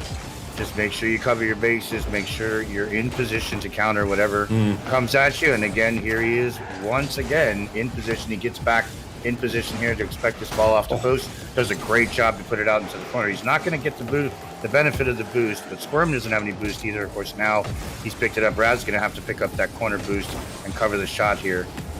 Be interesting to see if Squirm is able to adapt his play style to counter that very conservative play that we're going to see from Raz, I would expect here.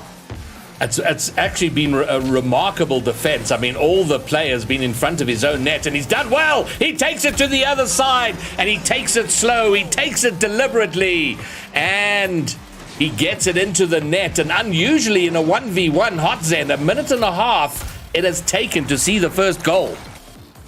Well, and again, that's a lot of Raz absorbing this mechanical ability by positioning himself where he needs to be. Smart to not go after that kickoff and not even delay the kickoff. And he honestly beat Squirm on speed. Let's see if he does it again here. Drops down for the low 50. That's smart. He'll collect the midfield boost here and see if he can get some play. Smart of him to delay that. And Squirm demonstrating his equally proficient defensive capabilities. Oh boy, I feel like Raz just stuck his wheels on that landing. Should have power slid here when he was falling, and he just sticks his wheels and unable to make the turn. Yeah, completely spun himself out there, but nevertheless, very well done by Frank's #1 fan, or Squirm, to get the equalizing goal, but an uncharacteristically low-scoring affair for a 1v1, just one apiece, and very Squirm looking to just dominate with mechanically, intimidate Raz with his mechanics, but Raz doing quite happy to play a patience game and letting Squirm do his thing and waiting for it to happen. Squirm going for the demo. Raz saw him come and hit the brakes, let him rush past, and then just took the open net. Oh, it's so well done. A genius play by Raz to anticipate that. You know, I wonder, I play with my ears a lot. You wonder if he just heard him coming and decided it was time to slam on the brakes.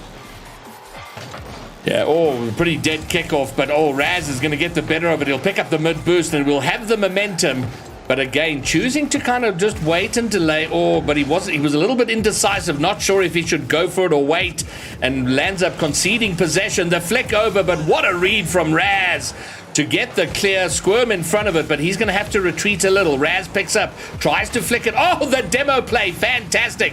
And this will give some time. Squirm, though, spawning on the right side to get in front of the ball for the 50. And again, Raz just waiting for Squirm to make his play, to rush by, and then taking it into the net.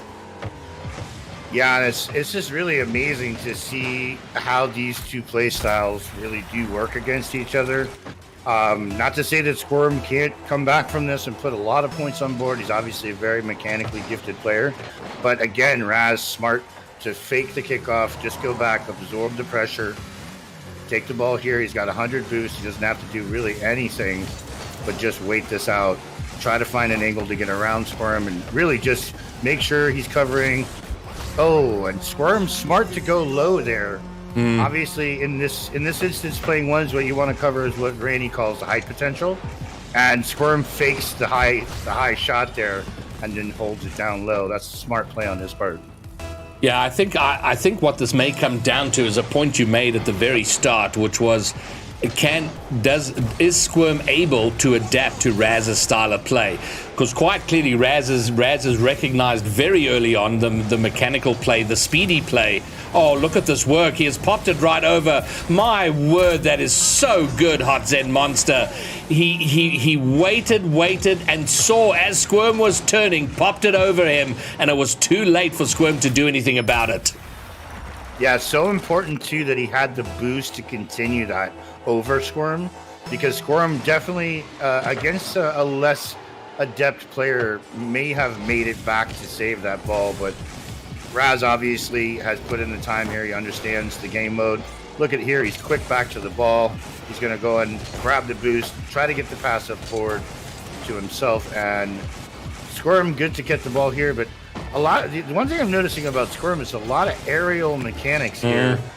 Not the thing that wins you 1v1 games. You really want to have the ground game here. And I think Raz has maybe now got his number.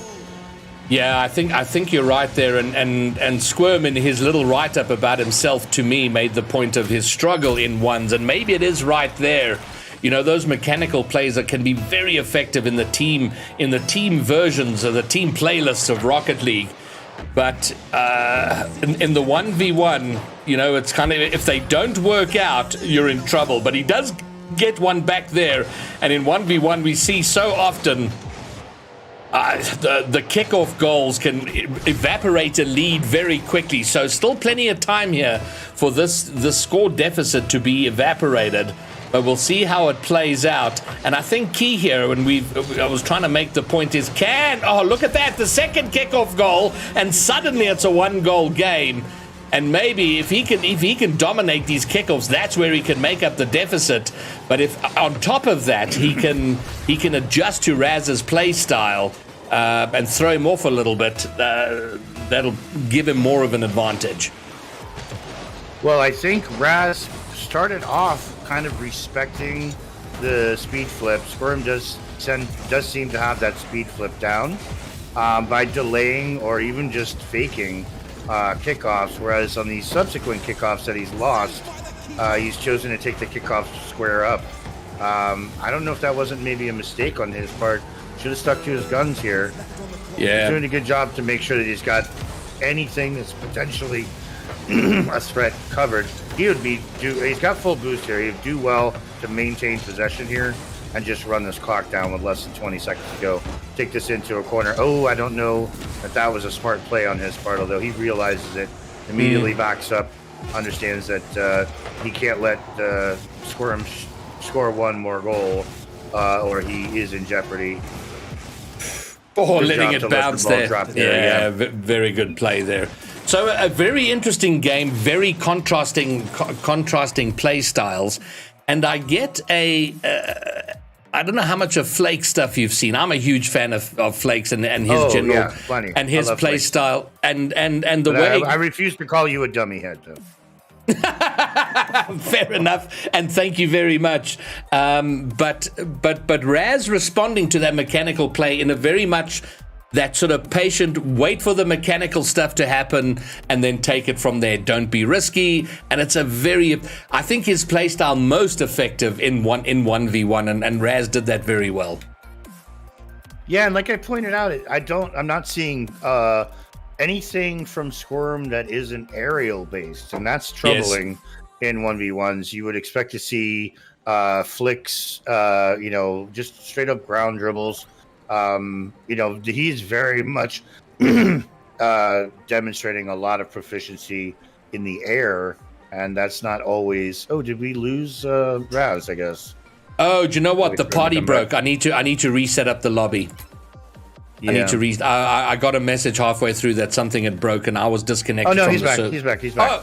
Oh, okay. Then I'm just going to join party match. Private match. Join party match. Have they started? No.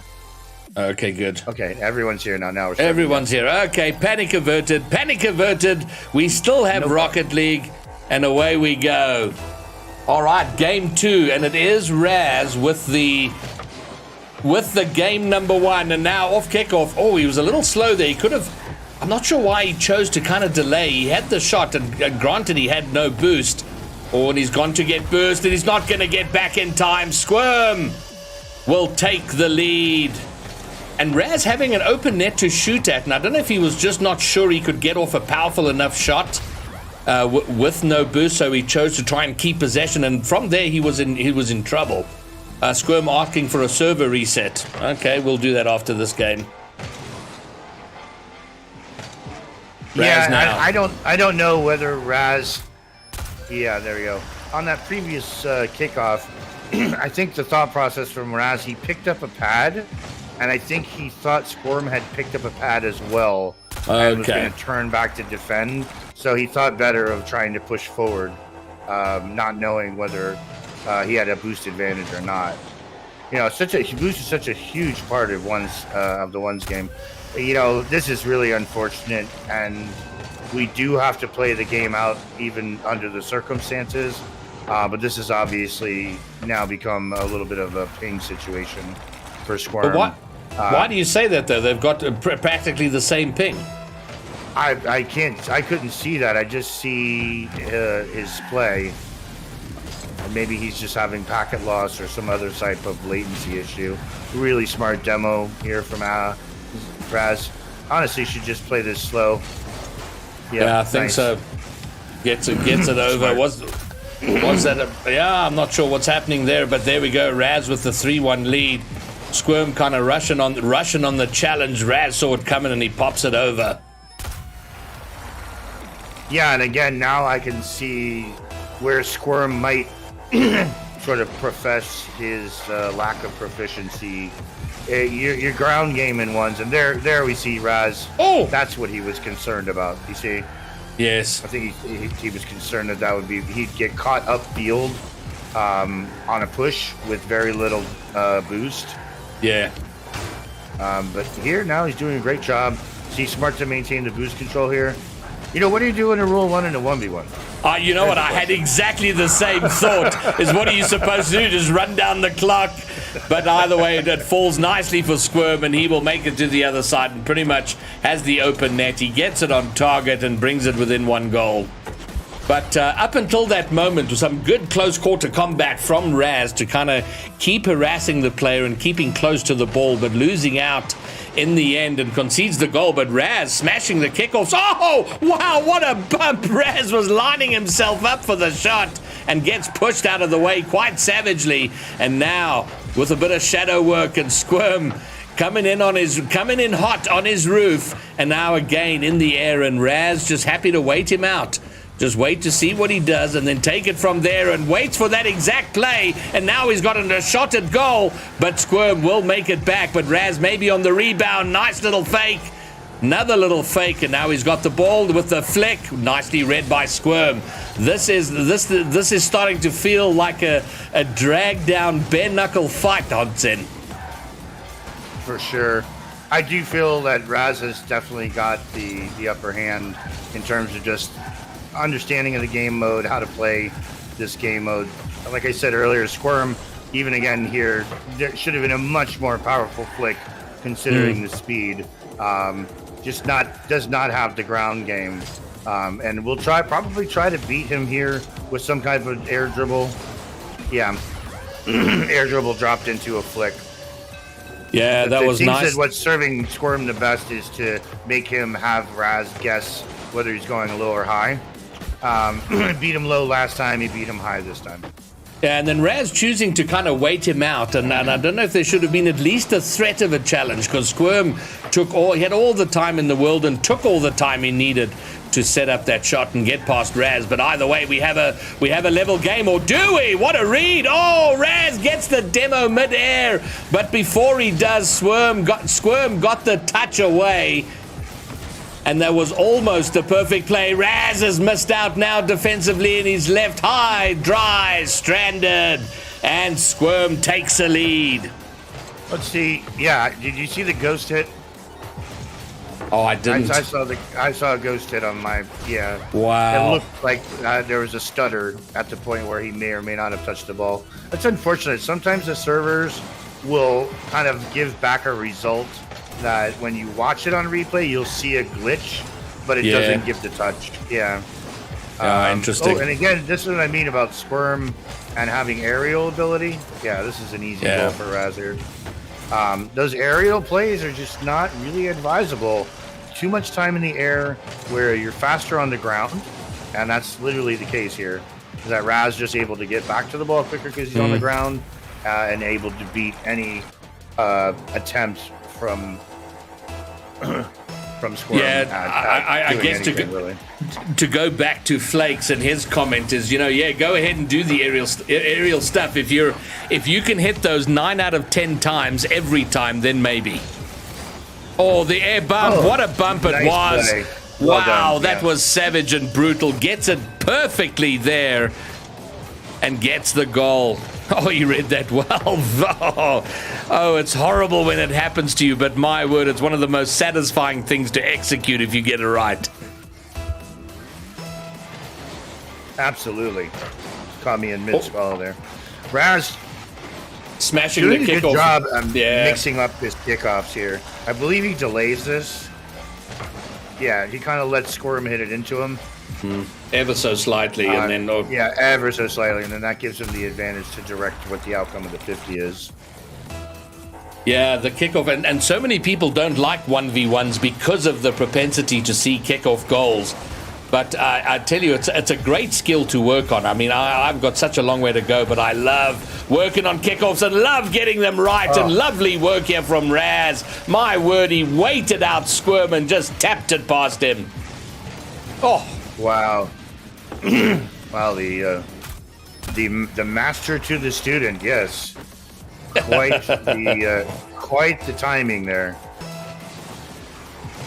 Or Raz now not going for the kickoff, which is pretty clever. No, he gets. He's actually been doing that the entire match, and that's the smarter. Squirm's got the faster kickoff, so he's wise to just let him bring the ball to him. And the 2 times he didn't do that in the previous game, he got scored on. Interesting, He almost can't go out for a regular. One of the guys I coached who actually finished second in the weeklies last week, and I mean went through an entire 32-team Swiss stage bracket and ended up second. He says, I always delay the kickoff because what it does is it gives you the opportunity of choice. You know what I mean? Now you're reading what's happening and deciding what you want to have happen as a result, rather than just going in and not really having an idea. And wow, great job from Raz to get the demo there. And I'm starting to feel a lot like experience is trumping ability mechanically here. Yes, I'm inclined to agree with you there, and just. Yeah, it's mechanical play versus methodical play and patient play. And it's hard to have that patience at 16. I mean, I don't know if you can remember that far back. I have glimpses of it. And patience wasn't part of the equation when you're 16. But Squirm here, very quick from the kickoff position, picks up mid, and his aerial play paying off right now, and he brings it back within 1 goal. 36 seconds remain.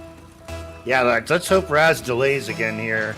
The one kickoff, and again, he doesn't. I almost feel like he just wants to know he can beat this kid on the kickoff because he has not done that all game. I think he got a lead up and decided, you know what, I'm going to try to match your kickoff.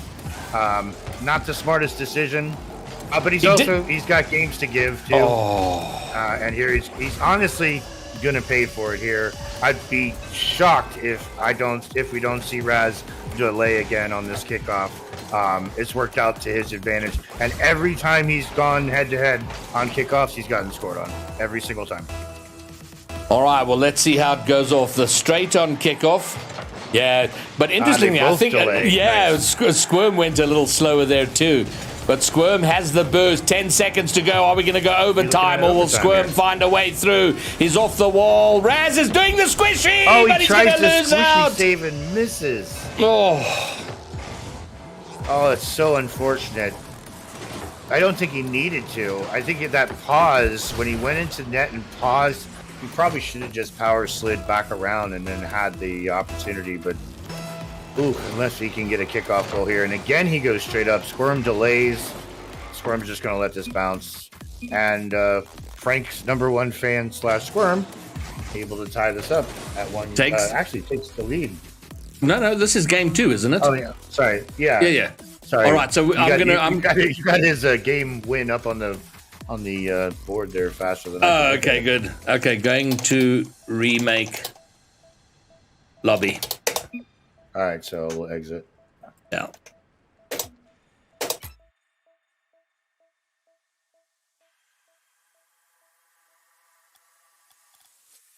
All right. Well, as has been the pattern all night, no team in any series we've cast tonight has seen a team take a 2-0 lead from. Oh no, we didn't. The very first one. Yeah. The very first one. We saw the reverse sweep. Yeah. You're quite right. Reverse sweep, yeah. Yeah, that was pretty epic on its own right there. Can tell we're getting to the end of the night. Fantastic. All right. Okay, lobby's back up. Let's tell the teams. Which I don't know how sad that is for me. It's only 4:00 in the afternoon on a Sunday, but well, you can go and take an epic Sunday nap afterward. Oh, I wish I could. I would probably keep continuing on with some graphics. Oh, good man. For this caster that I know. Well, shit, let me not get in the way of that.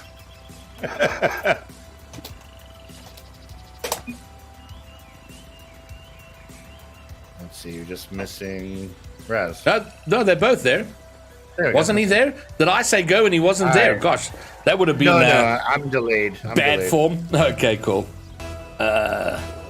All right, this is game 3, 1 apiece. And now we wait to see if we get 5 consecutive game 5s. And that is a long night. Oh, my word. Look at this. Raz. Is he riding the backfire? What on earth is going on here? Why? Kind of switched to the backfire with the pride flag. I can't fault him for that. Well. Yeah, you know. There we go. I hate to say, but once again, we've seen him. Hold on. Delay. Sorry, I have to say, do you know why he's got the backfire? It's because of Flakes. Flakes did his whole series just about with the backfire, so he's trying to pull a Flakes move here, which is incredibly awesome, but my word, perhaps a little dangerous. Yeah, I would agree. Although, but you know what? Jazer just did a tier list of cars the other day, and he also put the backfire as a B tier car. Well, you know, I mained the backfire for 2 years. Granted, it was when I knew absolutely nothing about Rocket League, and I didn't even know you could get other cars, but I loved this car. All right, but in the meantime, it is Squirm with the 2-goal lead, looking for a bump here. Raz going to pick it up, and will take it now. Looking to do the Flakes. Gets the boost as well. It nearly rolled in. Squirm, though, will do enough backwards to get it, and he half flips round to take control, and Raz has to go back into his corner to pick up boost and start again. And now looking to take his time. Little fake jump. Looking for the 50 here. Gets it. Manages to push Squirm a little bit upfield, but doesn't retain control of the car. And Squirm's going to have a shot. Is that on target? Oh, it's on the post and rolls away. Wow. Raz getting very fortunate there. Oh, messing up his flick. And now Squirm will have an open net to have a go at. Raz is back. Can he keep it out? Okay, this is going to be an easy one. Oh, okay. Should be easy. And indeed it is in the end. Yeah, I think Squirm taking some liberties here because of the 2-goal lead. But again, can't say it enough. He's definitely a threat in the air, and that is not where you want to be a threat in 1v1s. Indeed. Okay, so it is a 1-goal game, and there we go. Raz faking the kickoff there, goes to his own corner, picks up the boost, and now just waiting out Squirm. Squirm is completely still. And now Raz shoots on goal, but Squirm, maybe a little rash. Didn't get enough of a touch on it. Maybe wanted to take it upfield at maybe one cut past Squirm before attempting that. But what an intercept here! And he should get the leveling goal. Indeed he does. 2-2. Yeah, as long as Raz only has to be concerned about air dribbles, I mean, it makes it such a, I don't want to say one-dimensional, but not very many-dimensional game to defend, And as we watch Squirm here, no fault to him. He's definitely got a lot of mechanical ability. Oh, my word. But if that's all that Raz has to defend, like this. Yes, exactly. You know what I mean? It kind of just makes everything very one-dimensional. Nice job to clear the ball off his own crossbar there by Squirm. See if, he goes for the power slide, and he's going to slow control this. Now, he may decide to go low here or high. Oh, the return air pump. Oh, beautifully done. I was going to say he could either go low or high, but he's likely going to try to bump here, and he does. Jeez, and he got that perfect. I mean, Squirm was right there about to make contact with the ball and then pushed off of it. And Raz, after being 2 behind, now has a 1-goal lead. But my word, so much time, and he does well on the kickoff. He'll make the lead 2 goals. Yeah, and it's funny now, Raz coming out. I understand now why he's taking the head-to-head kickoffs. It's because Squirm has begun to delay. In anticipation of him delaying. So a lot of this is such a mental game in 1v1s.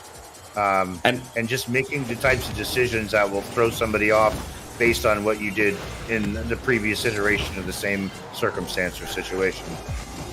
And that's probably my biggest failing in one. Look at this angle! What is that angle? Raz goes 5-2 up. Yeah, plenty of game left here, though. And as we saw, I think it was in game 2, even just 58 seconds on the clock is an eternity in one. Yeah, it certainly is. And I have to say, Cabbage is in the chat from the last series, and clearly a friend and or fanboy or a friend of, well, a supporter, let's say a fan of Squirm. He's back in Squirm for the win.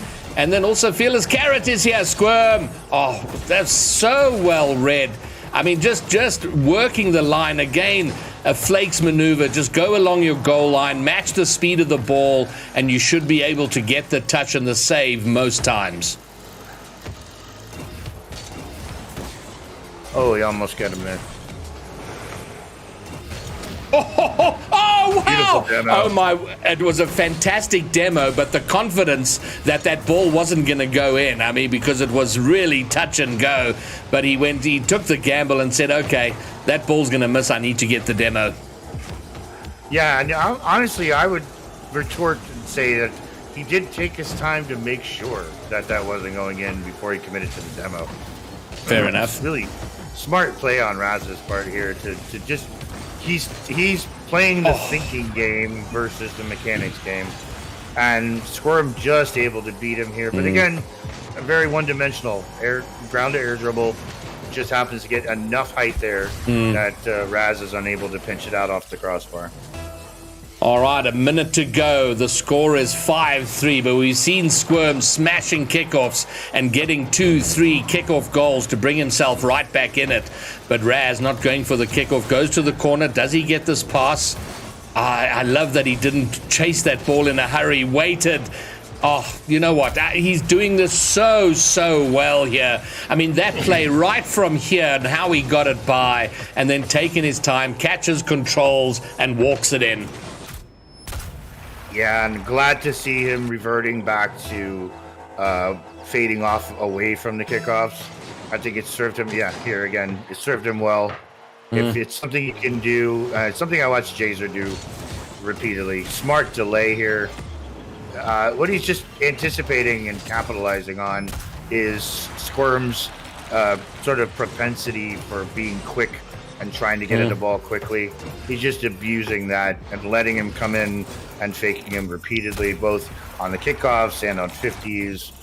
Playing a really smart game here. This is the way that you beat a younger, more mechanically gifted player, is just by mentally outplaying them. And he's doing a brilliant job. And playing on the impatience of youth. Because it's very frustrating to watch your opponent just taking their time and you go, come on, move the play. And that's something, Squirm, if he says he doesn't play ones anymore, but here he is in the IGL playing in a fairly high tier. Oh, look at this work from Raz. Oh, but he can't keep it out. I thought he had done enough to turn it away from the goal line, but he does tip it into his own net. But if he does want to go further with the ones, there's plenty for him to work on here, and certainly the ground game, the patience game, and combining that with his mechanical ability could make him quite devastating. Well, what tier are we at here? I believe this is tier 2. Wow, that's for ones, that is an impressively high tier to be in the first place. Yes. Unfortunately, he doesn't get the goal. But to be here, considering, and I say this with all due respect, from having watched a lot of, Johnny Boy and Salt Mine and that kind of stuff, being coached by Ranny and being exposed to like very, very, and the kid that I coach, he's, I think, number 74 in ones right now. When you get exposed to that level of gameplay in ones, you realize exactly what Raz is doing here. He's just employing his experience. Look, 10 shots to 10. Yeah. 7 goals for Raz and 4 for Squirm. And literally saves are equal, shots are equal. The difference being knowing how to approach a shot in a way that is going to give you an advantage over your opponent. And Raz is doing it again and again. I love watching him take the kickoffs, letting Squirm take a kickoff and controlling the ball. It seems like it served him well throughout these matches, throughout these games. Well, look at this. Now he's in the Proteus. Or is that the Esper? Sorry, the Esper. Yeah, the Esper, but Raz has gone back to traditional. Rocking the good old Octane, but not just the Octane, the Stocktane. Oh, this is tense. Squirm does well. He gets the better of that little head-to-head and gets goal 1 on Raz. And honestly, Squirm kind of employing the patience methodology there, waiting for Raz to make contact with the ball instead of contacting the ball first. And Raz, again, and I can't say I advise this, that he's gone back to this squaring up on kickoffs. But maybe trying to change it up a little, not kind of do the same every time, just like once in a while. Oh. Agreed, and that's definitely an important aspect. You don't want to have the same kickoff every time. Be smart to kind of read where this respawn is going to be. Oh, such a risky, that's an unfortunate touch, yeah. Yeah, but a risky aerial from Raz. That was almost an all or nothing. Fortunately, the touch away doesn't put Raz into trouble, and now here he comes with a carry, and he is very good with his flicks, but he chooses to go up in the air, and he gets there, ground to air, and I wasn't sure that was going to be effective, but he does magnificently to get over Squirm. Yeah, and that's the first time we've actually seen him sort of employ Squirm's own medicine against him, if you will.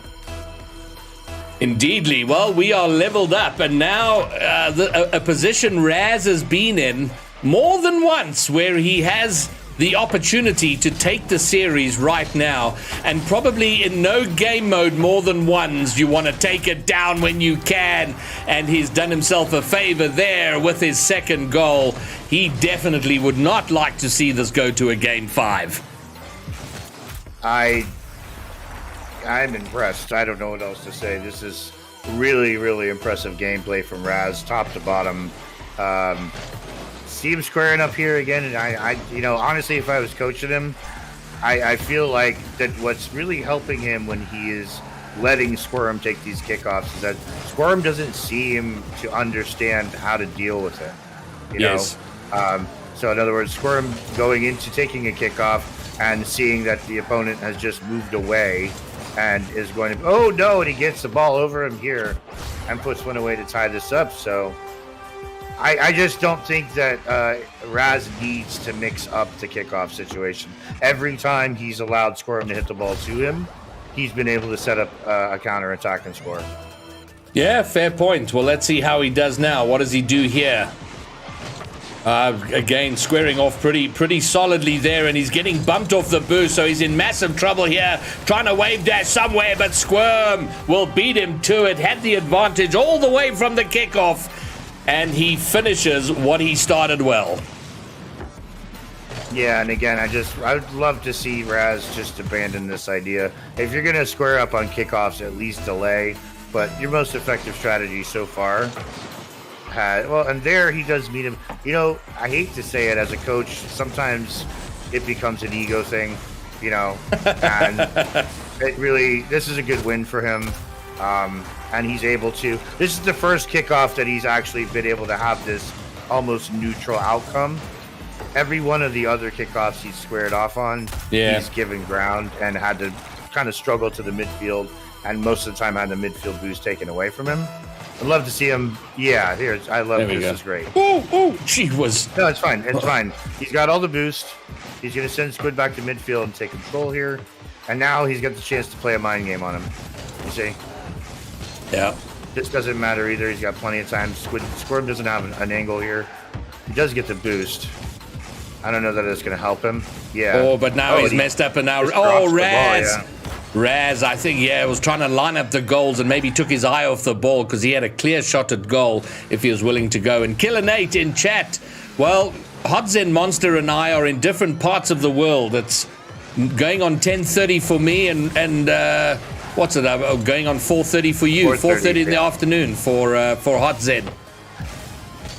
All right, Squirm up. Does he get this on target? Oh, it hits the post and out. And if Raz can hurry, he's got a shot on net. Lines up with one touch. Squirm gets in front and will do enough to get the touch away. And we are deadlocked at 3-all.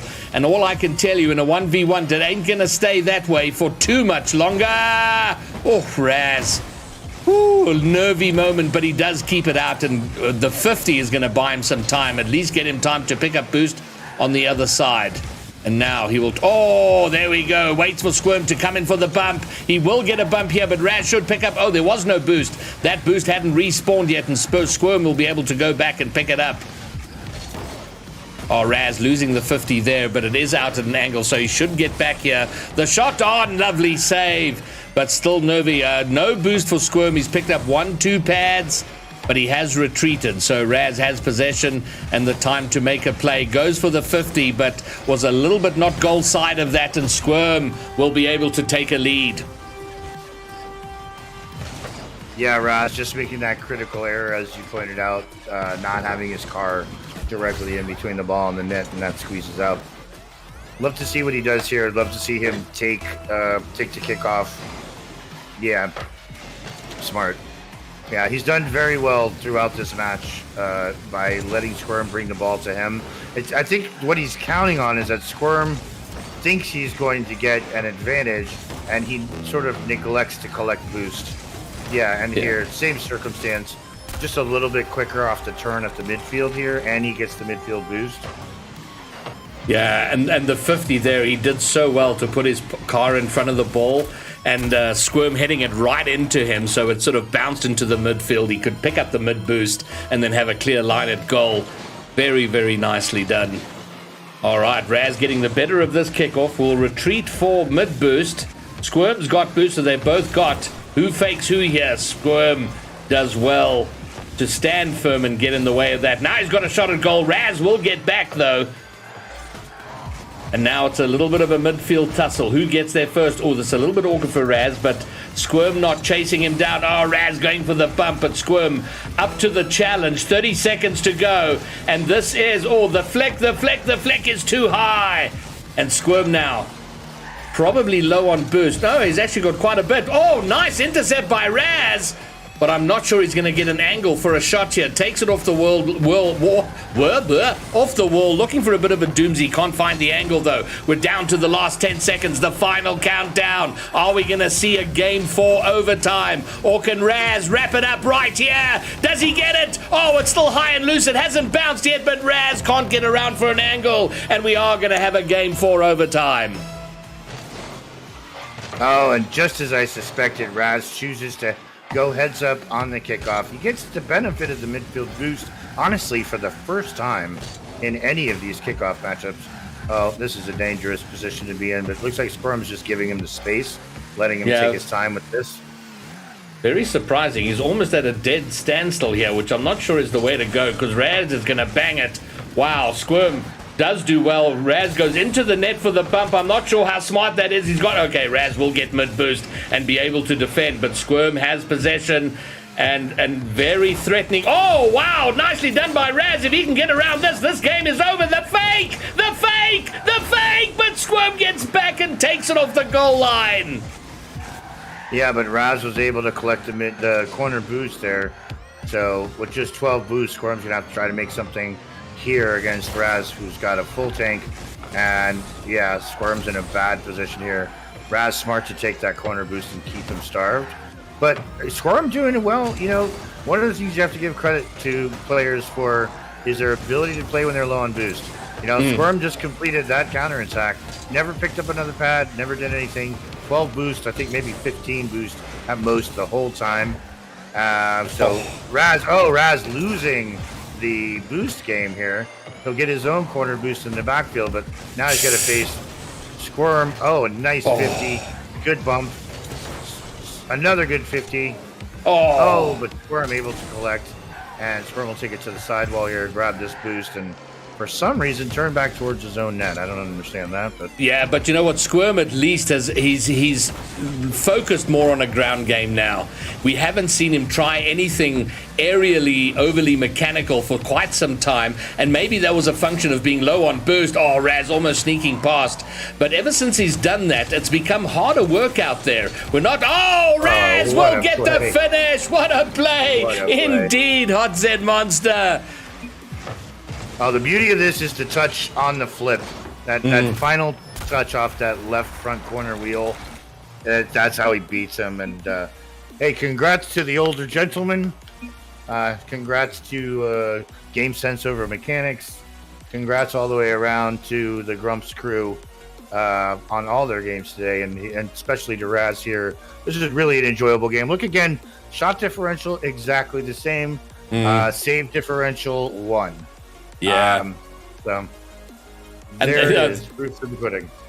Yeah, but what a great series. What a tense series. But it has to be said, once the complexion of the game changed when Squirm started to play more of a close combat game, more of a controlled ground game, he looked a little bit more threatening, and you felt at any moment he was going to take an advantage. And as you pointed out, playing that with low boost, and I don't know if he was doing it because he had low boost and that he had no real option, or if he had decided to try and meet Raz at his own game. But the complexion it became a lot more sweaty from my view once he started playing that way. Absolutely, and I think for Squirm, I think over time of employing the same tactic again and again and again and again and being thwarted, at some point you've got to try to switch it up, Yeah. And he certainly did. I agree with you. With a lot less of those like air rolly kind of carry plays, and him trying a lot more. If I were coaching him, I would say it's important to know how to deal with someone who just absorbs your kickoff. because a lot of Raz's ability to command the possession of the ball off of kickoff came from those kickoffs where he just let Squirms hit the ball to him, and then was able to gain control. It's something you don't see until you get into the higher ranks in 1v1s, but it's often a lot smarter. And kudos to Raz for realizing this. A lot smarter to let a guy who's faster on kickoffs than you just hit the ball to you. You basically negate the kickoff completely, just saying, go ahead, hit the kickoff as hard as you want to. I'll just be back here to collect your shot, And Raz did a brilliant job of that all night. So kudos to him. It's really been an enjoyable day of casting, and a lot of it casting him. So. Well, and Hot Zen, on that note, we have just completed our 24th game of Rocket League on the trot. We were denied a complete the complete set of 5 best of 5s going to game 5. Just that last series going to the 4th game. So 24 games, that's a long day in anybody's book. A long Sunday afternoon for you, a long evening for me, even longer for Killer Nate, who's in India, and it's now, he told me, it's like somewhere near 2 o'clock in the morning. So there we go. He says, now that I look exhausted, I think I look fabulous. I could go another 5 hours. What do you mean I look tired? But I know if it hadn't been for the presence of you, Hot Zen, I would have been dead by now. After I'd agreed to do these 5 games, I said to my wife, what have I done? I think I've made a huge mistake. So it has been an absolute pleasure to have you with me and to go through the night. And it's been incredibly enjoyable. So thank you very much. Well, I'm gonna ask we redeem the final shot, especially since I did not partake of the tequila. Did someone redeem a shot? No, I'm redeeming. You're redeeming the shot live. Well, you know what? Put one on my tab. We're gonna take a shot on my tab. Absolutely gonna put one on the tab. So and you know what? I'm feeling so pumped. I'm having a double shot of strawberry lips, which is basically like strawberry milkshake with alcohol. Skål! Well done, Raz. Well done, Squirm. Fabulous series, and well done to everybody who played tonight. Great Rocket League. Lekker China. Woo, that was good. Well done, Hodson. Fabulously said. All right, so everybody who came to hang tonight, thank you very much. And we spoke about a long night of Rocket League casting for us, but Raz, you've had a night. You've done 4 series in a row as a player, 3v3, 2v2, 1v1.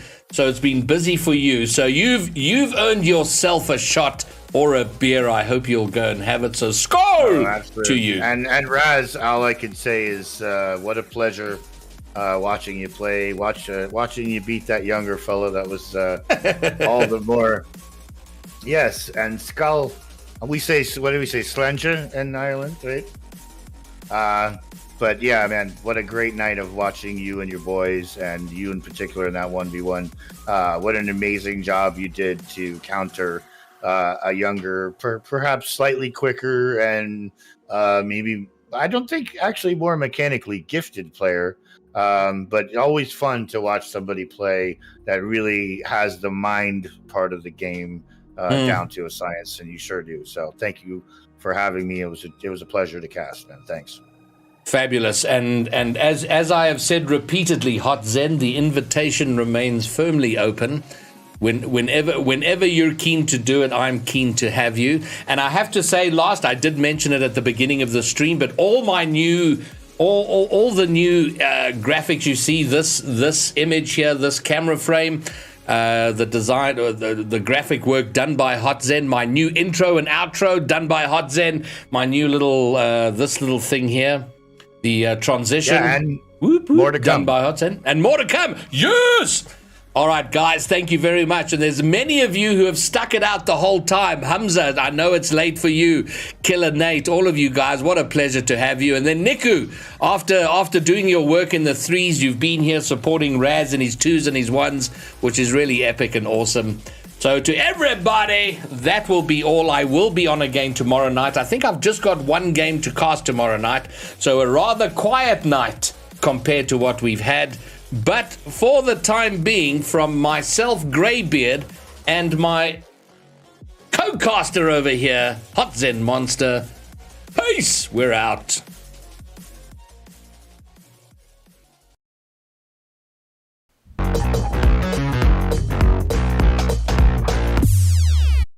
No, I'm gonna do that again. The outro, something got stuck there. I didn't do the outro justice, so we're gonna do that again. So here we go from the top. From me, Greybeard, and my co-caster Hot Zen. Peace. We're out.